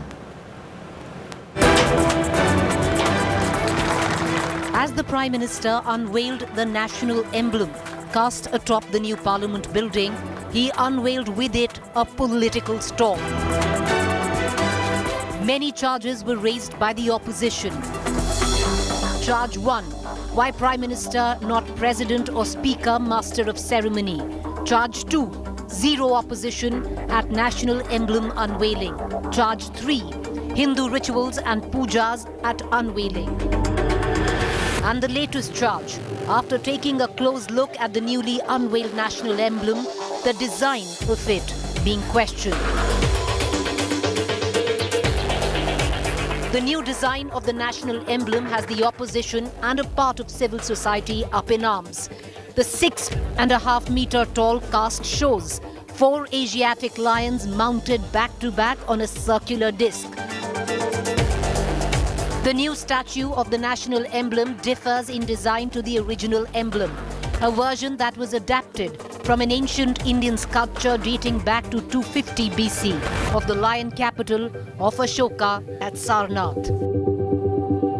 Critics say the lions have been given a makeover and the new ferocious fang-bearing, chest-flaring look strays from their original depiction. Opposition parties slammed the government, calling the design change unconstitutional. Satyameva Jayate is not merely a word or a slogan. This is something which is a badge of identity for India and Indians, and its omission and absence on this symbol is, as I said, incomprehensible and unexplained. It was a disaster. The 4 lions, which should appear magnanimous, should appear regal, were appearing aggressive and also disproportionate. This is what happens when opposition leaders and opposition parties are not taken into confidence and consultation. The BJP, attacking the opposition, went on to defend the emblem as the true reflection of India's glory and the new face of New India. जिन लोगों ने संवैधानिक परंपराओं का मजाक उड़ाया, आज वो उस एम्बलम से डरते हैं जो भारत का प्रतीक है, जो भारत का गौरव है। जो लोग मां काली का अपमान करते हैं वो राष्ट्रीय एम्बलम का भी अपमान करें, यह आपके लिए हैरानी की बात नहीं होनी चाहिए। Meanwhile, the question is a design change of the national emblem a violation of the Constitution? As per the State Emblem of India Prohibition of Improper Use Act 2005, Para 6, general powers of central government to regulate use of emblem, enables the government to do all such things, including the specification of design of the emblem and its use in the manner whatsoever as the central government considers necessary or expedient for the exercise of the foregoing powers. As per the State Emblem of India Act 2005, the government is well within its rights to change design of the national emblem. The argument of unconstitutionality of the design change doesn't hold. But what does hold is, should the government have taken the opposition on board, done larger consultations before initiating a design change in an emblem that represents the national ethos of India? Bureau Report, India Today. All right, Pierre. So under the National Emblems Act 2005, the government, if it wishes to, can change the national emblem. So in terms of the Constitution, well, it's not foul of the Constitution. But should it have consulted the opposition, other stakeholders? Well, that's debatable. But the strongest criticism has come from the opposition, many political parties. Joining me this evening is AIMIM President and MP Asauddin Owaisi. Many thanks for joining us. बहुत शुक्रिया असउद्दीन जी जो आप हमसे जुड़े।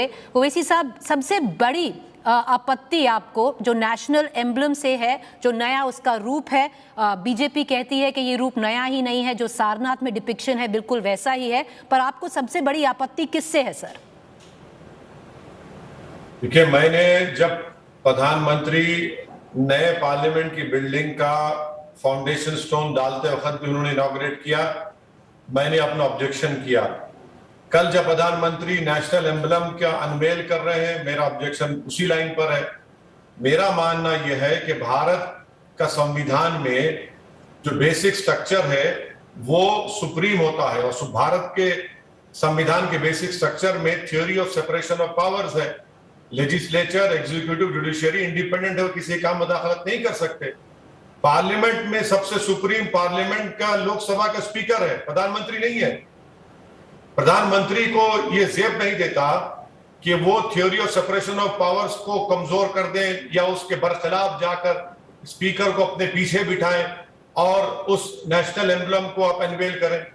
ये प्रधानमंत्री ने गलत काम किया, ये कॉन्स्टिट्यूशनल नॉर्म्स के खिलाफ है। हाँ, बहुत से जानकार लोग कह रहे हैं कि वो एम्बलम में जो लाइन है उसका ओरिजिनल फोटोग्राफ से मुख्तलिफ है, मगर मेरा बुनियादी सवाल ये है कि एग्जीक्यूटिव लेजिस्लेचर के काम में मदाखलत नहीं कर सकता। पार्लियामेंट इंडिपेंडेंट है, जुडिशियरी इंडिपेंडेंट है, एग्जीक्यूटिव इंडिपेंडेंट है।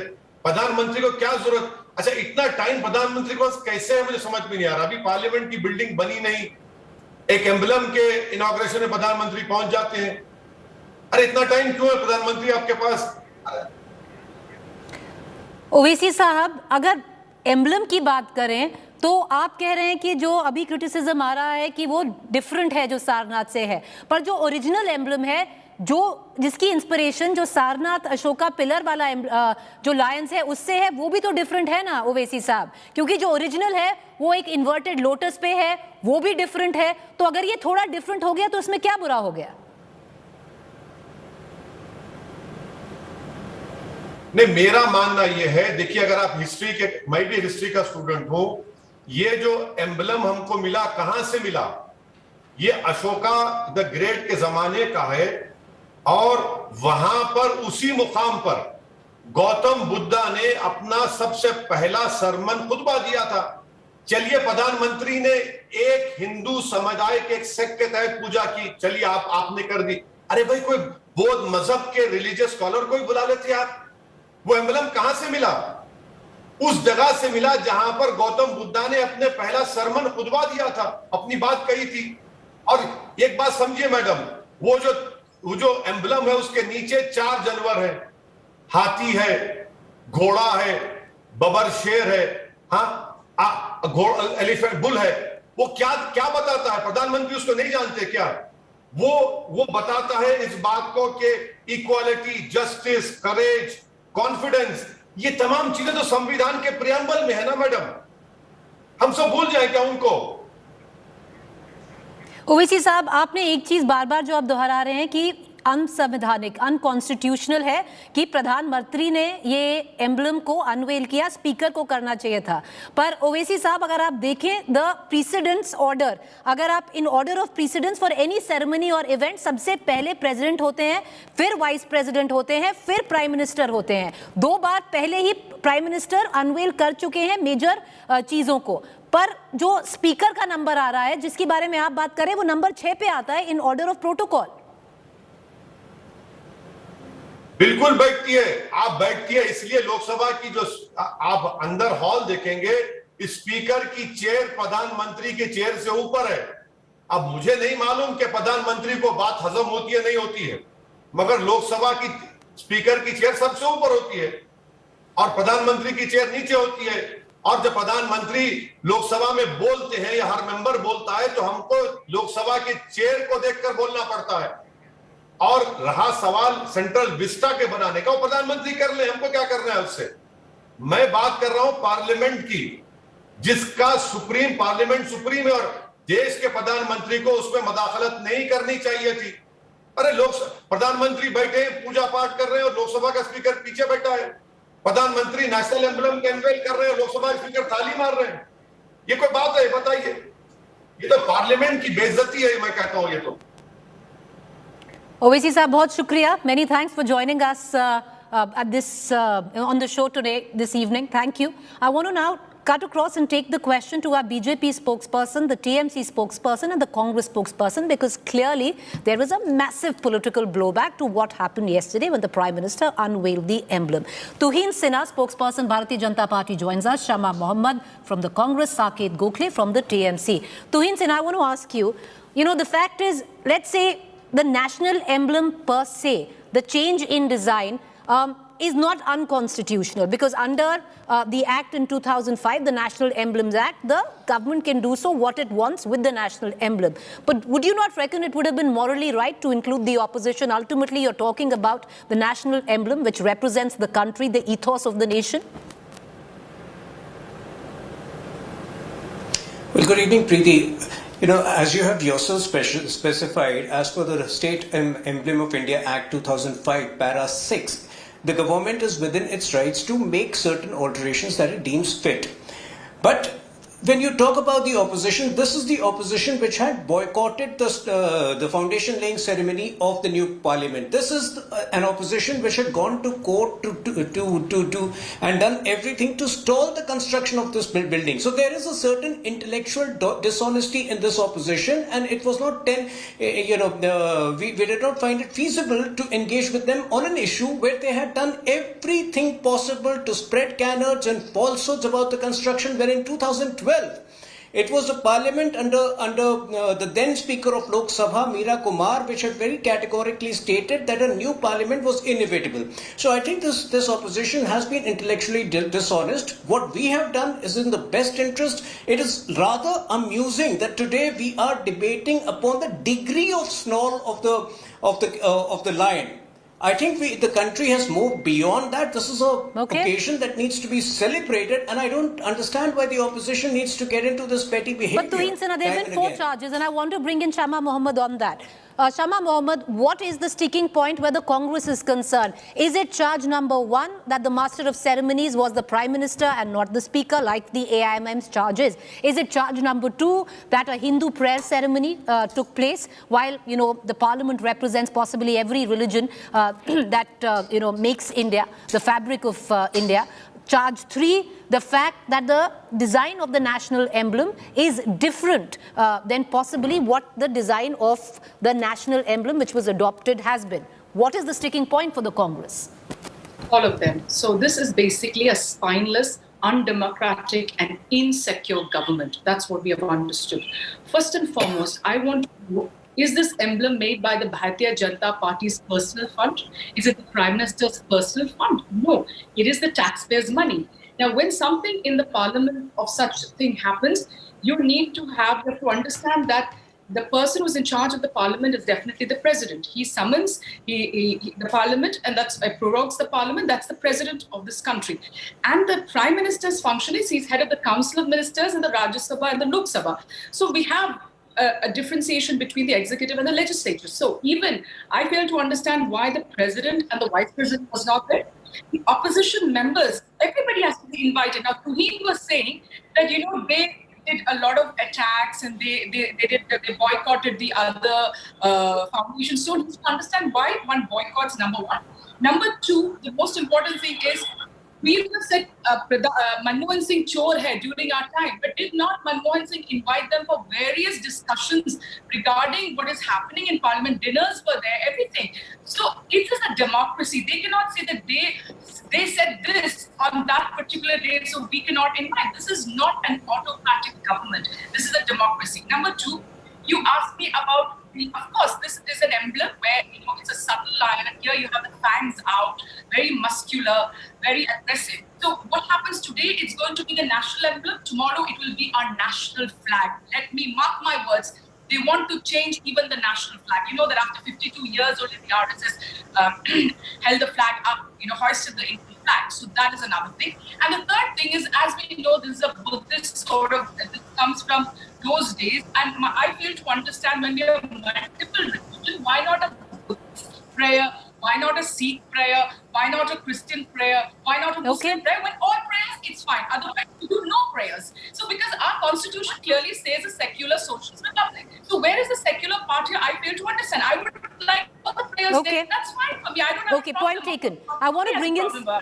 Right. But if you have a Ram Mandir, you do, of course, a Hindu prayer. That's very right, because that is where it should be. But what is this? Where is the parliament is completely taken over by this government, showing what exactly Mr. Amit Shah said during the Hyderabad convention there, that 30 to 40 years it will be the era of the Bharatiya Janata Party, like a dictator talking. All right. I want to bring in Saket Gokhale into this conversation. Saket Gokhale, the biggest issue or the problem, which the TMC had was the depiction of this possible new design, the fangs, and we're going to put those graphics out there, the flaring, the pumped up chest, the fangs, a possible angrier face of the lions. Now, the BJP says what you're looking at is possibly a two-dimensional image. If you look at the three-dimensional image, it is different. Also, the original Sarnath depiction, and we're going to play out both of them, seem to be quite similar to the new one. So the BJP is saying we've changed nothing.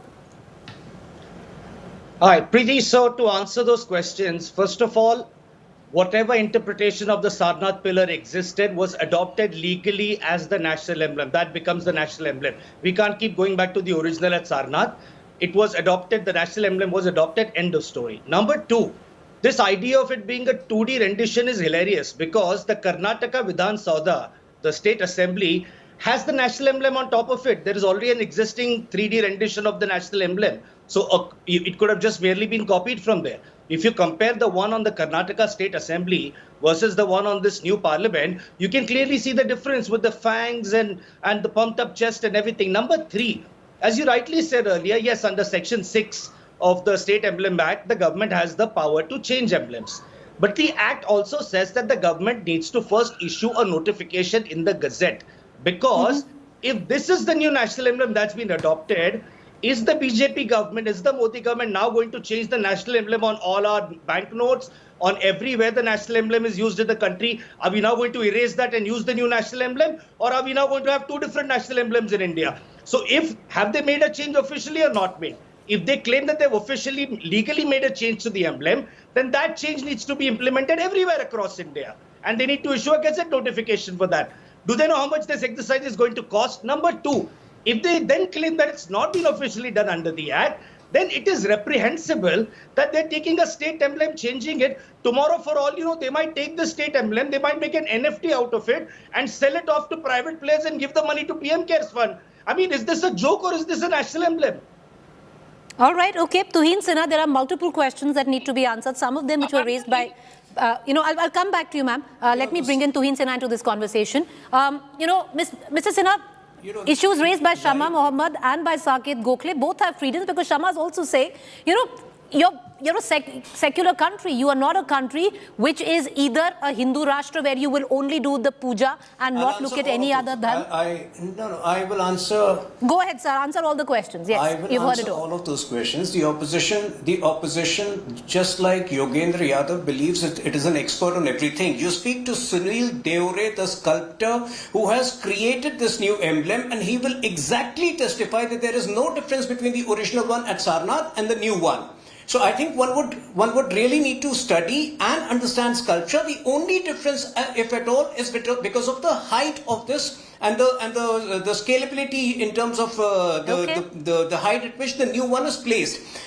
If the original one was merely 1.6 meter and the new one is 6.5 meter, if the original one was at ground level, the new one is at 33 meters above ground level, there will be certain differences, very natural differences based upon angle, height and scale, which unfortunately the opposition is not in a position to factor in. Finally, the point about the Hindu ritualistic ceremony. The Supreme Court has very clearly outlined that Hinduism is a way of life. We are not apologetic about our cultural identity. Maybe, if the other religious rituals did not take place, it was, to the best of my understanding, purely because of paucity of time. I don't think we need to make a big issue out of it. All right, okay. Shama Mohammed, I'll come back to you. The fact is, when the Bhumi Puja had happened, if you remember, when, the parliament was going to be constructed, there was digging going on, the Bhumi Puja happened, there was a puja, it was followed up by all religion, all sects, a prayer offered there. We don't know if it's happened in this case, but that time it had happened. But on the other account, you wanted to come in for a rebuttal, go ahead, Bhat. No, my thing is also when you're doing something like this, so you should have had all the pujas. Let's do everything, every religion, let's respect everybody. That's our country about pluralism. And I fail to understand why there is something when it's to do with the parliament, why there's no consultation with the opposition, even in terms of the emblem or whatever it is. I mean, this is not Bharatiya Janata Party's personal property. This is the country's emblem. So why you haven't consulted? And also, let me just tell this BJP spokesperson, Tuhin Sinha, the large-heartedness of the Congress party, where when that Shama Prakash Mukherjee was part of Jawaharlal Nehru's cabinet in 1988, when a UN delegation went to the United States, who sent Atal Bihari Vajpayee there is Rajiv Gandhi, and this is not what Rajiv Gandhi said, it is what Atal Bihari Vajpayee said after the passing of Rajiv Gandhi, that I had only one kidney and the other kidney was almost gone, and I was sent abroad by Rajiv Gandhi saying, why don't you go along in this delegation so that you can get cured? And he says, I owe my life to Rajiv Gandhi. Answer this Congress spokesperson? I'll come back to you. May I just go one by one? Mr. Narendra Modi is a spineless, insecure Prime Minister, because he's just worried that his glamour, his thing should not be taken away. And this is not about him. This is about a country. We are a country with opposition parties. Everybody has to invite it. His mind is, is a very small-minded thing about not inviting the opposition for a very important event, which is the parliament of our country, the unveiling of our national emblem. So I fail to understand, why didn't the president and the vice president do the unveiling? Saket Gokhale. Fair enough. Ma'am, you made that point. Saket Gokhale, I want to bring you in. The fact is... I want to quickly address... Okay, come in, sir. Yeah, make your point. Serious charges made. Can I rebut? Sir, I'm coming to you. I will come to you for a final rebuttal. Let me get in Mr. Gokhale. Go ahead, Mr. Gokhale. Address the hilarious explanations given by the BJP spokesperson. First, he says Hindu rituals were conducted because Supreme Court apparently, made a sweeping statement, apparently applies to everything, that it's just a way of life. If it's a way of life, then why do you have a Hindu Personal Act? Why don't you call it a Way of Life Personal Act? What if the Hindu Marriage Act? Call it the Way of Life Marriage Act. I mean, to pretend that it's not religious is hilarious, number one. Number two, cosmetic changes might have happened. Please let the BJP decide on what the argument is. The spokesperson first says that we have the right to change the emblem. Then the spokesperson says that, some changes might have happened. They use the sculptor as an authority. I mean, was this sculptor there when the national emblem was adopted 50 years ago? 75 years ago? I mean, the question is, a sculptor's affidavit cannot be proof of the national emblem being legitimate. The point is, they have made changes. They have gone ahead and taken creative liberty. And the problem today is the way they take creative liberty with the national emblem. Similarly, they're taking creative liberty today with the law, with the constitution, and breaking every protocol and established tradition of this country. All right. Okay. Now, because it's 2 against 1, I would give the final rebuttal, the chance to Mrs. Shiv Sena. Go ahead, sir. You wanted to come in. So let me prioritize. I would rather, respond to Shama Mohammed, who has gone into the history of Congress's large-heartedness. Let me remind her that even Atal Bihari Vajpayee used to have a portrait of Narasimha Rao in his living room. But this opposition, which cannot stand with the government on any issue of national importance, be it Article 370, be it surgical strike, or be it the nuclear test of 1998, this opposition has proved itself to be not worthy of being taken into taken on board on important issues. I'm sorry, but this is the reality. Mr. Gokhale has raised. What is the take of the BJP in this? Are there changes made? Are there not changes made? What is the BJP saying? If at all any changes have been made, as Hardeep Puri has very clearly outlined, it is only because of the height, scale, and the angle that those changes may seem to you. I think, you need to celebrate this great occasion rather than nitpicking over things which are inconsequential, absolutely. Okay, may I? The degree of snow Gentlemen, and Ms. Mohammed, with the permission of all three of you. Thank you. Thank you for joining us. I've terribly run out of time. We hoped we had more time. We just got joined by Mr. Owaisi at the last minute. A quick break to stay with us. This debate continues on the other side with my colleague and our news director, Rahul Kamal. Stay tuned.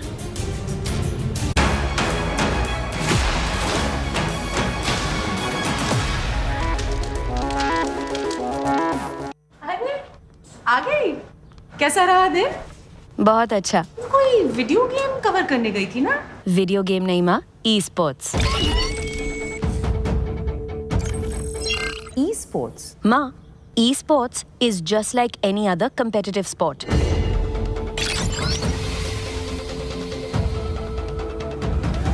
इसमें ना वो सब feelings है जो किसी भी और sports में है। इसमें इमोशन है, इसमें एंगर है, इसमें सैडनेस है, इसमें हैप्पीनेस है, इसमें कमराडरी है। ये सिर्फ गेम नहीं, ये ई स्पोर्ट्स का प्रीमियर लीग ESPL है।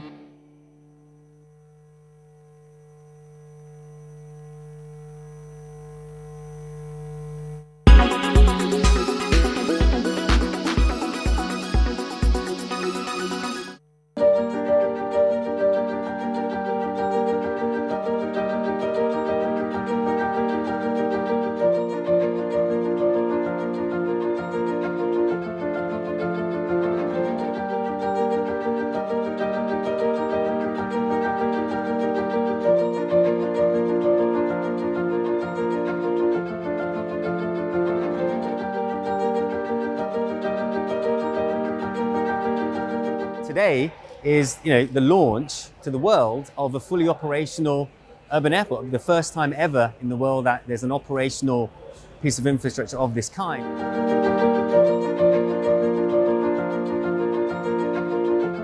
I think you'll see some operations this decade, but I think the 2030s will really be the decade of advanced air mobility, and you'll really start to see this be more ubiquitous from that point on.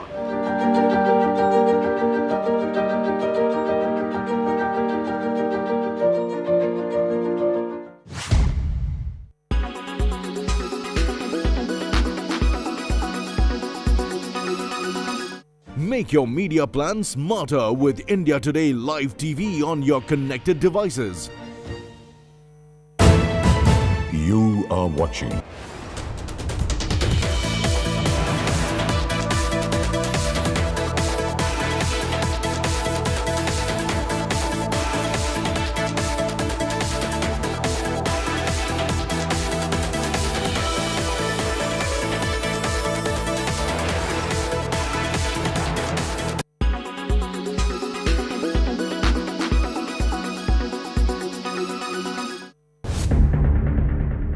Why is that every year around the time of monsoons, life comes to a complete standstill in Assam? What makes flooding so deadly in Assam? Is it poor planning, climate change, or is it a culmination of both? More than 174 lives were lost due to current wave of floods in Assam. Continuous rains, landslides and floods have only intensified the loss of lives and property. Experts have pointed out some of the possible reasons here, like faulty flood control measures, shrinking water bodies, population increase, and of course, unregulated construction. The flood in the two river basins of Barak and Brahmaputra is not new, but the intense destruction can be because of these reasons. Moreover, frequent flash floods also add to their woes, which leave people very little time to protect themselves and their property. In many instances, early warnings and flood forecasts don't reach vulnerable population, so there is no scope for preparation at all. Heavy rainfall and large rivers are the characteristic of the Indian subcontinent, spanning from Bangladesh to the northeastern states of India. The Brahmaputra basin is among the most flood-prone areas in the world. Both Brahmaputra and Barak make 40% of Assam quite vulnerable. The Brahmaputra region gets around 1,000 to 6,000 millimeters of rainfall during monsoons. Adding to it are glaciers which start to melt during summer, increasing the volume of water. With the tremendous flow of water, erosion of river banks multiplies tenfolds and compounds the flood. Some studies show that Brahmaputra erodes more than they deposit. This destabilizes and loosens the soil around it. Urban flooding in areas such as Guwahati, Silchar, Tinshukia occurs because of a faulty drainage system of the state. From drainage congestion to choking of local water bodies, urban flooding has intensified. It is because earlier the local water bodies and better draining system would flush out the water. Other reasons like deforestation, climate change also compound flooding problems. Experts say increasing air and surface temperatures have a role to play in the unprecedented floods. It feeds more water from the melting glaciers of the Himalayas. Moreover, studies show that monsoon in India has been affected by the rising global temperature.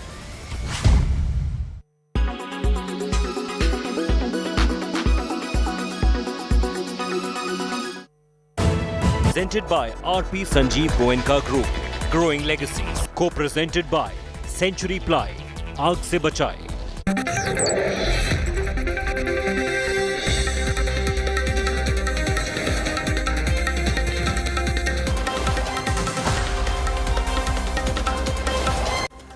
Good evening and welcome on board the news track. I'm Rahul Kamal. Did the government try and tweak India's constitutional symbol, the national emblem, the Sarnath Ashoka lions? Or is the opposition just making a mountain out of a molehill? That's my top focus on the news track tonight. Ferocious face-off over national emblem.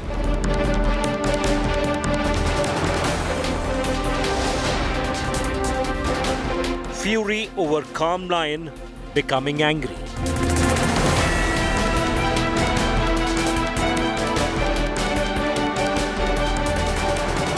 Lions bare teeth. Opposition in dizzy.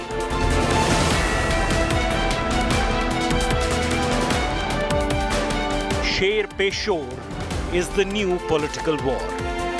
Big focus on News Track. There's a ferocious political war raging on the national emblem that was unveiled less than 24 hours ago by Prime Minister Modi. The opposition, which first questioned why the Prime Minister had inaugurated the structure, is now calling the design aggressive and accusing the centre of changing constitutional symbols. This is a charge the government denies.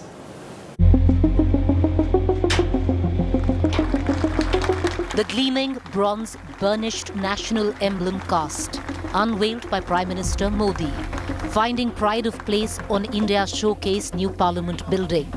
But a day on, the four lions continue to draw sharp opposition barbs. The TMC saw Modi's lions as ferocious beasts, snarling and unnecessarily aggressive. Party MP Jawahar Sirkar calling the emblem cast an absolute assault on the original Ashokan pillar, which he said was graceful and regal. It was a disaster. The four lions, which should appear magnanimous, should appear regal, were appearing aggressive and also disproportionate. This is what happens when opposition leaders and opposition parties are not taken into confidence and consultation. What a shame. The Congress accused the centre of changing the character of Ashoka's pillar at Sarnath. Our presence, at least by invitation, should have been mandatory. It only displays and reflects narrow-mindedness, pettiness, and ought to have been completely avoided. It reflects a wrong approach, a malafide approach, and I would clearly condemn this. The statue in the new parliament looks like it has more pronounced teeth, expanded chest, and shown in a roaring expression when compared to the 2,500-year-old Ashokan pillar originally at Sarnath. Opposition parties including the AIMIM and the Congress too joined the chorus slamming the government. संविधान के जानकार क्या कहते हैं? वो भारत के preamble का हिस्सा है. लिबर्टी, इक्वालिटी, फ्रेटर्निटी, जस्टिस, आप उसको भी भूल रहे हैं. Theory of separation of powers important है देश के लोकतंत्र के लिए. अगर एग्जीक्यूटिव लेजिस्लेचर पर हावी हो जाएगा तो गलत होगा हमारे लोकतंत्र के लिए. The BJP, however, defended the emblem as true reflection of India's glory, saying that the opposition was comparing a 2D image to a 3D structure. जिन लोगों ने संविधान को अपने पैरों तले कुचला, जिन लोगों ने संवैधानिक परंपराओं का मजाक उड़ाया, आज वो उस एम्बलम से डरते हैं जो भारत का प्रतीक है, जो भारत का गौरव है. Has the Modi government tinkered with the national emblem, or the opposition is trivializing the issue in a desperate bid to target the government? Bureau Report, India Today.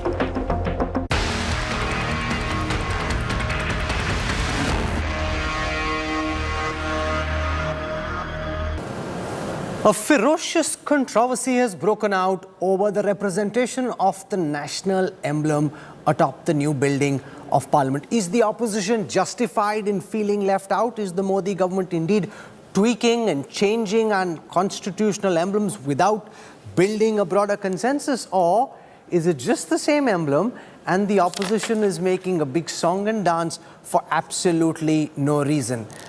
Leaders of the opposition are saying the lions you see in that Ashok's thumb are toxically masculine. Is that just a way of seeing things? Because those who made the sculpture are saying it's just the same thumb which has been represented going back to 1860. Joining us on the news track, I want to welcome first Jawahar Sarkar, Member of Parliament of the Trinamool Congress, joining us from Kolkata.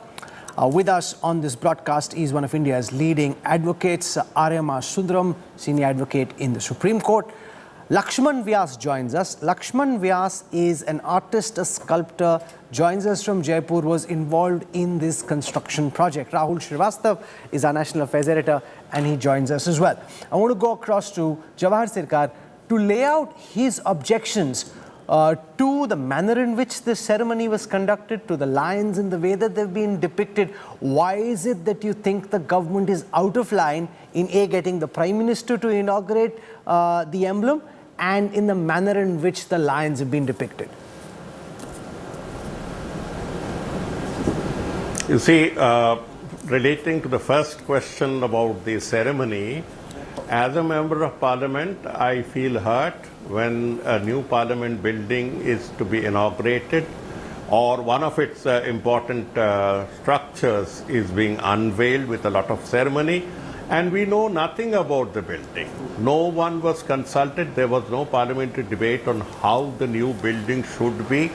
If at all we required a new building, what are the parameters, what is the structure, what is the architecture, what is the layout? Nothing was discussed. It is like I give it, you say clap me, that's all. And about the ceremony was also true to style. I think just 4 persons, they tugged at some string or a switch and the statue went up perhaps hydraulically. Now there were no leaders of the opposition. The LOP, the leader of the opposition, at least in the Rajya Sabha, is a statutory position. Other leaders of the opposition could also have been called instead of making it such an exclusive event of only BJP supporters. Anyway, now moving on to the wider question is, it's not a question of whether I am saying. I am just pointing out to the people of India who have a discerning eye to see whether the lions in the Ashok Sthamb, in the national symbol that we have, or the state emblem as we call it, matches that of the replica that has been put up. There are so many distortions that hit the eye. There are photographs of people who have taken by people who have gone up, and you can see there is an unnecessary aggression in the mouths of the lions. This is the sort of aggression that you see in dear Hanuman, who's portrayed as a lovely creature in our imagination, but comes out rather cruel and aggressive on the stickers behind cars. It's the same aggression that's coming out. Now it's up to the government to explain that there is no distortion.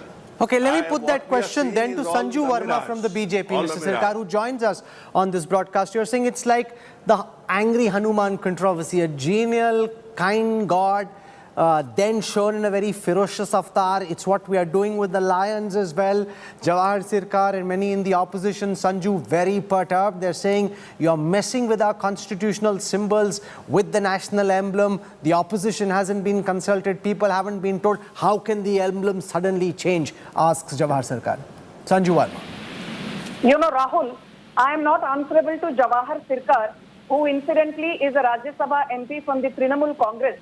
And when Jawahar Sirkar sits on your show and gives a long bhashan on constitutional values and democratic ethos to the Modi government, let me remind him that his leader Mamata Banerjee on the 23rd of January, a couple of months back, when we celebrated Netaji Bose's birth anniversary as Parakram Divas, the Prime Minister was sitting there and she chose to walk away in a huff simply because some people chanted Jai Shri Ram.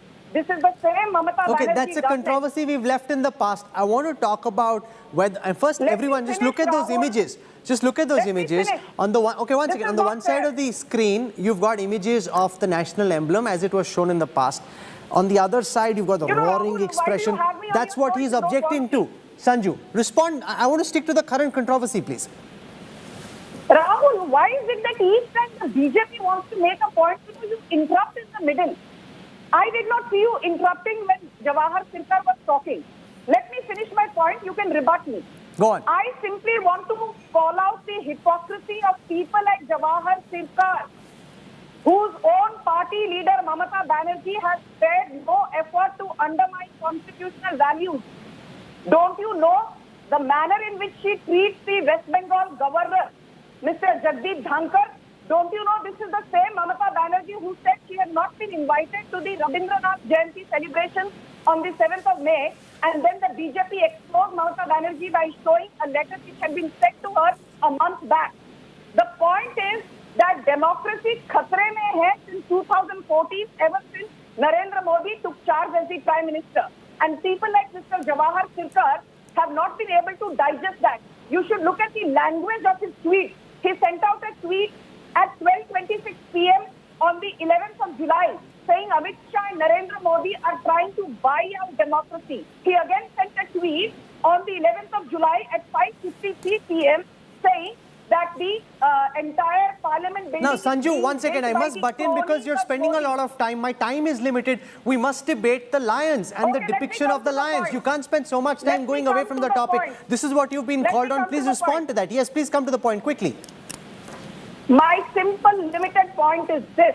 I request Mr. Jawahar Sirkar to go and educate himself, because under Article 74, Rahul, and under Article 75 of the Constitution, the Prime Minister has sweeping executive, legislative powers, including powers pertaining to foreign policy, public policy, what have you. And I challenge Mr. Sirkar, please tell me which provision of Article 74 and which provision of Article 75 under the Indian Constitution have Narendra Modi flouted by inaugurating the cast of that national emblem atop the roof of the new parliament building. Okay, let Jawahar Sirkar respond. What is the specific violation? The opposition was saying the speaker or the president should have been there. Sanju Verma says that is incorrect. The Prime Minister has executive powers. It's in very poor taste. It's in very poor taste and militates against the spirit of democracy, spirit of accommodation that Samrat Ashok had represented through his Sanju, let him speak, please. Including the very controlled land. It's in poor taste. It's in poor taste. 75 has been flouted by the Prime Minister. I challenge you, Jawahar Sirkar. You were the Let Jawahar Sirkar speak, please. I think she's gone way off the subject in a fit of anger, and it's time we focused on the subject. The Constitution has got nothing to do with it, excepting that it is as sacred as the national emblem and the national flag. Each has their own jurisdictions, and here I feel that any tampering with the national symbol or the national flag is a dishonor and has punitive measures in the law. So whether this is a transgression or not can be decided by experts. It's not a single man's optical view of a problem. It looks very odd, and it is time that the nation's view was taken in that direction, and I considered it my duty to place it. Okay, Lakshman Vyas is the artist and sculptor who was involved in this project. Jawahar Sirkar, let's ask him. Lakshman ji, जो विपक्ष के नेता हैं वो कह रहे हैं कि आपने ये जो स्तंभ बनाया है अशोक स्तंभ उसके साथ खिलवाड़ किया, आपने उसको चेंज कर दिया। जिस तरीके से 1860 से चला आ रहा था अशोक स्तंभ, आपने उसमें पहले लायन बड़ा